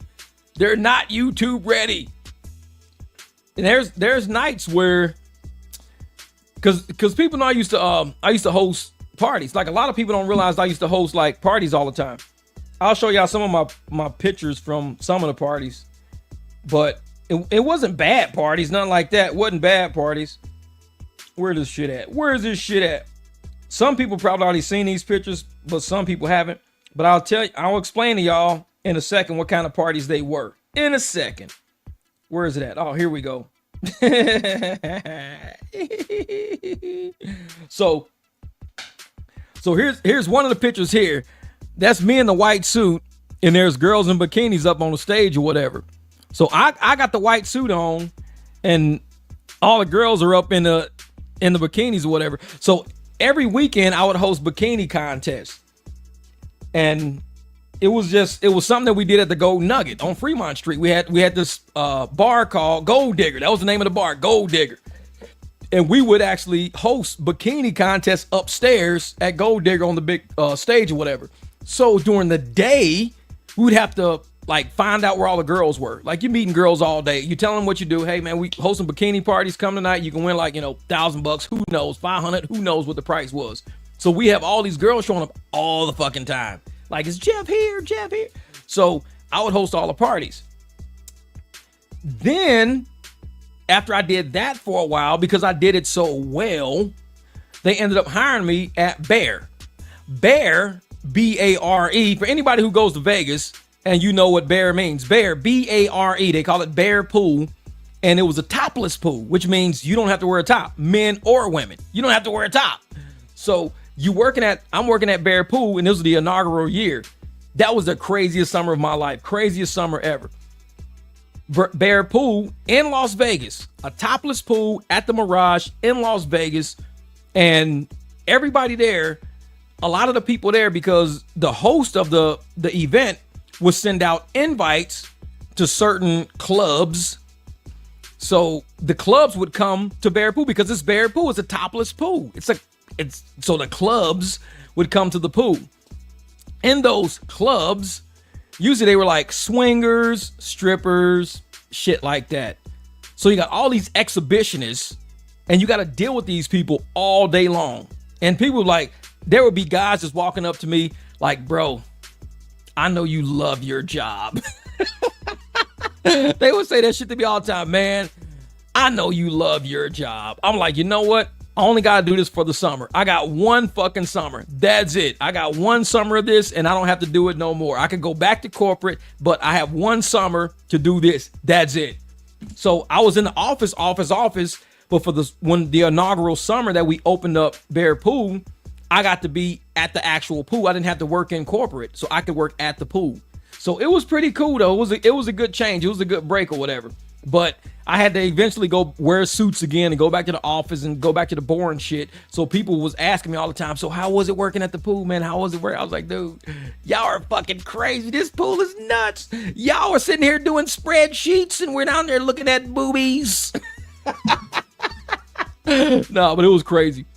But that was Vegas though. You got to understand how Vegas used to be. Vegas was not politically correct like it is now. It's way too politically correct. It was nothing like what we grew up with. Vegas was completely different back when I was in Vegas.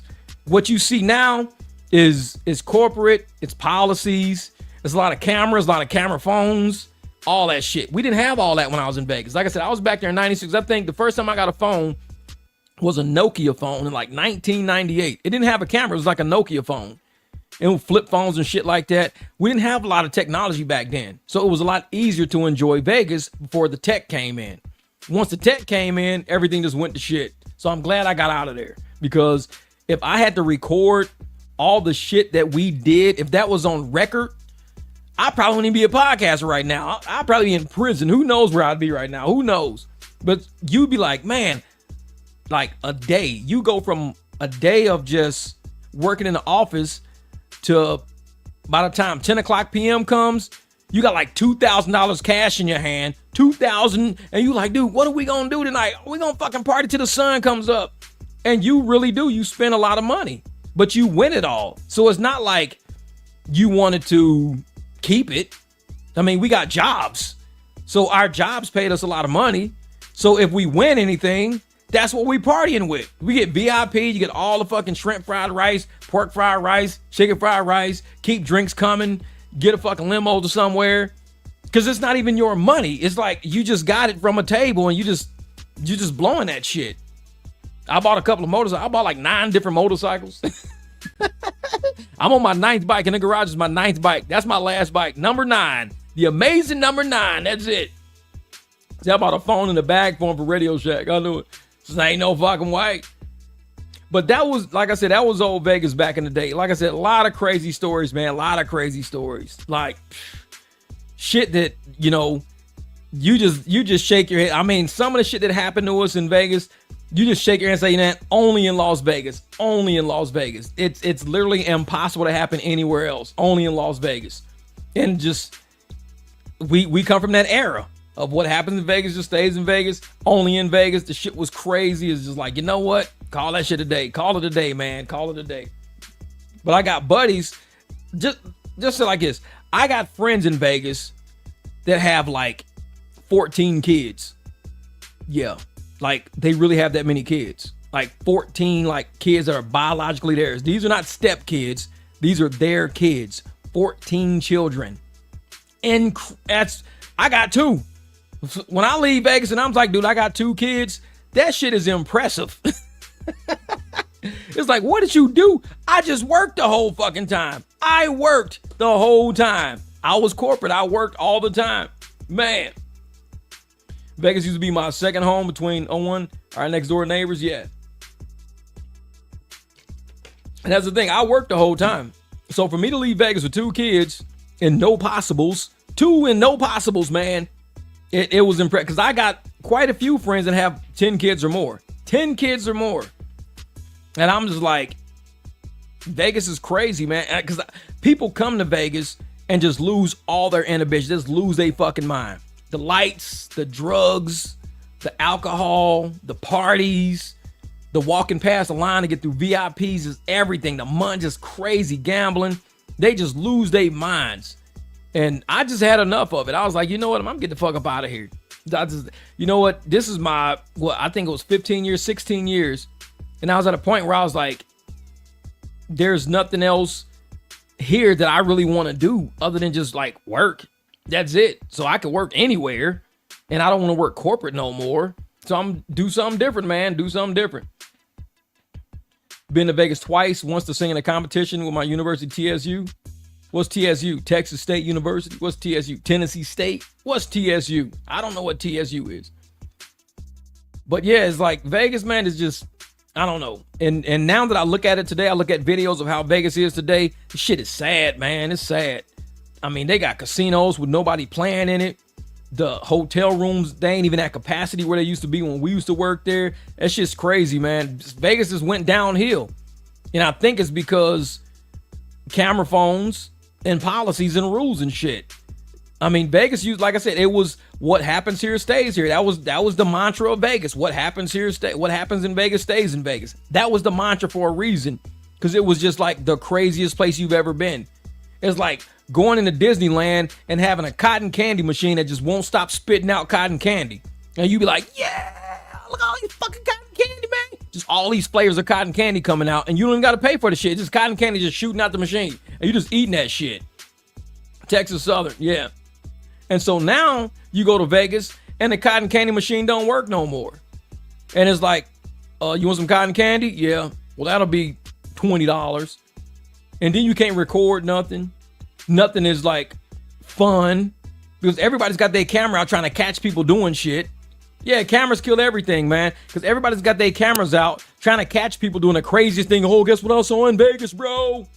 They had a convertible on the strip and the girl was giving a guy head. Man, I took a picture of it like this. I'm like, dude, don't take a picture of that shit. These people are in Vegas living their best life. Leave them the fuck alone. Like, why are you recording that shit? They might not want to see that. That might be, you know, a husband and wife, or it could be somebody else's husband and wife. Who the fuck knows? But once you start recording everything that's around you, nobody feels safe being in that Vegas environment and atmosphere in that capacity. So it's just like, Vegas, you can do whatever you want to do in the comfort of your own home, because if you go to Vegas and do it outside, or you're out in Vegas, you're going to get recorded. So there's no point in doing it in Vegas. Like, fuck that then. I ain't going to Vegas then. People go to Scottsdale now. It's like, oh shit, I'm going to Scottsdale. And it's even worse up there. I call it Scott's hell. Downtown, you can't even get out of that place. It's just traffic, a gazillion goddamn cars, man. You can't even get out of that place, man. But yeah, Vegas is different. It's different. But I thought Phoenix was gonna be pretty easy. Yeah, clubs overseas are crazy. Crazy clubs overseas. And that's me. It's like what I do is, yeah, it's all a spectacle now. And so what I do now is, like I said, Phoenix is easy living for me. It's easy living. I don't know a lot of people here. Well, I know a lot of people because I got a lot of clients, but they ain't trying to bother me. I'm trying to bother them. It's just easy living. So it's like, I might want to go to fucking Cold Stone and get some ice cream. I can sit there and nobody bothers me. If I tried that shit in Vegas or anywhere else, Jeff, bro, what are you doing it? Because everybody goes to the same fucking places. Vegas is little. It's not that big. It's little. Everybody goes to the same spots. Jeff, bro, we was calling you last week, man. What the fuck? I was like, oh, fuck, I'm just trying to eat some ice cream, man. Just don't bother me. Don't bother me. But it's like out here, you can go anywhere. So you gonna stay in AZ for a good while, Jeff? Yeah, I'll probably never leave AZ. I'll probably never leave Arizona. I think, you know, I've lived in 5 different states, different cities in many different states. And it's like, I don't know, Arizona's like, it's a good resting spot. It's a really good resting spot. And I don't think I have any reason to leave Arizona. There's no reason to. It's like, we don't have horrible weather. In the summertime, it's hot, but I just sleep all day. And then I'm up all night. I swim whenever I want to. I could go swimming right now. It's like 96 degrees. I can go swim right now, but the water might be a little chilly because the pump don't heat up. If the pump heats up in the daytime, and heats my pool up automatically, so I can swim at night with a heated pool. But now it's only like 100 degrees. It needs to be like 110, 114, so it'll heat my pool up so I can swim at night. But for the most part, there's no real reason to leave Arizona. We got an international airport. We got lakes all over the fucking place. Good food everywhere. Fun people everywhere. There's always good energy everywhere. There's no reason to leave, man. It rarely rains. And I like clean cars. So it's like I just walk outside, dust the car off, and I'm good for the day. Raining, you could never keep your car clean in the rain. Shit's always dirty. Then it gets cold in the winter and you got salt on the road, so your car looking all salty and shit. I've lived in different places. Arizona is probably the place that matches my personality. I would say that it matches my personality because I'm outdoors, but I'm also cool with, you know, doing indoor shit like being in my garage, working in my garage. And I could do that year round. I could work in my garage year round. So it is just it's a different vibe out here. And for the longest time, it was majority red, which is Republican, which is like way different. Because once you start getting into the blue, no knock to blue, but we also know it's just a lot of people are just, they like that welfare shit. They like to be like, man, we need some. And I'm like, you don't want to get into the realm of being dependent on the government. You got to keep government out of your business. Just keep government away from you. Keep them out of your business and just, you know, work hard, make money. Don't sit around. Like, exactly. You don't do no dish rag shit. Like, do you think dish rag can work a 9 to 5 now and everyone knows about his annex and might recognize him in public? Just wondering. Oh, if Dante worked a job, a 9 to 5, This motherfucker will be on this camera every day. Hey, somebody came in and noticed me today. They noticed me at work. Look at this fist bump, man. Yeah, Dante, bro, I didn't know you was working a job, bro. You a YouTuber, man. You should be on YouTube, not at the job. You know he be recording that shit all day. Yep. Says, yep, I'm a native here and almost ever run into an old classmates or hood mates. Yeah. And see, that's the thing, is this place is so spread out. I love it. It's so spread out. And it's like, and I'm one of those people, like I said, I'm an outdoors person. This is the scariest thing ever. I'm from the government. I'm here to help. And I'm like, the fact that my son was here living with me and he was like, Dad, you should buy a Jeep. And I had to Escalade. I was like, I got a motorcycle and Escalade. I don't know Jeep, man. I don't do Jeeps. Dad, you should get a Jeep. You should get a Jeep. So I was one day, I was like, I went and test drove a yellow one. I drove to his school. I had to pick him up from school anyway. So I just drove, picked him up from school. He was like, did you buy this? I said, no, I'm just test driving it. Oh, this Jeep is nice. And it was up in the air. It was a pretty cool looking Jeep. I was like, Jeep is nice. Then I picked him up again in one from school in the blue one. I test drove a blue one. And I was like, man, and it was a manual. I was like, this is pretty cool. Manual. The next one I saw was orange, the one I ended up buying. And it was like the most stock, basic looking ass Jeep ever. It had like all-terrain tires on it. So it wasn't lifted. Basic as shit. The most basic Jeep you'll ever see. But it was just something about that color, man. That Mango Tango popped. I was like, man, this color's crazy, like an Arizona color. I was like, how much y'all want for it? They was like, I think we selling it for like 24. I said, well, it's a manual. So you can't sell a manual for 24 when you're selling automatics for 24. This is a manual. Nobody buys manuals. So I got it for 16. So it's like, if you want to sell a manual at the same price you sell an automatic, people gonna automatically go to the automatics. But I'm like, I wanted the manual, but I'm not paying the automatic price for a manual. So they dropped it down to like 16.7 or something weird like that. So I bought that. Had it ever since, man. Had it ever since. Exactly. Now I love it. Because I didn't know about Jeeps and adding shit and modding there. Man, I had my Jeep in my driveway, no tires on it. I had that shit on jack stands. I had the axles off of it. I had the lift kit going in. Man, I was doing so much shit to this Jeep when I first bought it. And I did it all myself. Like, I didn't have to take it to a shop. I was doing all this crazy shit myself. And it was just like, my neighbors was watching me build it. And his daughter was like, oh man, my daughter, when she graduates, she wants to buy your Jeep, man. She wants to buy your Jeep. I was like, nah, she don't want that one. She don't want that one. I did way too much shit to that one. She don't want that one. Because you want a Jeep that you built. That's the best type of Jeep to have, is a Jeep that you worked on, that you built, that's your personality. So that Jeep was pretty much stock when I got it. That's my personality right there. Just rugged. It's a rugged ass rig, man. It's a rugged rig, and it's all put together. It's welded in places that weld shouldn't be. Brackets on there that shouldn't even be on there. A fucking supercharger sticking out the hood. Supercharger shouldn't even be on that thing. That ain't gonna work. Ain't no supercharger gonna work on that Jeep. That shit don't work. Been driving that shit for what, 3-4 years like that now. I don't care. But it's like, man, that's why I can't wait about to get to Arizona. Yeah, man, Arizona's crazy, man. It's crazy. And then something like right now, I'm gonna see what the temperature is right now outside. Let me see. What's the temp? It says 94. Oh, 88. Okay, so it's 88 degrees, and it's gonna get all the way down to 83. So this season right here, at nighttime, right now at night, is when you take all your Jeep tops off. So my Jeep top is not going to be on for much longer. I might leave it on for another, I don't know, week. But once I take the Jeep top off, I don't put it back on until it's getting real cold outside. So my Jeep top is going to come off.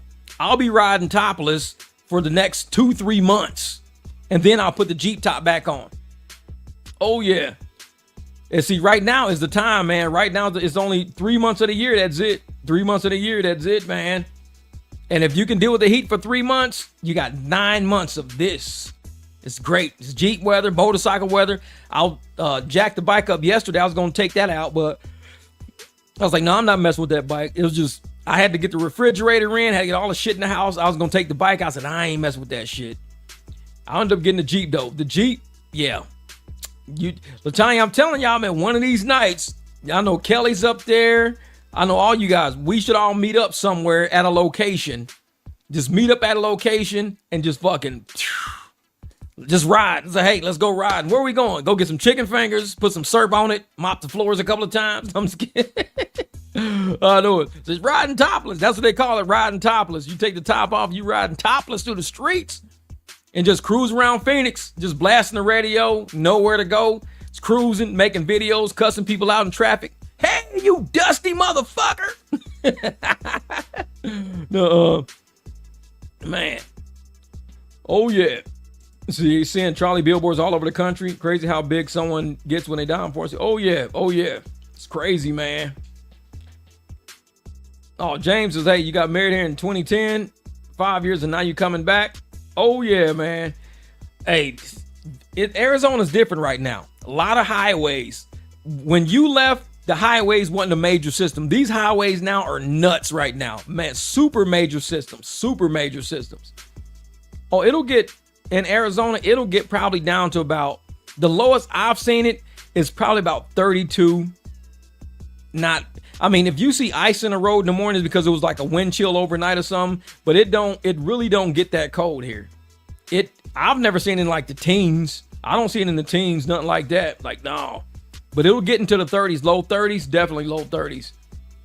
It'll be a real pleasure to meet you and just, oh yeah, I'm telling you, Michelle, we do this all the time. Like, I'll get in the Jeep and I'll just start riding, going nowhere.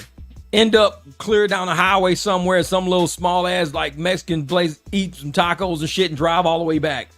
It's just fun shit because Arizona allows you to do that. It's just open air. It's not going to rain on you because it never rains. When it does rain, you know it's going to rain like days ahead of time. And it's just like, the people are nice. Everybody's so nice. Dogs everywhere, people everywhere, so cool. Oh, there he is. I was like, where the fuck? I look back, this motherfucker ain't here. He's under here now. So he got up and walked. Yeah, but nah, it's like, this place is different. It's very different. Very different. So you real fun. We need a real barbecue invite. Dish rag. Turn to an individual for jobs. We're going to turn into a job fair. A mic drop barbecue job fair. I'm telling, let's do it, man. Let's do it. I'm telling you, James, hey, man, we do a lot of meetups, man. We usually meet up like at restaurants or something like that every blue moon. Like, especially if we're on a certain side of town, we'll all just meet up. It's like, hey, hang out, eat. Everybody just tripping and laughing. Everybody just go their separate ways afterwards, man. But we'll see. Because I keep saying I want to take a ride up to Crown King. Crown King's a restaurant at the top of the mountain, and we take our Jeeps up there. So you take the Jeep up these trails. You can either go the back way or the front way. You get up there, you have dinner, you drive back. You ready, buddy? You ready? All right, my buddy's up, and I'm getting tired, too. Come on, buddy. Come on, buddy. Yeah, our code is code to us, but not code to others. Oh, yeah. Man, we do some crazy stuff out here, man. This is the Phoenix highways ain't for slow pokes. Everyone flies on AZ. Hey, that's what I tell folks, man. It pays to have a fast car. It pays to have a quick car because these motherfuckers out here, they will run you over. If you ain't getting ready, shit. As soon as I'm coming on a ramp, I'm already at 90. I'm at 90 coming down a ramp and there's still cars leaving me on the highway. These cars be flying, man. Like, shit. Like, damn.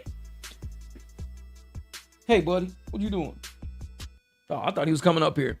Yeah, well, here we go, y'all. We almost at the 4 hours. Man, we had 3 hours and 56 minutes. Almost a 4-hour live stream. I appreciate you guys rocking with me tonight here at the Mic Drop Barbecue. We didn't grill nobody too hard. Now, we had a little fun. Might have to clip some of this shit out and play it back. But other than that, I thank you guys for rocking with me on this live stream. Real talk, man. I will be probably doing more live streams next week because I drive more during this season. And because I'm driving more, I might not have enough time to do the edits I normally do. So I'll drop a couple of videos here and there with some quick edits, just some fun shit to watch. And then I'll do more live streams. So we definitely will chop it up, have fun, man. It's like, we'll do it. This is what we do. Well, what does Chit say? Well, let's get to it. Chit be like, let's get to it. All right, then back at it. Let's get back at it or something he would say.